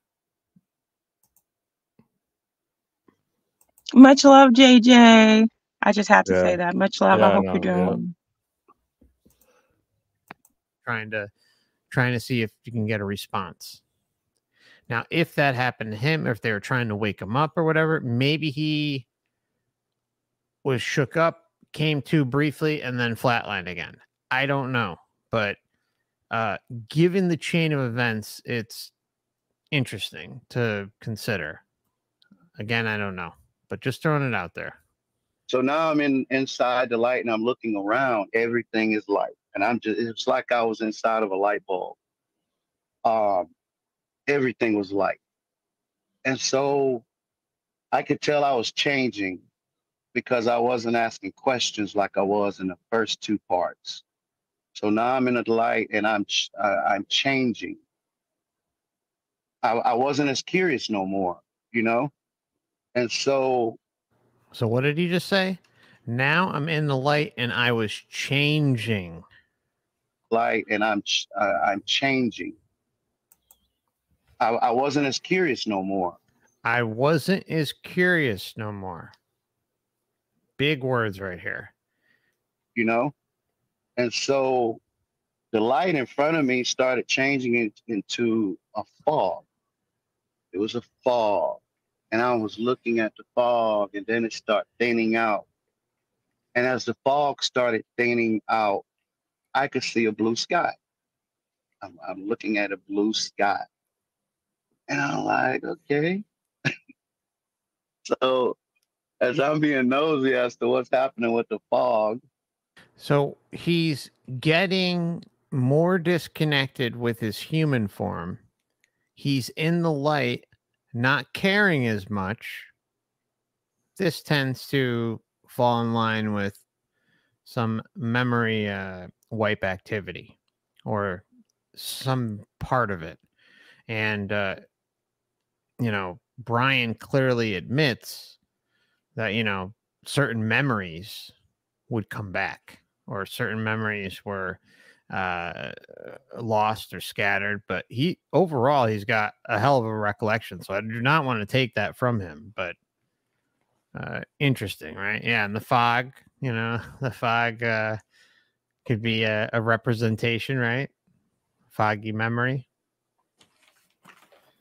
But I went into this ecstasy of love, and it was flowing through my soul like currents. Like if I stuck my hand and grabbed a live bolt, and it just flows through you, man, and it's so deep. And all you feel is love, love, love. And it's like unending. And it's just being. It's like a form of technology zapping them with love because it's not like coming from a being. It's just this like some type of technology shit going on. And it's just flowing through you.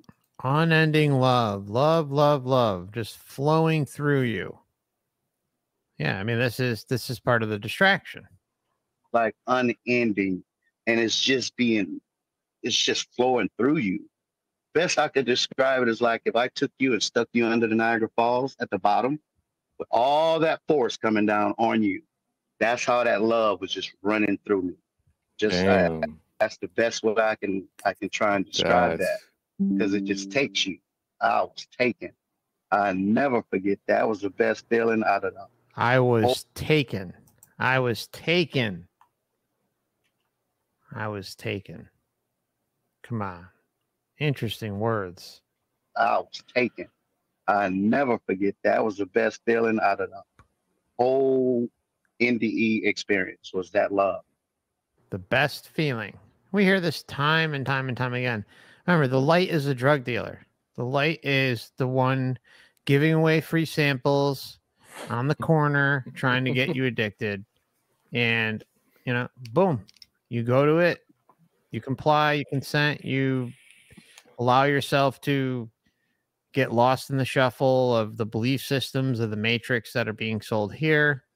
And then those follow over because you know no better, and that's not your fault or my fault or anyone's fault. We get lost here. We get lost in the sensory experience, and we have to figure our way out.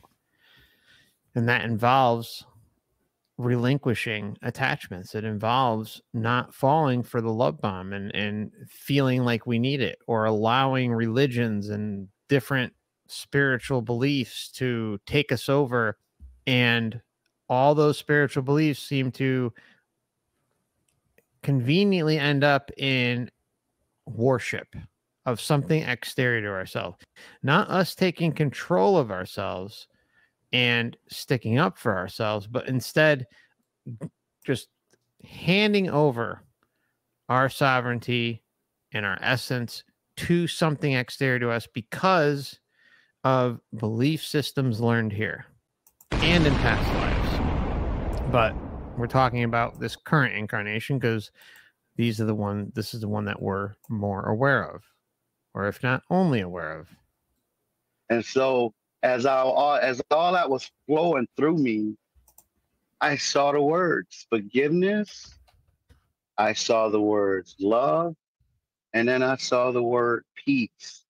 And when I saw the word peace, I came out. Look, I came out of the light. And I was in the sky, and I felt like a god. I was in the sky looking down at I was looking at land and trees.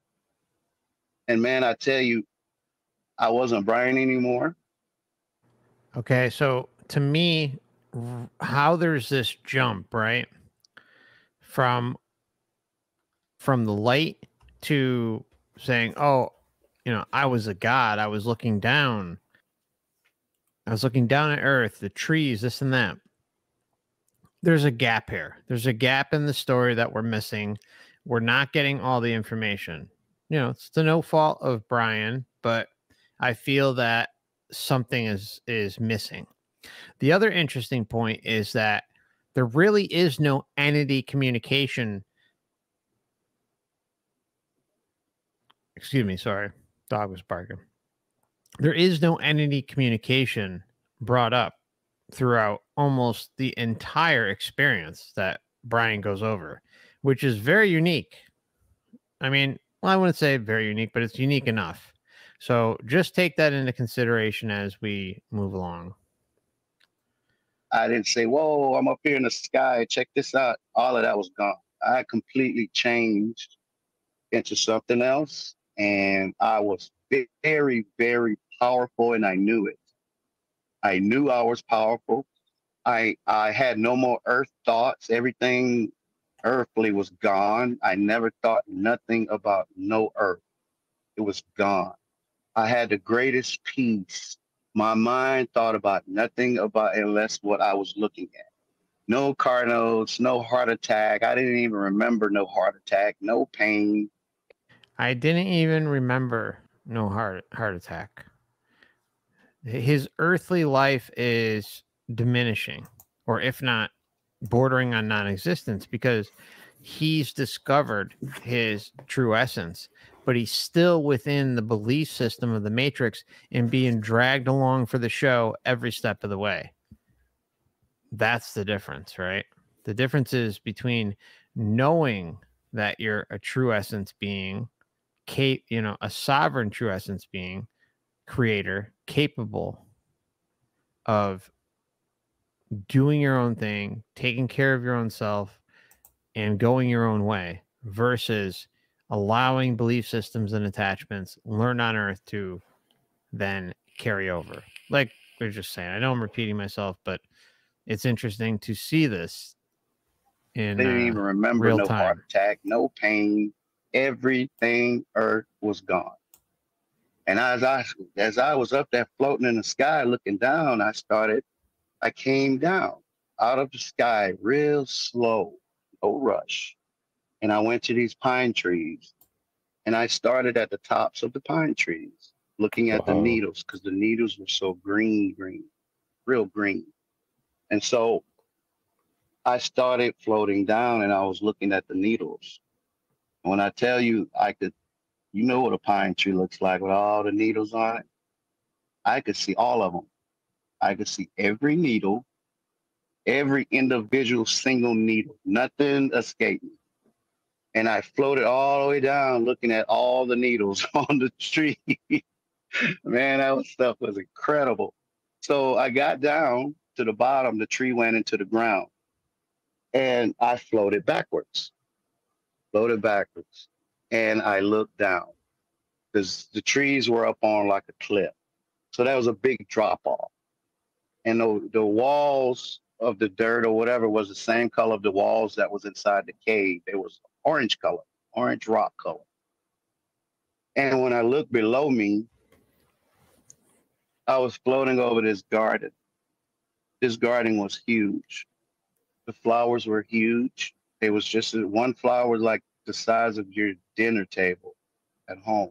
They were huge and they were shining. The colors of these things were entrancing. Once I started looking at them, I couldn't see nothing. I mean, I couldn't look away. I couldn't look away from these flowers. And it was like they were alive. It was like they were almost looking back at me like, yeah, we see you. And I could see, I was looking at them. Mind you, now I'm up here floating and I'm drifting to the right. I was drifting real slow to the right. And I'm looking down and I could see that way and I could see that way. These flowers ran in this valley, and they ran, and there's millions of them, and they went far as your eye can see on either way. While I could see that way and that way, I could see the rays, the white rays were coming out the sky, real white. I didn't see where they're coming from. I had a feeling it was the light that brought me there that was still waiting to take me back because I couldn't stay. I was waiting to take me back. What facilitated the familiarity of the pine trees, the nature scene, the familiar colors that were that resembled his experience in quote unquote the cave, which we can say is more than likely a representation of the tunnel? Well, most of the time, I'd say most of the time, I'd say almost every time, without fail, the system seems to align the experience with a distraction. And in this case, it's nature.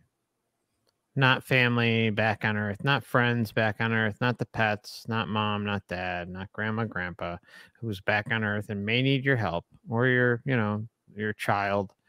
It's boom, some sort of nature scene, which I don't know the reason why, but if I had to guess, that's what happened, because he went from the light to hovering down, looking over, quote unquote, the universe, and then experiencing the nature scene. It's really a wild case. So, and as I could see all of that, I was zooming in the flowers. I would zoom them up to me. I could zoom them in individually. and still see was there and still see everything that way and that way. It was incredible, man. And as I soaked all that in, because I couldn't look away from the flowers, they just had me. And so the channel changed again, or however, and I was in the sky. And I was by myself. I was no land, no nothing. Just me and the blue, blue sky. The channels changed again. I was in the sky. And I was by myself. I was no land, no nothing. Just me and the blue, blue sky. And then something happened with the sky.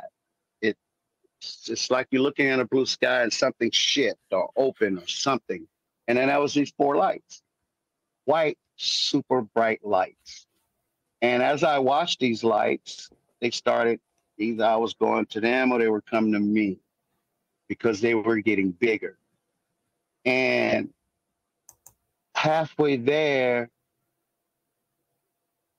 all of these other lights just start popping up around, popping up all over me. And it was like I was a disturbed bee nest. These lights were swirling, and I'm just watching the lights just swirling all around me. And when the big lights got there, all of the little lights started leaving me. And like little bullets, they was going to the big lights, going all around me, taking off to the big lights. And they were all going to the top light. And as I was watching this show, these lights started melting together. And then I could see a head.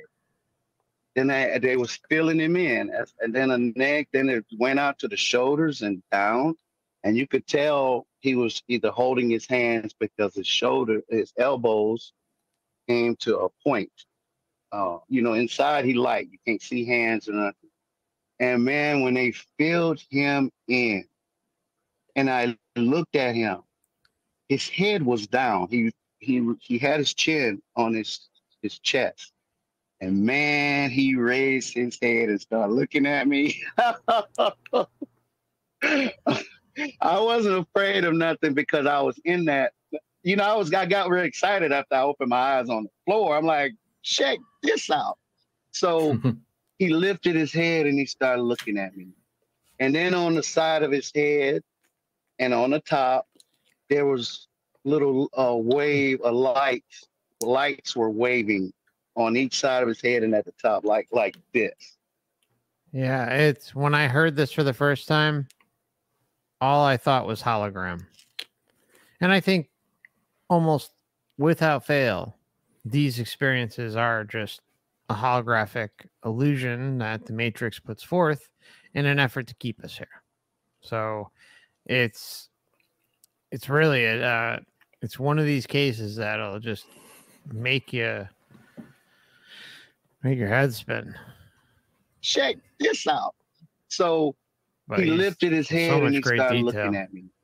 And then on the side of his head and on the top, there was little wave of lights. Lights were waving on each side of his head and at the top, like this. That's how the lights was doing. And then he started flying. He started going up in the sky, then down and sideways. And the whole while he was doing that, he was turning his head. He was looking. He never stopped looking at me. If he go below me, he'd look up like that or down. And he just did all of that. And then he came back to me, and here we go, looking at each other again. And then he took off. He left so fast, like I moved in the cave. He took off like a bullet. And there were traces of himself. And I watched all the traces disappear. And then that's when I opened my eyes on the floor. He stayed with me until they revived me. Wow. Damn. Ian. So do you think that let me pause. Sorry, I was off. Want to give a big no, please go ahead. Do you think he's like saying this being or whatever was going and making sure he was looking, and then by the time that being was gone, he was revived again? That sounds so much like a distraction. Like don't go past this point. And so it's like I don't know. I feel like that was a distraction for him. Yeah, I see what you mean. This one's really good. It is really, really good. Doesn't sound like he was out that long either. I don't know. No, And he saw it's all the spirits. interesting. It's very interesting, but that just sounds like a distraction.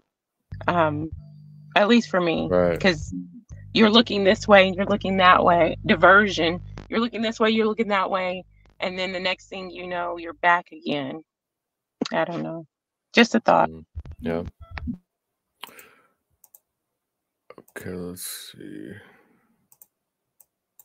Thank you to Monkey Man for the very kind and generous super chat.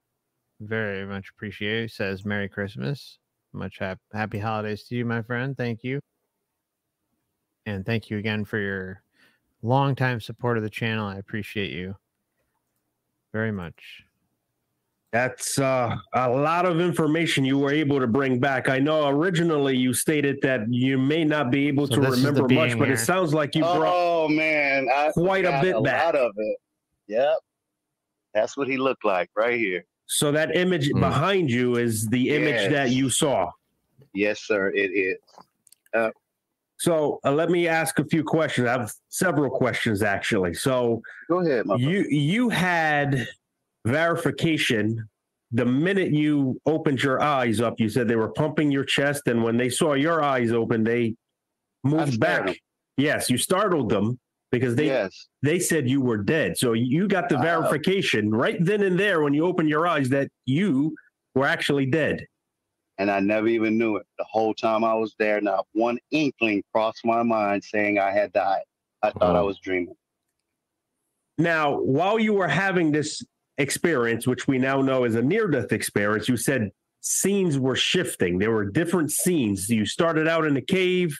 You then, you started out in space. You saw these entities going back and forth, and then you ended up in this cave where you were able to move like the speed of light. And there you. So one thing that about every person that has a near-death experience that I've known, especially around here, is they say, I died. Okay, I get your heart may be stopped, but there's a lot more going on and you're still alive. Just because your heart stopped doesn't mean you died, like you were literally dead. When you're dead, you're dead. Your body is done. That's dead. So a near-death experience is a near-death experience. It is not a death experience. It could be similar, but I'm just saying.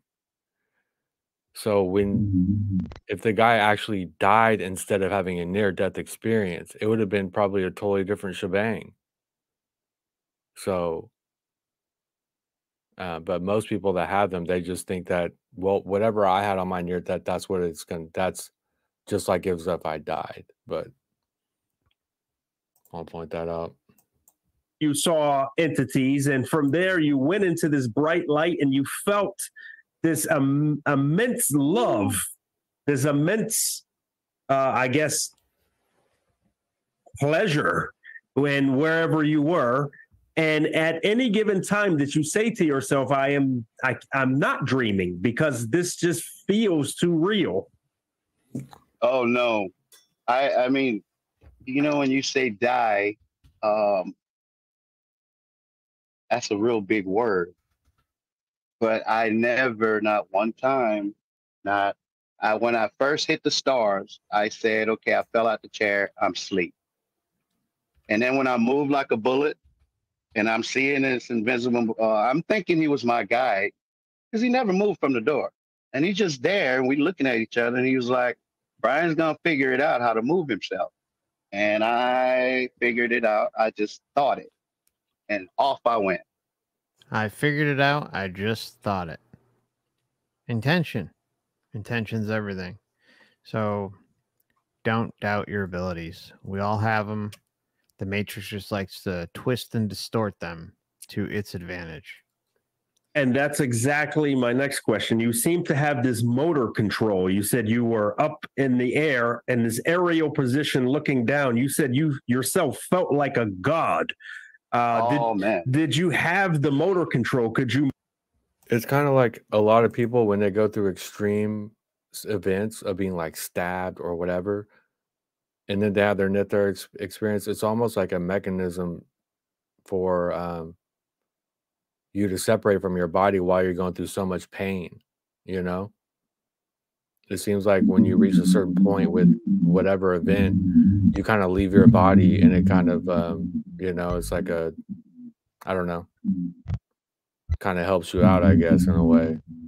Yeah. So it's like a program within whatever, you know. Move left and right if you wanted to, or do you feel something was pulling you? No, I mean it's like I was on a cruise control. You know, my soul just went.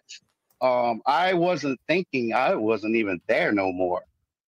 You know, my soul, when I came out of there, I was completely changed, and I was very powerful and could have done whatever I wanted. I was very powerful and could have done anything I wanted. Problem is the interaction, the continued endless interactions with the Matrix. Look, the words that he shares should be reassuring, but at the same time also be a warning based on the chain of events that we've witnessed. And having the knowledge that the experience is customized and set up in a way for us to continue to chase the trail. You know, it's the carrot and the stick. Run, run, run, run, run. Keep chasing the carrot. Run, run, run, run, run. And chase the illusion, chase the illusion, chase the illusion.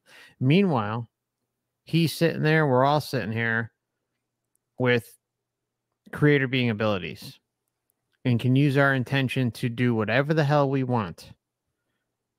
And when we leave here, that's all we've got to do.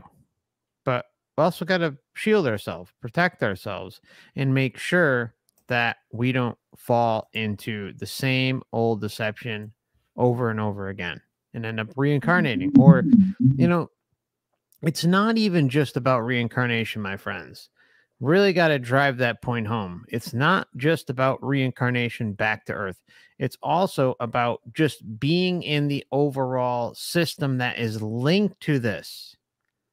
Because the claws or the hands, the arms run deep. They span multiple astral realms. And like we've talked about before, I think there has to be a number of other material realms, a number of other different realms that we can't even fathom that are linked in this whole shit show. And the whole point is to transcend and get out of all of it so that we are completely under our own control, our own sovereign direction, and just protect ourselves, shield ourselves, and just make sure we're looking out for us. Number one, looking out for you, and see what happens. I don't pretend to have all the answers. All I know is that this place and the astral realms, from everything I've seen, it's all about distraction and getting us to give ourselves away. So when does it end? Why is taking the sovereign path considered a negative thing or a bad thing when everything points towards that being crushed? It's on display in the biggest form possible while you're here. How we're crushed. Yeah, I mean we have some semblance of control, but we at the same time we have the limitations of the meat suit. We have the limitations of the realm makeup itself. So what's it going to take? Just blind belief that, oh yeah, you know, the light's God, or, you know, create. I love what he's saying, and he's saying exactly what you've kind of been saying. And people are quick to say, I'm going to get out of here. I'm going to get off Earth. I'm getting away from Earth. And they're Hold on. 1 second. Let me take you off and back on. We lost your audio. So say that one more time. You said. Can you hear me? Yeah, you started cutting out. Can you hear me better now? Yeah, I can hear you right now. Saying that he's saying what we said about the many different layers, and you have so many people that say, "Oh, I can't wait to leave Earth. I'm leaving Earth, and that's it."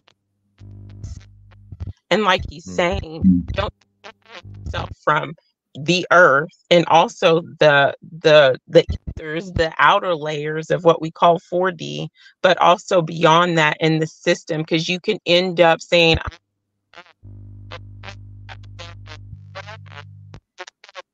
system, and you end up in. Oh man, we keep losing your audio.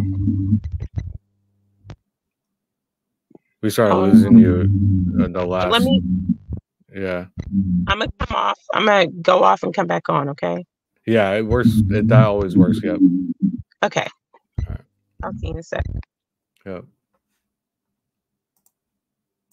Creator sources. Everything is advertised, is legit, and I'm just going to blindly trust it. No, that's just pure insanity. And think about it. If reincarnation, well, not if, we know reincarnation is real, but taking that into account, knowing that reincarnation is real, and if we keep coming back here, what is it? The definition of insanity. Doing the same thing over and over again and expecting a different result.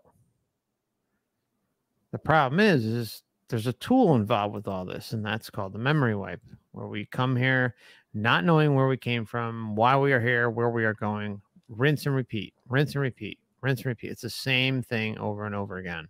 So there's nothing wrong with standing up for you and seeing what happens. And like I've talked about a number of times, look, God, source, creator, this whole thing with the light, all we hear time and time again is that, oh, it's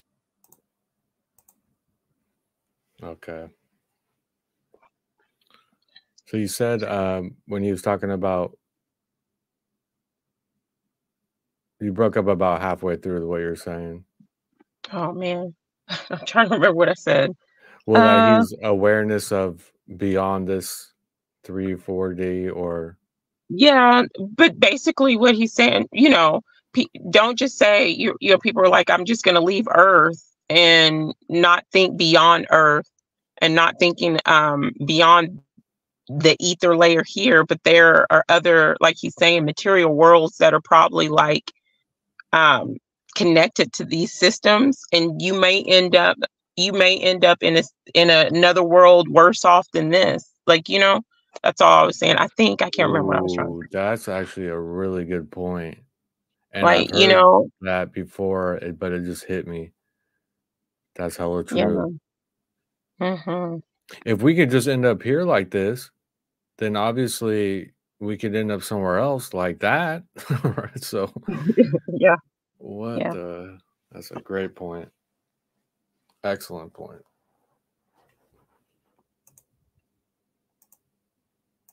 So understanding, it's loving, it's caring, it doesn't judge you, doesn't judge us.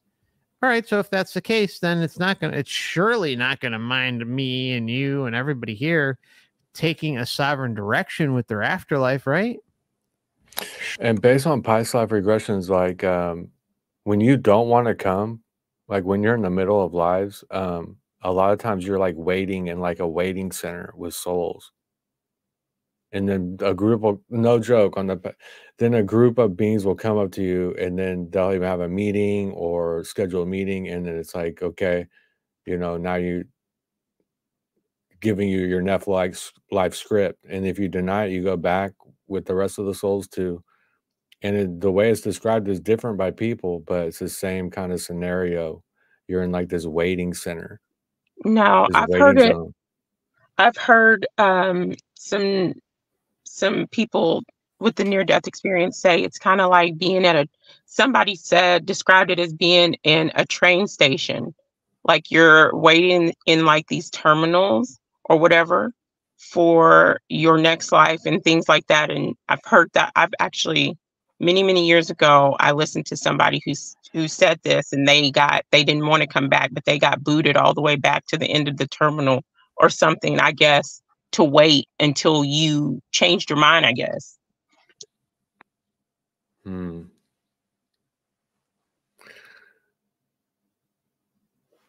Well, I guess I'll see you all in the waiting room. We're all going to be there. This is going to be a few of us. Oh, man. Oh, that's going to be fun. Oh, man. Surely it's not going to care about that. And you know what? If we decided after taking the sovereign direction that, hey, I'm going to go back to the light. Maybe I got to go back there. Not saying that you will, not saying that I will, but say for some weird reason, we end up thinking that this is something that we need to come back to, or at least to the light. And because it's portraying itself to be God, source, creator, then it shouldn't mind, right? It shouldn't care. It's understanding. It's loving. It's forgiving. It doesn't judge us. So you can't lose by taking the sovereign path. It's a win-win situation. Exactly. If the system, if every, it's a win-win situation. Because if it's unconditional love, making you feel all this waves of love and unconditional and acceptance, and this, then you should be able to accept me questioning you and saying, no, I'm not going. Exactly. Why is it a problem with me asking questions about where I'm going and what I'm doing here? You should be like, wow, that if this is part of a schooling, then you should be praising me for going within and asking these questions, you know? Yeah, you should be happy when people ask you questions if you're like, you know, running some system. Yeah, like, oh, they're finally getting it. So they're asking the right questions. That means they're progressing. But it's like it's being snatched away the moment that, you know, the moment you figure out something, or because of these systems, you ask these questions and they tell you you're going to burn in hell, and you don't ask questions at all. You're not supposed to ask. You're just supposed to comply. Don't lean onto your own understanding. Don't, and whatever that verse is about the heart, it's deceitful above all things, you know, and it's religion, it's the school systems. Don't be questioning the teachers in the militaries, in your job. Don't be questioning. You're not supposed to be questioning authority. So, and then there's that fear there. So, man, do you have this channel? Like, what is this channel? What is this, man? Oh, he's watching the video. As far as this guy on the screen, what video he's watching? Okay. Yeah, he's reacting to the video. Okay. And he doesn't usually share the links. I don't see the link here. He should be doing that. Showing someone content like that, it definitely should be. Oh, here. Okay. Yeah, I don't see it. Damn. But this is Forever Conscious Research channel, everybody who are watching. I'll put another link in the chat since probably some new people popping in. Oh, BOV posted it. Okay, thank you. Oh, thank you. I like his message because I resonate with him the most out of most of them, I think, because it is a message of sovereignty and empowerment overall behind all the, you know, so. Everything is advertised and everything is cracked up to be, then what's wrong with waiting a little while? What's wrong with taking the sovereign direction and protecting yourself and going about your existence and then making an informed decision without influence? Without influence. The light is a drug dealer. It's a menace, okay? Capable of very powerful influence.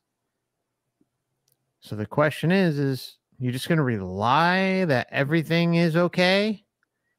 There's nothing wrong with the system that you just came from. There's nothing wrong with this insanity that we're living in right now that is rooted from the light, from the source, from the creator, whatever you want to call it.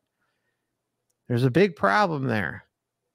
And maybe, just maybe, the entire thing is bullshit and we keep falling for it. Again, I don't have all the answers, but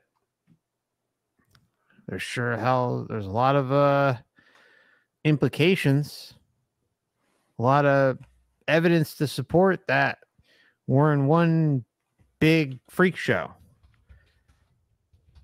I mean, a lot. It's not some small amount. It's a lot. And it's designed to rob us of our sovereignty. It's designed to take away your inner knowing that you too are a creator being, that we all are. So I just looked up, although you can't trust a lot of numbers and stuff, but I was seeing how many people die every day in the world. It says 150,000 deaths per day. Global number of deaths per day is 150,000.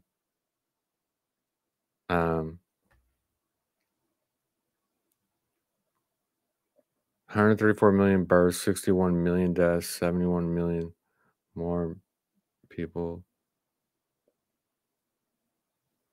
134 million babies born in 2023.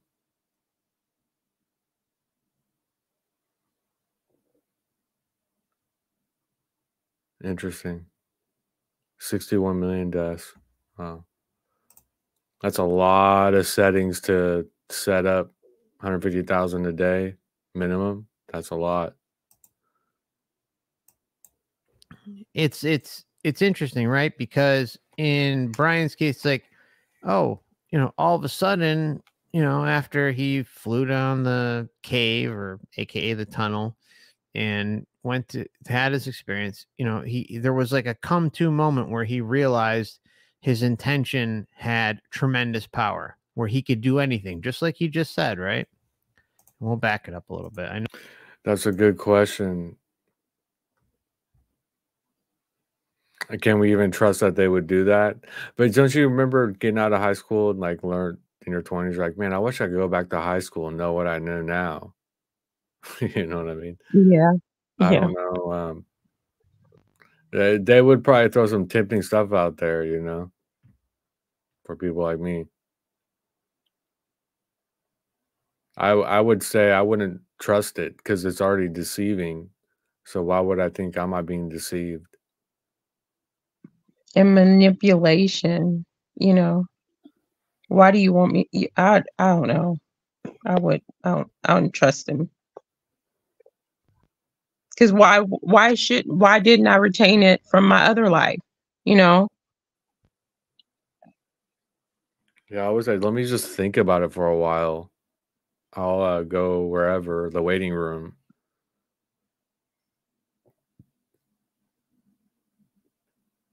What's up, Rory? You didn't miss much. We've just been reacting to some near-death experience stuff. Nothing big. No, I'm kind of rambling a little bit, but there was like a delayed effect there, right? It's like he had to go through a certain set of protocols and distractions, and there was like, cool, there's the door at the end, there's the man or the figure, the yellow guy in the background, and that's the carrot, right? Oh, what's that? What's that? I just came from a clouded existence on Earth, and I'm coming into my true essence self, and lo and behold, there's a distraction there. That's the carrot. The yellow man is the carrot. And all Brian wants to do is figure out what the hell is going on. He's curious, and understandably so. It's no fault of his own. I think we've all clearly done something like this before, if not many times. Anyways, rant over. Thank you for listening. Any given time. And the feeling was automatic. As you said, you weren't really thinking. No. I looked down and I saw the trees and I just started floating down to the land and to the gardens.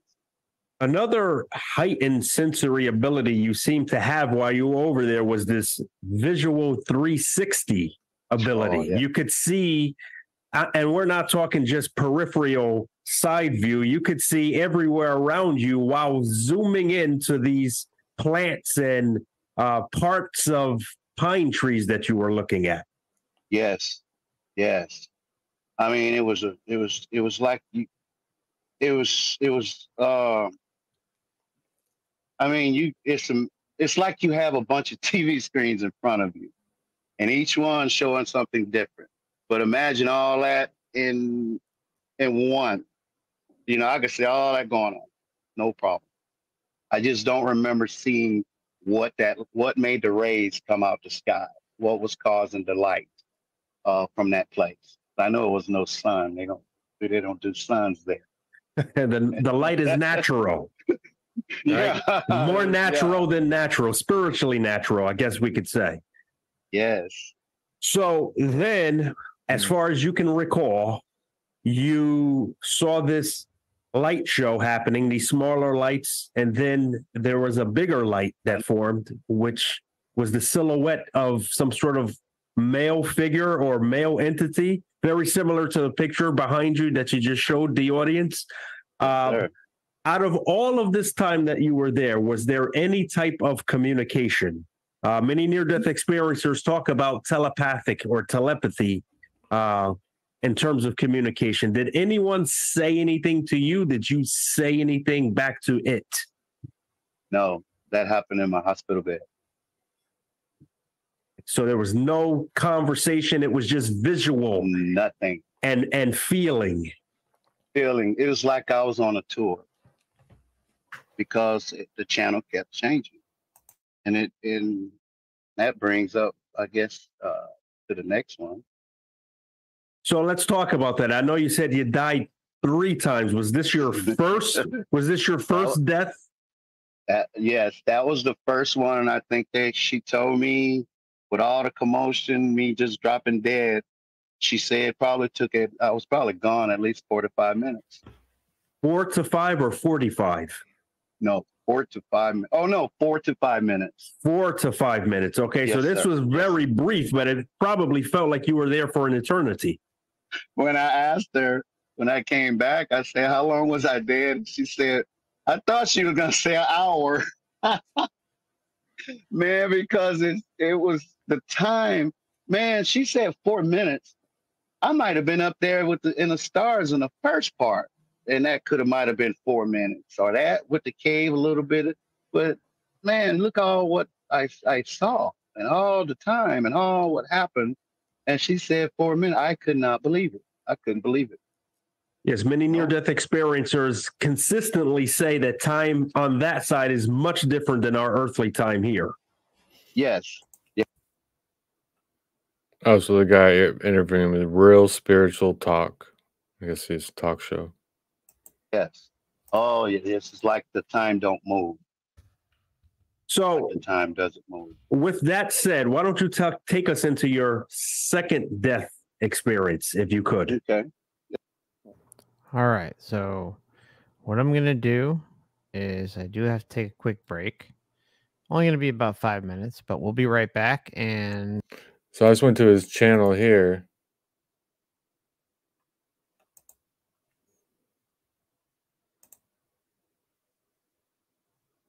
Woman feels the bliss of heaven and the torment of hell during her NDE. Let's check this out for a minute. This entire thing is this guy, because he died. Well, he had multiple near-death experiences. Let's check this out for a second. To another edition of Real Spiritual Talk Radio. I'm your host, Lamont Gates, once again bringing you the world of faith, metaphysicality, and spirituality. Joining me today, ladies and gentlemen, is near-death experiencer Randy Beard. Randy, welcome to Real Spiritual Talk Radio. Thank you. Thank you for having me. It's a pleasure to have you on. Now, Randy, I typically start the near-death experience interview off with the religious question, the big R, as people call it. Prior to your near-death experience, was there any religion you held on to or grew up with, if applicable? I did not, I wasn't raised in the church per se. I started my own spiritual journey at about 17. I was always aware that there was something bigger than me, and I'm glad that I was not raised in church because I didn't have to be deprogrammed, if you will.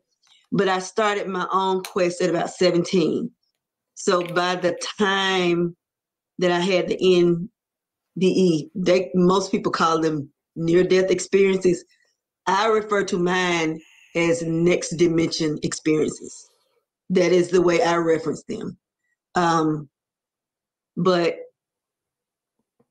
by the time I had my experience, I had probably studied with the all seven major belief systems, because all of the belief systems falls under one of those seven. So I had extensively studied with all seven of the major belief systems and had come to believe what I believed before I started was that we really don't believe anything different. That is what I truly believe in my heart. I believed that before then, and I believe it now. So it sounds like theologically you were wide open-minded, that is, to examining different religions prior to your near-death experience. And with that said, why don't we get into your near-death experience? Because I think it would explain the spiritual portion that you are explaining to us right now. Okay. But before we get into your near-death experience, what was it that exactly triggered the near-death experience to occur? Okay, I have lived with what the world calls depression from a child. I'm 61 now, so I've lived with the symptoms of what they call depression from the time I was like maybe 12. And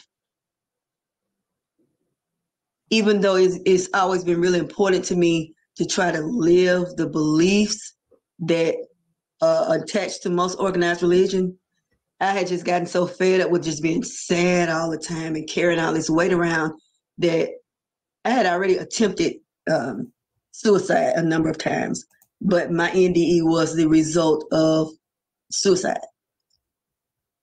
And I won't call it an attempt because according to the doctors and the ambulance drivers that took me, they said I was dead. So I'm not going to call it an attempt. So what was it that, what was the method of the suicide?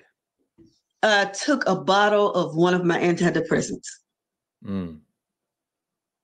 Yeah. Take us into what happened after you took this bottle. Okay. This is one of the ones where you like get invested into the story. This is, I know. you can tell she's Wow. telling the truth too. Mm. It's deep. Yeah. Took the pills and went to sleep. Wow.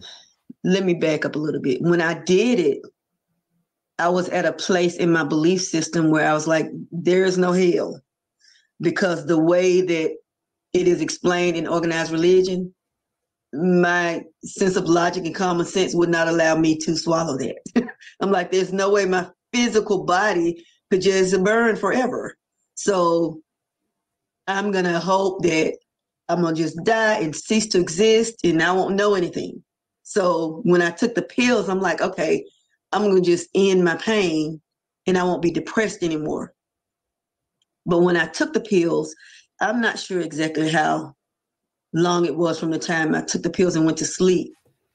But I started. So we got to remember as well with when drugs are involved or like psychotropics, how this affects the experience as well.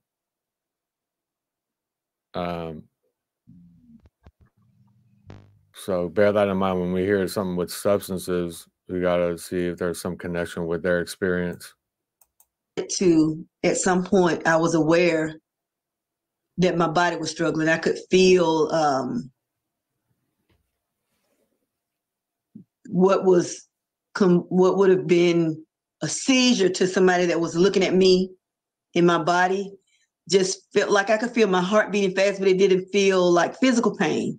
It's no way for me to, I can do my best to articulate what was happening, but there are no words that could really explain what was going on. Like I knew my heart was beating real fast, but it wasn't like I could feel it with carnal senses, if that makes sense. And then I felt it beating really fast, and then I felt it struggling to beat. And I was aware when it beat for the last time, I knew what was going on. And I knew there was a separation that was happening. And right after it happened, and this is funny to me when I think about it, the first thing that came to my mind was, I'm still me. I didn't escape anything. What is going on? So I thought that was really funny. Whenever I think about it, I was like, I'm still me. I still know who I am, and I still know why I did this, but I knew that I was not in my body. So that is the first thing that happened. And I was very conscious that there were other entities around me, didn't know exactly what they were. It was very clear to me that they were asking me if I wanted to proceed. I was very aware of it, even though you don't hear it in an audible sense, in a tangible or carnal way. But you're aware of what's being said in the same way that your instincts may tell you not to do something when you're questioning it. You don't hear yourself say it out loud, but you are aware of the thoughts that you're having. So I was aware that there were these other entities present, other spiritual entities that were present with my spirit that were saying to me, are you sure you want to do this? I felt safe, but I was like, yeah, I don't want to be here anymore. It's sadness here. I just want to go on to somewhere else because I believe I'll be happier. So they went away. And then I started to see the, how people say they see the light flash before them. For me, it was like when you think about those old film strips or movie reels, like back in the cameras where you could take the film out and you could stretch them out and see the images on them. It was more like that, like it kept going real fast and it stopped 3 times. The first time it stopped, it was my mother and myself in her kitchen when I was a little girl. The second one was myself and my first son when he was a newborn. And the third time was me with my second son. I haven't got the full clarity of that, but I know for me, there was some importance to the connection of a mother and child, the importance of a mother to her child. And I know that it was unique to me, why that was for me. And everybody that I've ever talked to that has had an NDE, there are some similarities that we all have, but there are a lot of things that you know that are specific for the individual. It's like, okay, this is something that you know you can talk to other people that have experienced this that's going to confirm that, yeah, this is what was going on. But then there are going to be other things that let you know that your source energy has something specific in this experience for you, for your walk after this is over. So now I'm still determined that I don't want to be here because it's sadness. My whole life, I've always had sadness. So now I'm starting to see this light that people are talking about. But for me, it was not a tunnel. It was more like I'm in this darkness and I see, if you're in a dark room and you open the door and there's a light on the other side of the door, you will initially see, say, the light at the top of the door and on the side of the door. If that makes sense. That was what it was at first, and it was starting to open and open. You can't describe it as like a white light, like you've heard people say. It was more of a brilliance. It was more like a golden brilliance that doesn't exist in the carnal realm.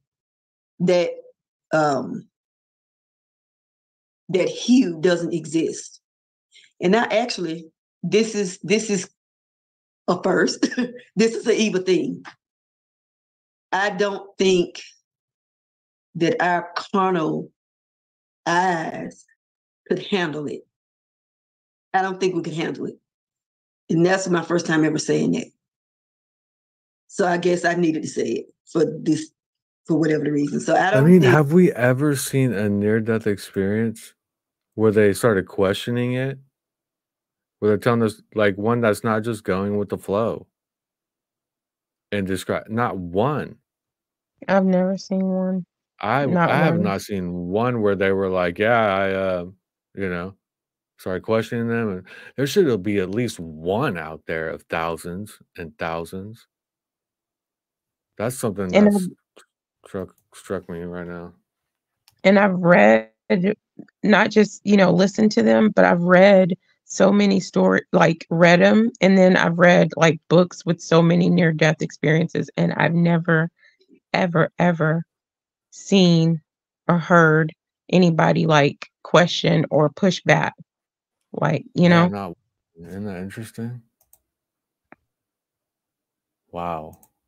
Let's think about that let's sit on that one for a little bit, guys. I think that in our carnal state, we could even handle seeing that. So I'm seeing that, and I feel like I'm getting closer to where it is, and the door is opening. And I'm experiencing this. If you can imagine every desired emotion that you have ever felt, if you have kids, it's the way you felt when you first had your first child, the way you feel when you fall in love, the way you feel when you're proud of somebody, every emotion that you've ever desired. Now multiply that by infinity. That's how it felt. So of course I don't want to be here. And I'm at this point knowing all this clarity is coming to me, and I'm like, I'm not needed here. So I had a sister that drowned when I was 12. She came to me as I'm trying to approach this brilliance and says, it is not your time to go. You have to take care of your child. Because my son was 10 years old at the time. My youngest son was 10 years old. I knew it was her, even though we don't have carnal eyes. The same way you can see me, you know my name now. So if you see me again, you know it's me. In that realm, I knew who she was. My spirit knew who she was just because she was present. There was another entity with her that I still, to this day, I don't know who it was, but there was some other spirit entity with her, but I knew who she was. She gave me the message she was supposed to give me, and she left. I didn't want to hear it.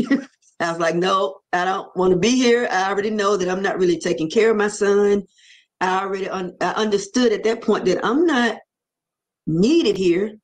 It's an illusion in my mind that I'm taking care of my son. That's beyond my pay grade. So I keep going, and I'm going toward this brilliance. But before I could get there, things start to shift.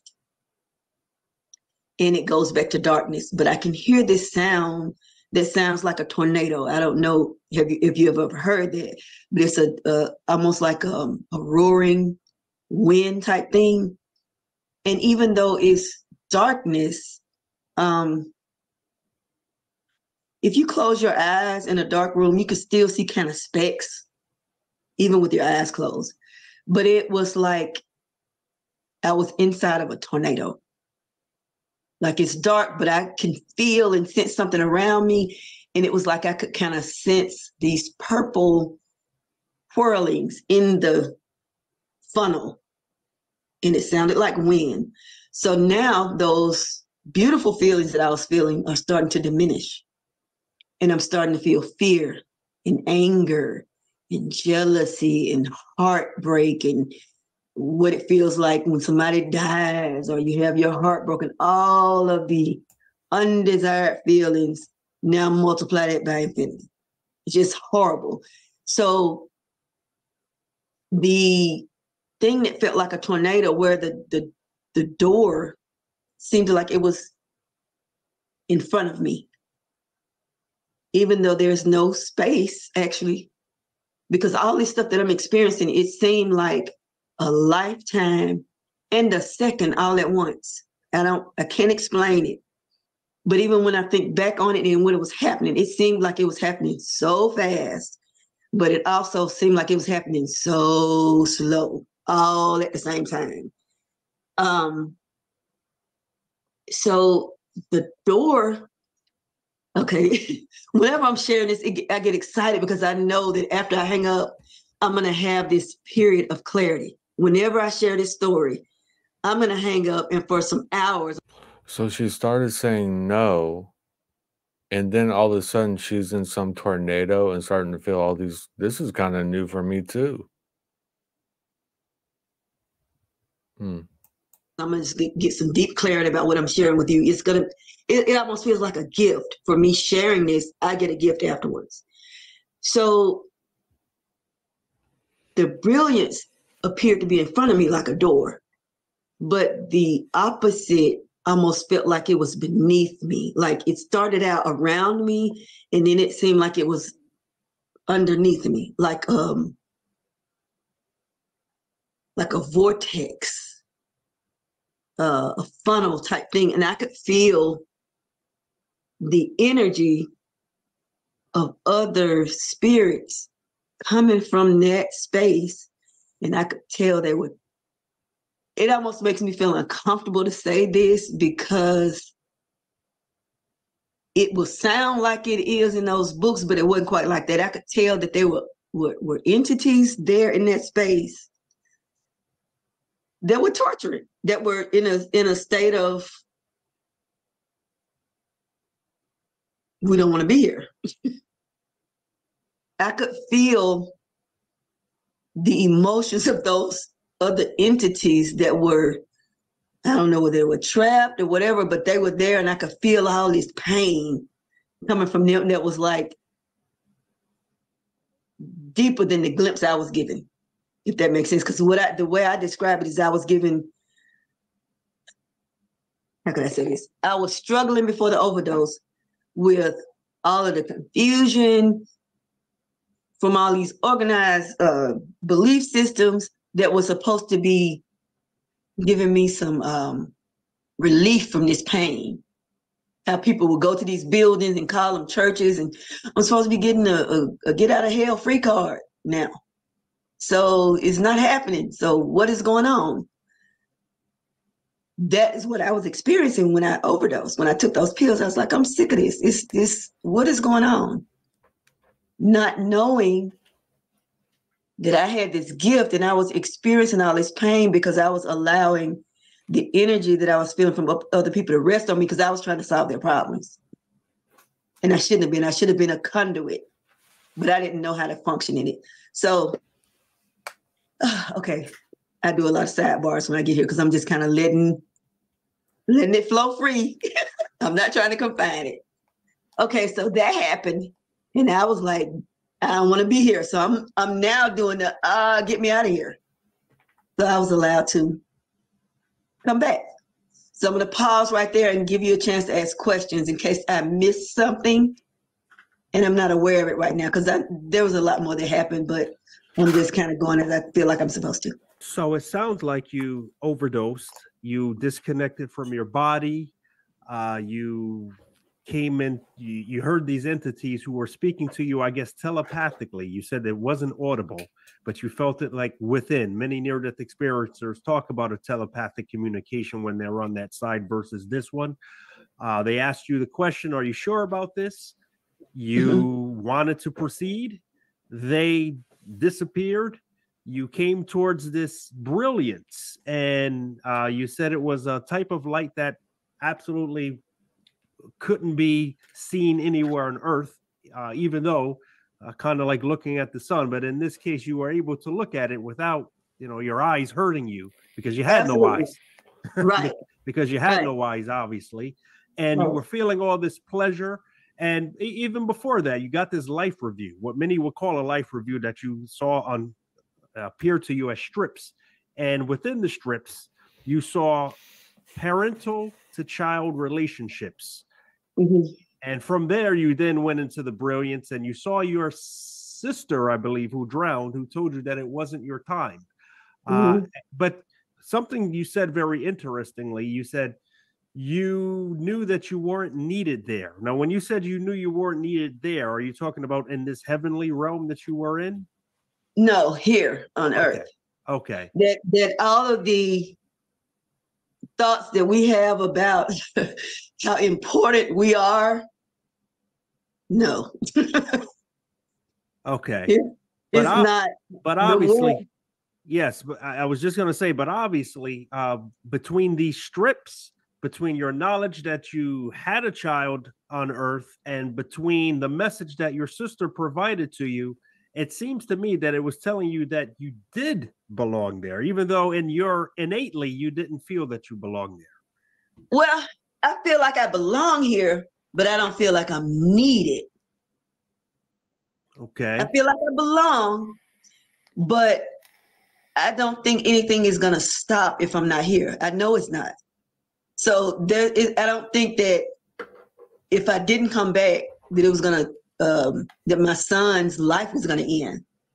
It would have changed. He, maybe better off with me. But what I gained clarity of, is there something bigger than our carnal existence that's making this thing go. It doesn't need us. We need it. It doesn't need us. It's gonna do what it's doing. Whatever. And I'm not professing, and never would profess, to know exactly what it is. I don't even like to limit it to. When people debate about, oh, it's God, it's Allah, when those are really the same words, just God in Arabic. The clarity that I've gotten directly from that source said it doesn't matter what we call it. It is irrelevant, because as long as we're in this form of our existence, we're not capable of grasping the fullness of it anyway. So it doesn't matter. And we're not supposed to. This is the clarity that I have. I don't try to force anybody to believe it. I think it's for me. And before I continue, I want to thank you so much for inviting me to do this, because for 20 years, this has been like 23 years. Okay, let's fast forward to. Well, I'm very glad you feel comfortable. That's exactly what I'm here for. You talk about belong and a need. I think I'm where I belong, and, I think I'm where I need to be, especially in terms of bringing in these great near-death experience accounts that a lot of people really are unaware of. Many people out there are searching for something higher and something spiritual. And perhaps if they could just listen to your experience or someone else's experience, they can get a better grasp of that highness and that spirituality they're seeking. Going back to your experience, though, I know you then went into what many could probably describe as a hybrid near-death experience, because you started moving away from that brilliance and going into kind of like darkness, where you could feel souls that were almost being tortured or in damnation, as you stated. Why don't you move us from that point on? Because I know you said there were a lot of things that also occurred. From there, I asked to come back, and I was allowed to come back. So when I woke up, I was in the hospital and had been there for a while. So I had been pronounced dead. My family's at the hospital. But for me, it was like I felt like I had just gone to sleep. So the doctors are like putting fingers in front of my face, what's your name and all this kind of stuff. So the next few days after that happened, I could literally, this kind of still freaks me out a little bit. I could see past people's surface to the spirit of who they were. And it was really scary. It was like I was afraid of everybody except my mother and my 2 sons. And I was married at the time. So it's almost like I could see people's meanness or their maliciousness. So I was like, for a day or so, I think I went outside the next day and I was running away from people. Because I was like, that person is mean. This person is malicious. That person is a liar. I was just running away from people to the point where for like a week, I could not be by myself. Because I was like, I don't know if I want to see this, but I finally got comfortable and I was like, you know what? I do want to know this. And I had to get to a point where I understood why I was allowed to see it, because I had been asking all these questions from the time I was 17 to 27. And whenever the answers would come, I would be afraid and run away. And I was like, no, I've been asking for these answers. So now that I'm getting them, let me just trust that wherever these answers are coming from is going to protect me from my own fear. Because all this fear is just coming from me.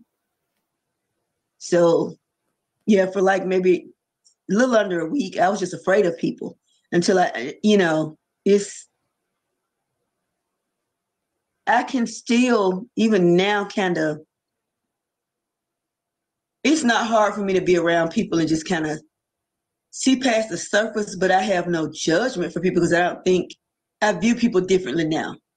When you're mean to people, when you're malicious. Okay, it's kind of done with her experience. Yeah. Go back to this guy. I thought she said she had like a heavenly experience. Or Well, in the title it said heaven. She experienced heaven and hell.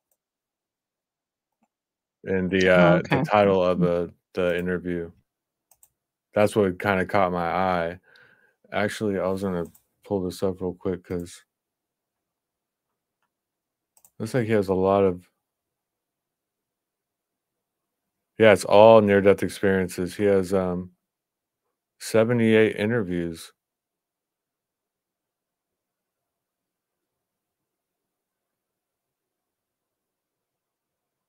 I've never seen this guy before. Interesting.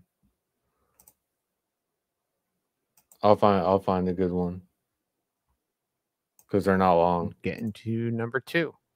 Thank you for your patience, and we'll be right back. Fast forward. If you guys don't mind. One morning I went to work. It was a Saturday, and we were gonna work a half a day or a short day. Yes. Oh, yes. It's like the time don't move. So the time doesn't move. With that said, why don't you take us into your second death experience, if you could? Okay. Yes, sir. After they got me off the floor, everybody was in there now. I was looking at my friends.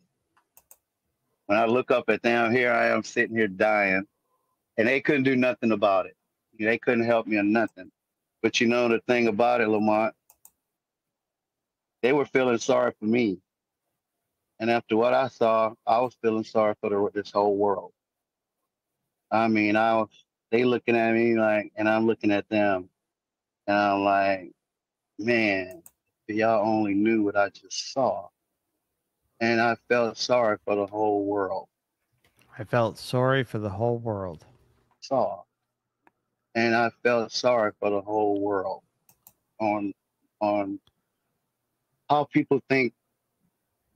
You know how everybody go about their daily life, and you gotta, we gotta do this to get to heaven, or you gotta do that, and you gotta do all this stuff, and all you gotta do is love each other. And it's just that simple. So the ambulance gets there. They take me and put me in the ambulance, and they lay me down and hook me to all this stuff. And then I remember a jerk. I felt a jerk, slight jerk. And then there I was standing there looking in my face. I was looking in my face. And my eyes were closed. My head was tilted to, like I'm asleep or dead. My mouth was open because I could see my top teeth.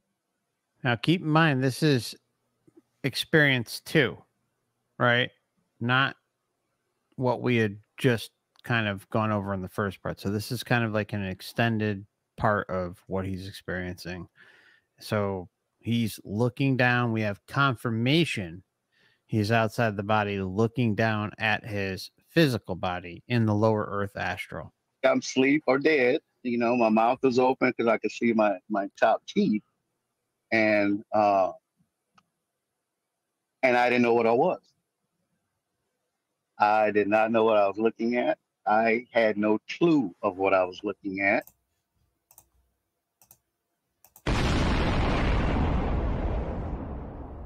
Boom, another mind wipe.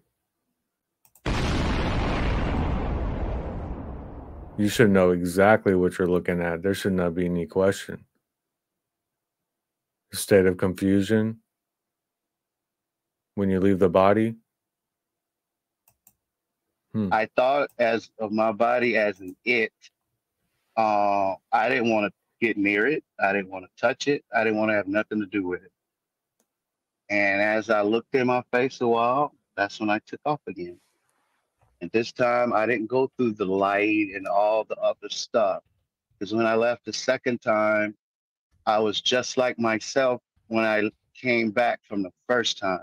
There was no questions, no this, no that. I was still in that super mode or whatever I was. And then in front of me was this big giant circle, huge circle. And inside this circle, there was flowers. And each color of flowers had their own groups. They had all their own groups and they filled the circle. So automatically, I didn't even have to wonder about what I was looking at. It's like I knew. And we all are one. We all are different colors, different languages, different people in our own group. But still, we are inside of one circle. And that one circle is all of that lets me know we are all one. I don't care what you look like, what you think about somebody else. We're all one. And so, and then the channel, I had channels changing, that's the best way I can describe it. I went to another spot, and this it was amazing too, because I was inside of this white room, pure white walls, white floors. It's like I was in a museum because they have podiums there inside the room. And on top of these podiums were these black dogs. And these black dogs, I remember growing up or in class or whatever history, the Egyptians would draw these dogs on the walls. And they had long nose, and at the end, it was a ball. It wasn't drawn. They didn't draw them like a dog's supposed to look like. They drew them how they drew them on the cave walls and stuff. And that's exactly what I was looking at, just like somebody drew the dog. But they weren't alive. It's like statues. Like I said, I felt like I was in a museum, some type of museum. And felt like it was in a museum. He's talking about Egyptian dogs, and he's accessing and presenting us with a memory that he has as a child. Everyone knows what they look like. It's not, like some mystery, but this is again an example of a customized experience. He verified for us that he has knowledge of this as a kid, and in turn seeing it in experience number 2.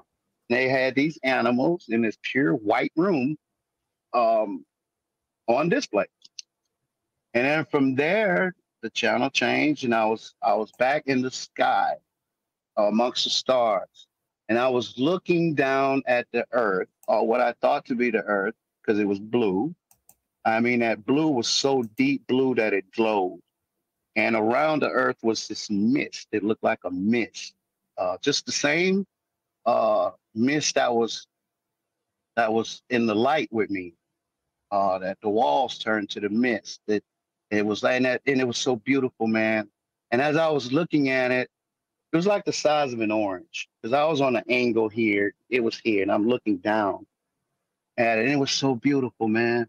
And I was like, wow, how could something be so beautiful and have all that evil on it? You know, oh, it's so evil. But to look at it from a Just think about that, right? So he's in this room. I'm going to back it up and I'm going to go over it one more time. Hold on. angle here, it was here, and I'm looking down at it, and it was so beautiful, man. And I was like, wow, how could something be so beautiful and have all that evil on it? You know, oh, it's so evil. How could something so beautiful have so much evil on it? I find it interesting that there's, you know, this transition, this smooth transition between, you know, what he noticed in this quote unquote museum with the podiums and the dogs, the Egyptian representation, and then boom, he's looking at Earth and having these deep realizations about the evil. Keep in mind that he's here making a informed, smart judgment about the insanity that happens here, that's allowed to happen here, but yet is involved with the realms that are linked to the evil of Earth. See, this is where you have to bridge the connections and ask yourself, how come if someone can have this deep realization that they would come here?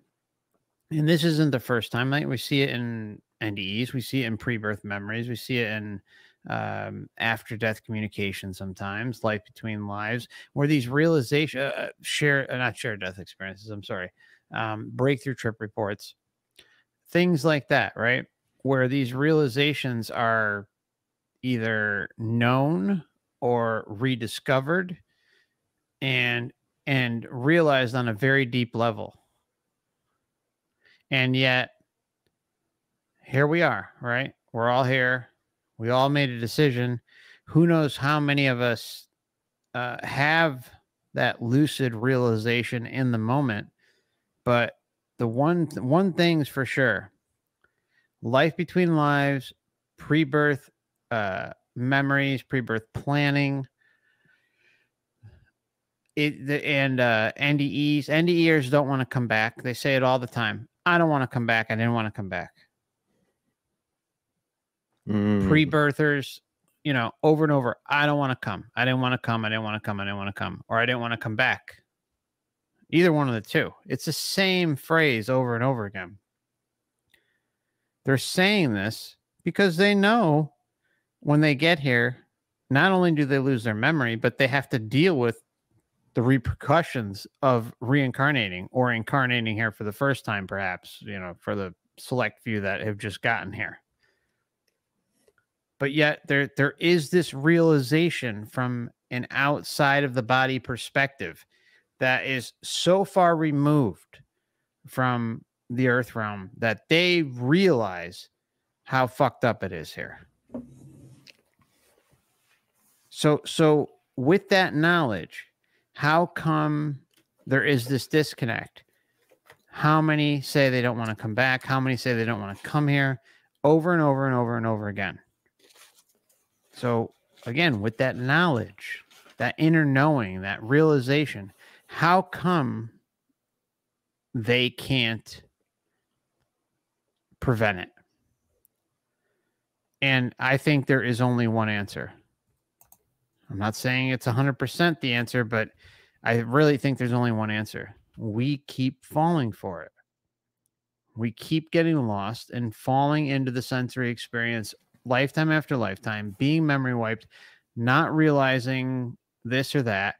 And on top of it, buying into things like karma, buying into things like sinning, buying into things like it's for our spiritual evolution, being stuck in this endless cycle.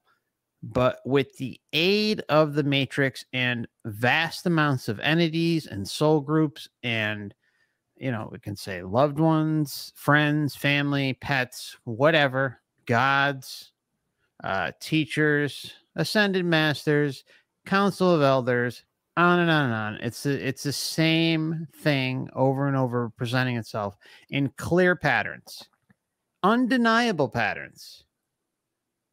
Now, yes, we are taking what we're seeing through a human perspective, and of course, with some inner work ourselves and going outside the body, or maybe doing regressions and kind of coming up to other conclusions as well, that isn't just solely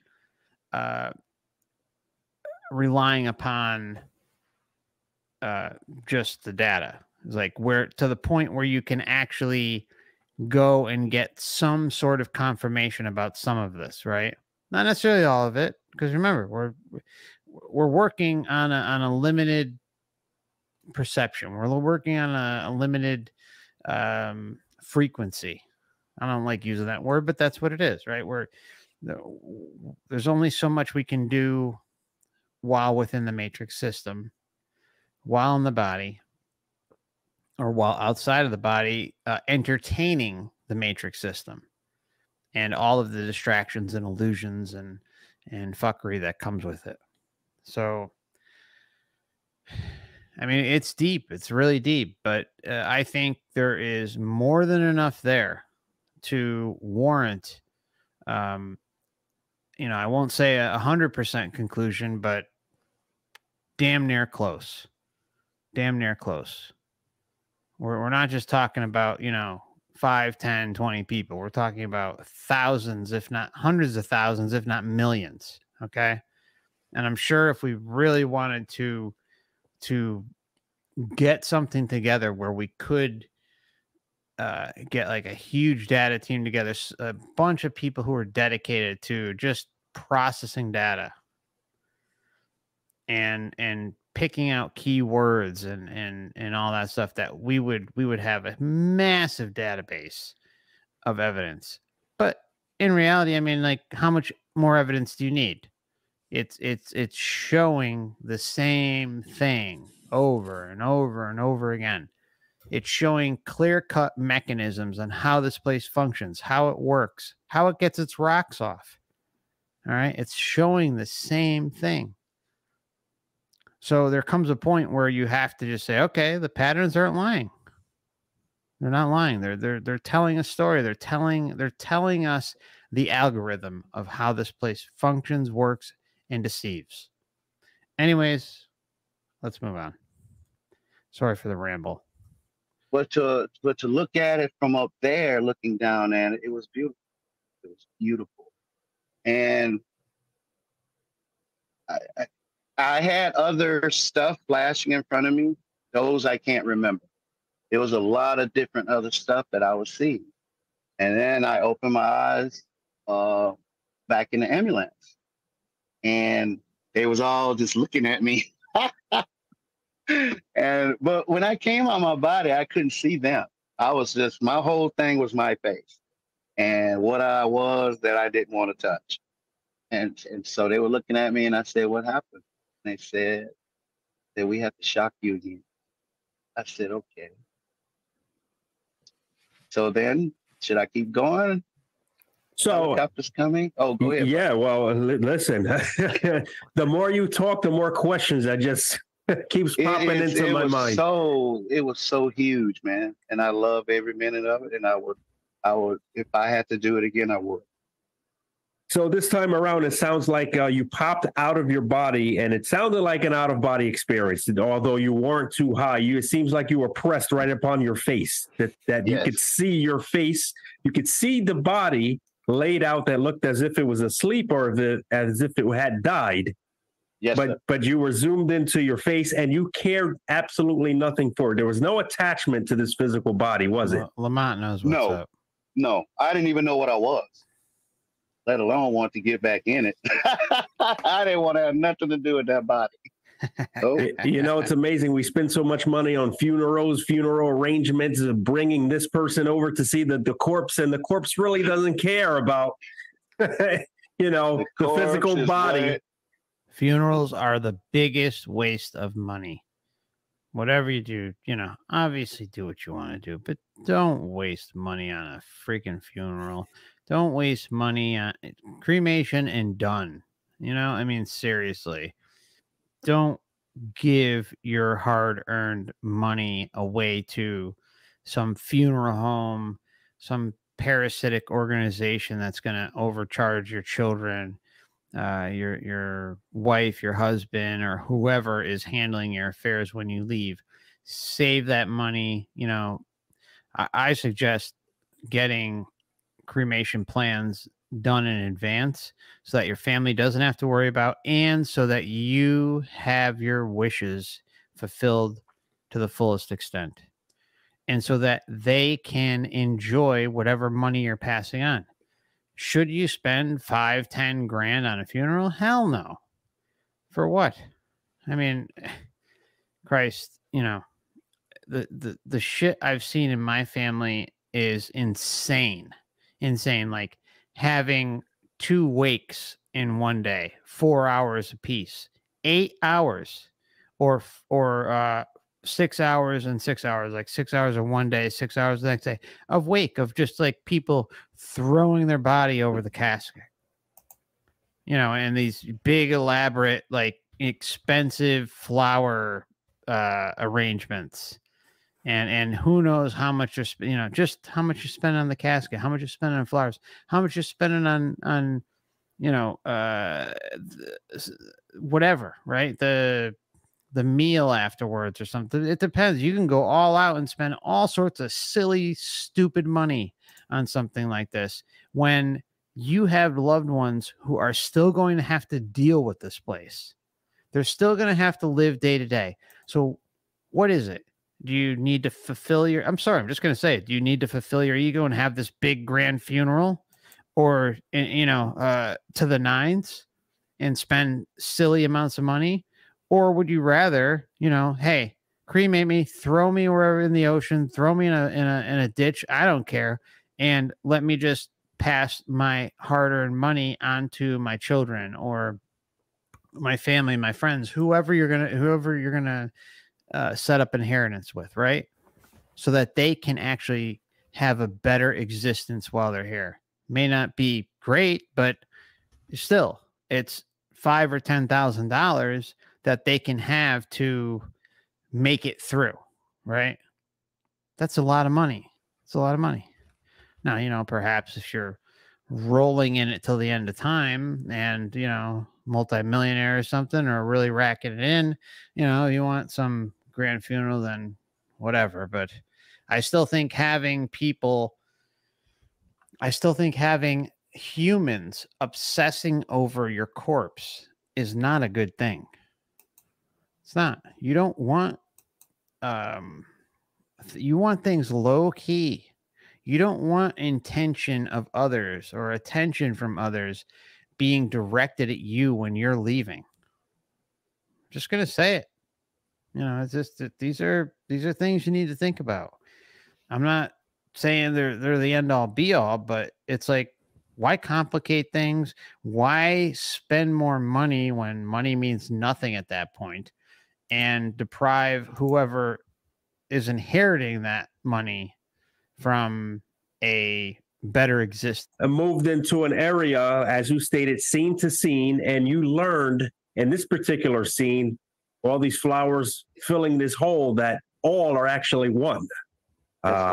We may be divided by language, by culture, by religion, by socioeconomic status, etc. But at the end of the day, when people say things like, we are all children of God, that actually rings true.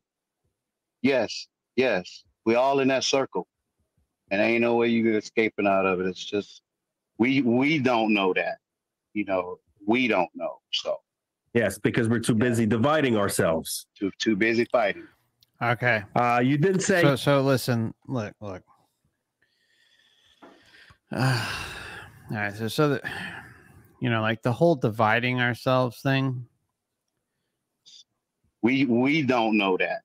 We don't know that. See, that let's just rewind to that part with Brian, right? We don't know that about being quote unquote one with God.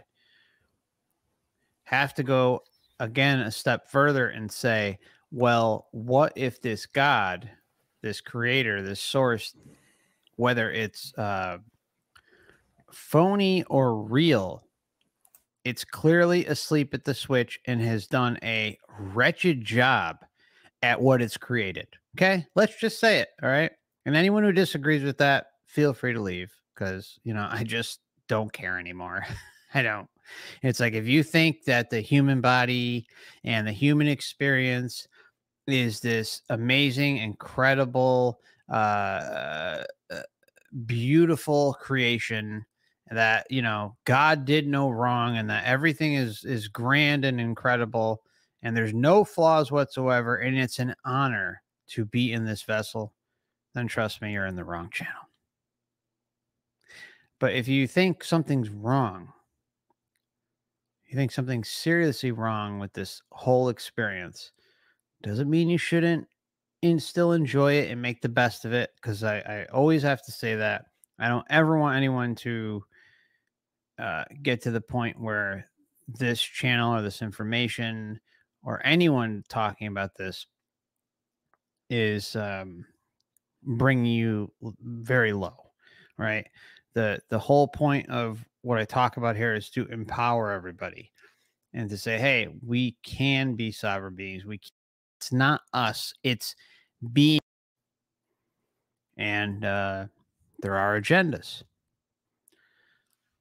And he was in an absolutely white room. He said it was so white that anything else coming into it would completely be off. And he had this great dialogue there. But you were in a museum-like structure. Yes.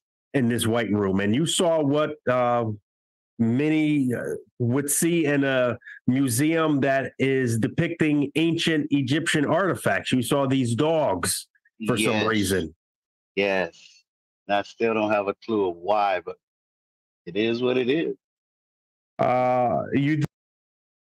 He says he doesn't have a clue why, but he did give us an example that he probably just didn't think about when he was a child, being aware of it. Whether that was something subconsciously in the back of his head, or as Brian even points out, I believe soon, maybe it had something to do with a past life. Maybe he was in ancient Egypt or in some sort of ancient society who had that symbolism. But and the Matrix kind of is using that as a subconscious tool of manipulation. I don't know, just saying. Then move into this area where you're able to look down and see the blue planet that we're on, and it had a fog around it. And you said something very interesting and very profound, might I say. You said, how can something that beautiful have so much evil on it, or something to that effect?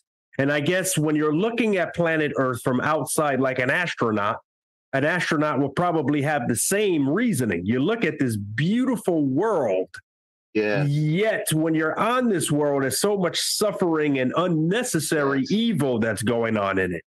Yes, sir. So you were able to see it from that perspective. Yes, sir. Yep. That is amazing. Just amazing. If we could only know, our potential, our spiritual potential, if we can all look down at our planet.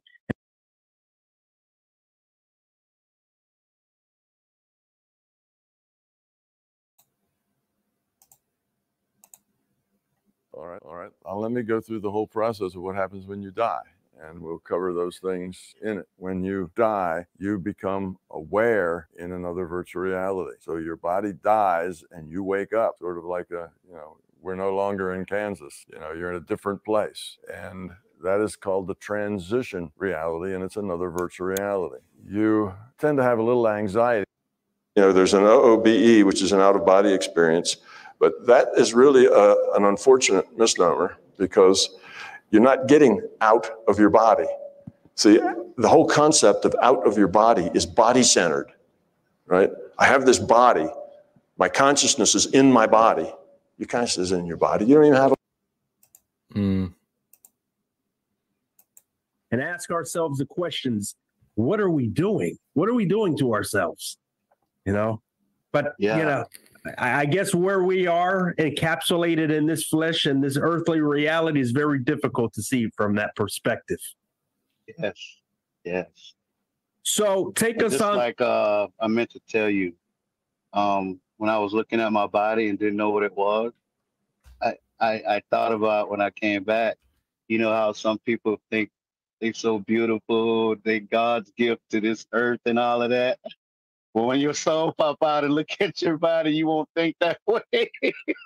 and you know, I guess that won't matter $1 million worth of plastic surgery either. No, nobody. It's not helping. So we see ourselves as humans one way, but when what's inside of you come out, it's not going to want to touch you. I don't care how beautiful you are. It's just not going to want to have nothing to do with you. Just that simple. Yeah, I mean, it's you know, I don't think there are many people who come back and feel like, oh, yay, you know, everything's cool and I'm back and blah, blah, blah. No, most people, including Brian, go through a period of depression, anxiety. The divorce or breakup rate is extremely high. I don't recall the exact number, but I want to say it's 70 or 80% of NDEers that come back get divorced or break up. And I don't know what the percentages of NDEers that say they didn't want to come back, but it's high, very high. I think those numbers are out there. I just don't recall what they are. But I mean, I think the evidence is overwhelming. You guys hear it, you know, week in and week out. We see it constantly. So who the hell wants to come back and like, oh, like I'm renewed and I'm back and blah, blah. No, it's like you know, you're back. You have to assimilate. You have to get back in the groove of things. You have to get out of your funk as an experiencer and move on. That's just the way the human condition is. That's like, there just has to come a point, unless, you know, you I don't know, live a shuttered existence forever and decide to let the loose eat you alive. And there's nothing wrong with necessarily being, you know, an introvert or anything. It's just that most experiencers didn't want to come back. That's just a fact. Okay, trying to get this here. Very interesting. Now, you said you woke up from this eventually and asked, hey, what happened? And you said you were shocked again. So is it safe to say that you did die on this second occasion? Oh, I was gone. Yes. Yes. Just like the first, I don't know what happened. The first time, you know, I released my urine the first time. So, but yeah, I was gone because they said they had to shock me. So take us into what occurred during your third death experience. Third, okay. So the helicopter. All right. So just really quickly, Jane asked, why divorce breakup? Okay, I'll answer that really quickly. Okay, so when someone has an NDE and they come back, and this can even apply to a very spiritual awakening or experience. You even see it just with people who have not had NDEs. But for instance, an example could be, you know, I actually have spoken to a number of people, but one sticks out in my head.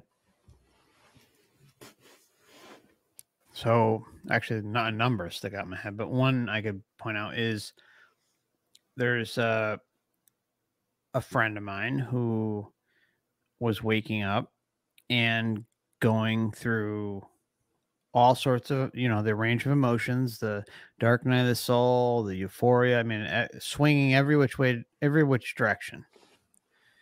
And she was going to break up with her husband. I'm not going to say where she was going to go, but she was going to leave him and go move to this specific area in the Southwest and drop everything, sell everything and drop everything, and whatever happens. I kind of tried talking her out of it, but that's, I figured she's going to do what she's going to do. And I understand spiritual awakenings. They call you to certain places. They call you to do certain things. And sometimes as you change and awaken, the one that you're with does not. And in many cases doesn't. And the same thing applies for NDEers. They have this very formative experience. They go through sometimes months or years of rehab. And then on top of it, months or years of depression, anxiety, trying to wrestle with the fact that they're back, and they're sad because they missed the love, they missed the connection that they had in their NDE. And then they come back here and it's a very lowered state of consciousness. And when you have an experience like that and want to share it, want to connect with individuals who can relate with that, and your loved one, like a husband, a wife, girlfriend, boyfriend, can't relate with that, then the chance of divorce or breakup is pretty high. I don't know the exact number, but it's up there. A high percentage breakup. So that's pretty much the answer on that one. Which, it's sad, right? I mean, but I think all of us have experience with this to some extent when you want to try and help wake up your friends, your family, any loved ones to whatever truth it may be. It doesn't have to be the soul trap, just any truth. And then you're labeled as crazy or kooky or ridiculous or, lost, whatever label they want to put on you. It's the same thing. But yeah, I was gone because they said they had to shock me. So take us into what occurred during your third death experience. Third, okay. So the helicopter comes and picks me up because I was 80 miles away from any hospital, and they wasn't going to try and take me there in an ambulance. So the bird came, picked me up, and we land on the roof, and that's when all the commotion was going on. They were screaming, blockage, blockage. They took me into the operating room, start prepping me for surgery. And I remember I was freezing cold because at the other place I was sweating hot. They couldn't keep these little sticky things on me, and I wanted to go to sleep. So here I am now, I'm freezing cold on this table. And they was working, everybody working. And I remember my arms were on the side of my body. So I opened my eyes and my arms was up here over my head. So the guy that was next to me working, I said, hey, I said, wasn't my arms on my side? And he looked at me and said, you didn't feel that? I said, no, feel what? He said, man, we shocked you so hard, your whole body almost flipped off onto the floor. And that's when your arms swung up. He said, you didn't feel it? I'm glad I didn't. No, man, I didn't feel that. I sure didn't want to. And I say, so now I knew I had died the third time. So now I'm on a regular mission of dying. So I asked him, I said,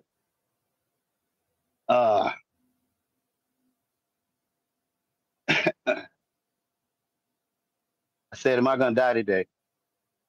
And he said, he got real close to me. He said, not on my watch, you're not. And they fixed me. They put me in the hospital, in intensive care. And after the next day, they moved me to a room. And I was laying in that bed, and I was just freaking out, man, at all what happened to me. All of that was just flooding my mind. And I'm like, I was so happy. If you knew how I was raised, I was happy. I was so happy. I ain't see no hell. I was so happy. I said, man, I didn't see no hell. I didn't see nothing remotely close. And I left 3 times. I left 3 times and I didn't see that. And then just as me and you were talking, I heard a voice right in my head, and it said, Brian, it said, heaven is easy. It's all about love. And it was like somebody was sitting right there. They didn't talk to me when I was there, but they talked to me when I came back. Because you know why I knew? Right after I jumped in these near-death stores with both feet, I want to hear that again. And that's all I hear. It's all about love, those exact same words. And It's all about love. It's all about love. Come join your local drug dealer at the light, and he'll be waiting for you. And then you can reincarnate again. And that's all I hear. It's all about love, those exact same words. And I didn't never really watch NDEs. I didn't know about stuff like that. But I knew what I was told, and that's the way I run with it. So in your third near-death experience here, you finally... Oh, yeah, I'm sorry. Yeah. Oh, go ahead. Yes, no. Oh, yeah, man. When I died that time, I am so sorry. I skipped that part.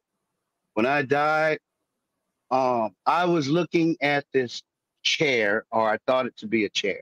It looked more like a footstool because it didn't have a rest, a backrest. But who needs a backrest there? You know, so I'm looking at it. It reminded me, it kind of looked like a box. I can't remember the details of it. But what part I do remember about that is the feet, what it sat on. And they were old carved wood. But man, the feet was the size of a house. This thing stood like 3 or 4 stories tall. It was huge because I was looking up at it. And on the top, on each side, they had these beautiful green vines flowing down the sides of this thing. And on these vines were these yellow flowers, and they looked like bells. So for the last, and I'm going to tell you something, I've been looking for those flowers for a long time. And just a few weeks ago, I found some that remotely looked exactly like them, and they were yellow, just like they were, and they were shining. Wait for it. The ones I found, you're not going to believe the name of them. Creamy yellow angel's trumpet. There you have it right there. And I'm like, oh my God.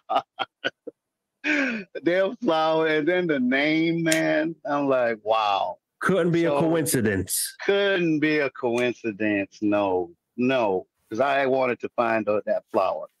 And I did. And behind this box or whatever, this chair, there was a light in the background shining from, and made it look even more beautiful or unique or different or, And then I had a couple more flashes of other stuff that I can't remember. And then that was the third one. Now, you stated that after this one is when you received the communication while laying in the bed that heaven was easy. Yes. Oh, yes. No doubt in my mind. And come to think of it, going back to your first near-death experience, I know we talked about communication, and you said you really did not receive any communication, but there were words that came to you, such as forgiveness, love, yeah. and yes. peace. Yes, I saw them in big bold letters. Yep. So there was some sort of communication there. And I guess perhaps if we tie that to the message you received in your hospital bed after your third near-death experience, perhaps it's trying to tell us that these things are right at our fingertip. Heaven is right at our, we can practice these. Is he saying he had a heavenly experience all 3 times, or am I missing something? Yeah, that's kind of what he's saying. He's thankful he didn't experience hell. Okay. Something like that. This guy's a pretty good interviewer. Yeah. I'm sorry I'm quiet. I'm just really into it. Yeah, me too. We're going to be shutting down shortly. I'm going to play a little bit more of this, and I can't stay out much longer. I'm super 3 things, at least. Passing out a little bit. At least, man. At least. I like the way you put that. It just came to me. Maybe something's talking to me. Yeah, that's how it works. It works that way. Yeah, that's how it works. Your story is actually talking to me. Now, many near-death experiencers describe after coming back from a near-death experience, and you came back obviously from 3 of them, that they're changed. They're no longer the same anymore. Some of them experience heightened empathy. Some of them are actually, most of them are lacking the fear of death. They may have some sort of precognition. Did you come back with anything remotely close to these or different about yourself that you noticed after having these near-death experiences? You're going to enjoy this part. My intuition. If I've thought about you, my phone started ringing. One day I was at work and I run a bulldozer and I was working nights. And the bulldozer, the day guy was coming down the hill for me to take over. And I was looking at that bulldozer and it was far away. And I would have been having light problems, lights at night. And I looked at that bulldozer and I said to myself, I want to do all the lights work. I'm not going to have problems tonight. And when I tell you that dozer lit up, all the lights came on that dozer. And it shut off and the guy went parked and then I almost fell on the ground. I mean, I was like, okay, how did that just happen? It's like I commanded it and it reacted to I mean, I know this stuff sounds wild, but it's even better. I mean, I think most people go through day-to-day life, and I'm sorry, I'm just going to throw this in there, not realizing how you can use your intention to interact with this reality in really weird ways. Some of the things I got into, well, one thing I got into that I really enjoy is orb summoning or anomaly summoning, or it's not, you can call it summoning, but it's just applying your intention and getting a reaction in the sky to something odd or different, whether it's a light, whether it's an orb, whether it's something you can't describe, or sometimes it's like flocks of birds that just come out of nowhere. I mean, these are things that you can go out, test drive for yourself, and realize in the flesh that your intention can interact with this reality. Then you can go a step further by going outside the body and realizing, wow, I'm way more capable than this realm has led me to believe. I share these things because I think they're important. I think those who are on the fence or maybe just kind of coming to this information, or maybe not aware of how powerful our intention is, and putting that intention into action and how it can deliver in our day-to-day life. That's not to say that, your intention is going to be to have $2 million in your bank account tomorrow. What do I know, right? But perhaps if you're motivated enough, something like that could come true with your interaction with it, your drive towards it. I mean, but we're talking about stupid material parts of things, right? But if you want, you can go outside in your backyard at night.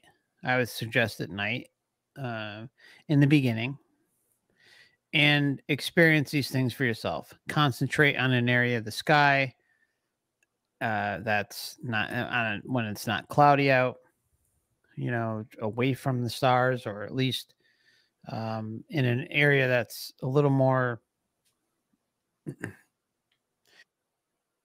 sorry, excuse me, in an area that's a little more open, where there's a blank area that you can concentrate on to work your intention for something like an orb or flashing lights or God knows what, right? There's that word, right? God knows what. Right. But the point is you can do this. Everyone has the ability. Nobody's special and has better abilities over somebody else. It's just a matter of how bad do you want it? How bad do you want to experience it? Don't get discouraged if you don't experience something the first day, the second day, the third day. Trust me, at some point you'll experience it. And then when you start experiencing it and realize it, then you can start to have it happen, not even joking, in your everyday life. And it's incredible. I'm telling you right now, there is not a day I go outside that I'm not seeing wacky shit in the sky. I don't talk about that often because I don't want to take away from the importance of going over things like we're talking about today, right? I don't want someone to say, oh, well, this guy's a crazy SOB, blah, blah, blah. I don't care what anyone thinks about, but my objective is to share this information in hopes that others will research it and come up with their own conclusions. And when you start talking about things like that, it can, it just can make people click right off and say, oh, screw this. This guy's fucking whacked out of his mind, right? It's just the way the world is, right? And so it's about kind of weighing what's important and not going off on about things that really don't matter. Are they interesting? Are they cool? Are they fun, exciting? Yeah, they are. But they're part of the matrix, right? They're part of our intention, but they're, at the end of the day, they're lights in the sky, birds in the sky, showing themselves, and haha, fun. But what does that do to help others potentially see the overwhelming deception going on here, and not just some, summoning manifestation intention project that's experienced? Anyways, the reason I brought it up today is because when you can realize that, it can motivate you, right? It can motivate you to understand that things are not as they seem, and that you're way more powerful than you give yourself credit for. And then you can piggyback that off of out-of-body experiences, lucid dreaming, heightened meditation sessions, and see, they all kind of coalesce into one. You don't have to do one specifically over the other, but like by keeping yourself open, by allowing yourself to put your intention out there and have an experience like that is formative and will impact you to the point where you may be motivated enough to go and try out other things like OBE work, like lucid dreaming, like meditation, like affirmations, like hypnosis, et cetera, et cetera. It's the same things that you're applying, but you're allowing the gateway to open. And however you get to that gateway where you realize your intention has true power, it doesn't matter. You just want to get there. I was at a friend's house. And I was in the back room. So something just said, look, turn around. I was standing by the bed doing something. Something just said, turn around. So I turned around and looked at the door, which was closed. So the door opened, and there was my friend. She had her hand on the doorknob. She put one hand on the frame of the door. She tilted her head to the side, and she started smiling. So that just disappeared, and the door opened again. I had already saw her come in the room before she came in the room. Man, let me tell you, and then she did the exact same thing. I mean, she had her hand on the door, put a hand on the frame, tilted her head to the side, and started smiling. Do you know I almost passed out? I did not know what was going on. Sounds like heavy deja vu there. Man, and so I couldn't look I had to look away because I'm looking at her like, I just saw you do that.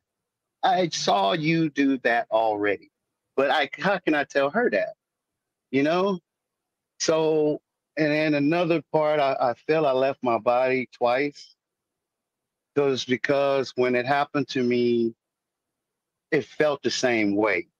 It felt the same way. I don't know if this was a dream. I don't know. But I was in this auditorium and it was huge. The whole auditorium was dark, but I knew it was full of people. And it was huge. I was sitting like halfway up. And there were 3 people with me because they were busy doing something. I couldn't see them, but I knew they were with me. You just know. You know, we was a part of some group. Down at the bottom, there was one light in this whole place, and it was shining on the floor of the platform. Next thing you know, me and whoever was with me was down on the platform, and I don't know why we were there, but whatever they were doing wasn't working, and they had a microphone right where the light was pointing in front of all these people. I went to that microphone, and it ended as I grabbed that microphone and I started telling my near-death story in front of all these people in the dark, all these people in the dark. And I'm the only one with the light shining on me, and I'm telling that story. And man, when I tell you it seemed so real, I knew something happened. It didn't feel like a dream. And the next time it happened, I was with my partner. We were traveling. And I was tired, man. I got in the tub and I asked her, can you please pour some water on my back? Wash my back for me. And soon as she poured that water on me, I was gone. I was gone, and I was somewhere floating above. I think it was a campfire. I couldn't remember exactly what I was looking at, but it seemed like a campfire with other people around it. But I was floating above them. And then I can hear my girlfriend calling my name, and it sounded like it was far away. And I start paying attention to her. And next thing you know, I was back in the tub. And I looked at her. I said, hey, I said, did I go to sleep? She said, no, you just all of a sudden totally stopped moving. And you weren't moving. And so I had to call your name a few times. And that's when I was wherever I was, and I can hear her. I could hear her calling my name. So I can tell you, I can't understand that, but stuff happens to me like that. Just 2 weeks ago, I was in my house, and it's the only time I had any kind of fear hit me since I've been back. And I've been back 3 years almost, October 3rd. I was in my bedroom cleaning my bedroom. I live in a camper because I work on the road. Inside my living room, there's a man and a lady talking. And it sounded like the TV. And I stopped and I walked in here. It was a brief little convo they were having, and then it stopped. And so I walked in my living room. I looked around, and I can admit I did get a little like, what was that? But I heard it plain as day, clear as a bell. So I had to go back to my spiritual self and say, hey, man, you've been having a lot of wild stuff happen. So that's just another one. So I'm sure there's gonna be a whole lot more. So That stuff that wasn't in my book because people probably wouldn't understand. You know what I'm saying? But there's an audience that will understand. So absolutely. And again, after effects are, or at least seem like a real phenomenon that near-death experiencers come back with. And it sounds like you were catapulted into this great sixth sense type ability when you came back from your near-death experience. Almost able to go into deep meditation and almost physically leave your body, go somewhere else, to the point where your girlfriend stated that you were in this still state and had to call your name a few times. yes, because she said you just totally stopped moving, nothing. And then she like, okay, what's going on with this dude? Yes. Yeah, man. I can hear her way far away calling my name. Now, you mentioned your book. Why don't you tell us what the title of this book is and where we can find it? The title of the book is called Death Freed Me, because that's exactly what it did. I was free. I was more free than you can ever know. And it's okay, I wasn't going to write a book. I was satisfied with my story. But then all the questions started coming. How did you live? How was you raised? All these questions. So I put them together. You know, I tried to answer. I started from when I was a little boy and loved God, because I used to, if I find a dead animal in the yard, I would build a sacrifice, thinking I was sending that bird to God. I was like 8 years old thinking that way, man. So the care for life in general, not just human life, started very early. That started early. And so your book kind of goes into these episodes of your life and leads up to your near-death experiences. It leads up to it, and plus all the times that I almost died before that day. So it's a very interesting story. And where can we find this book? Oh, I'm sorry. It's on Amazon Kindle. That's where it is. Right now it's the ebook. I'm trying to finish. I get little glitches with it, but the book should be ready tomorrow. So I just got to finish a couple of details, and then you could be able to get a paperback.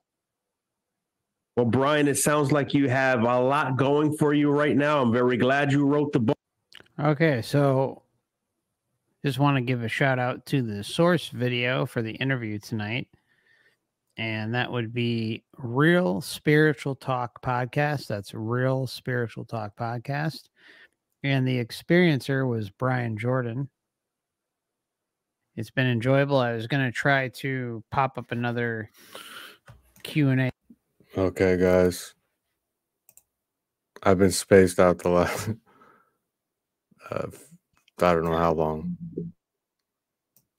So, I was there. Thanks. So yeah. Thanks for coming up. Appreciate it. Thanks for having me up, and thanks for the conversation. Have a good night. Rest well. Much love, everybody.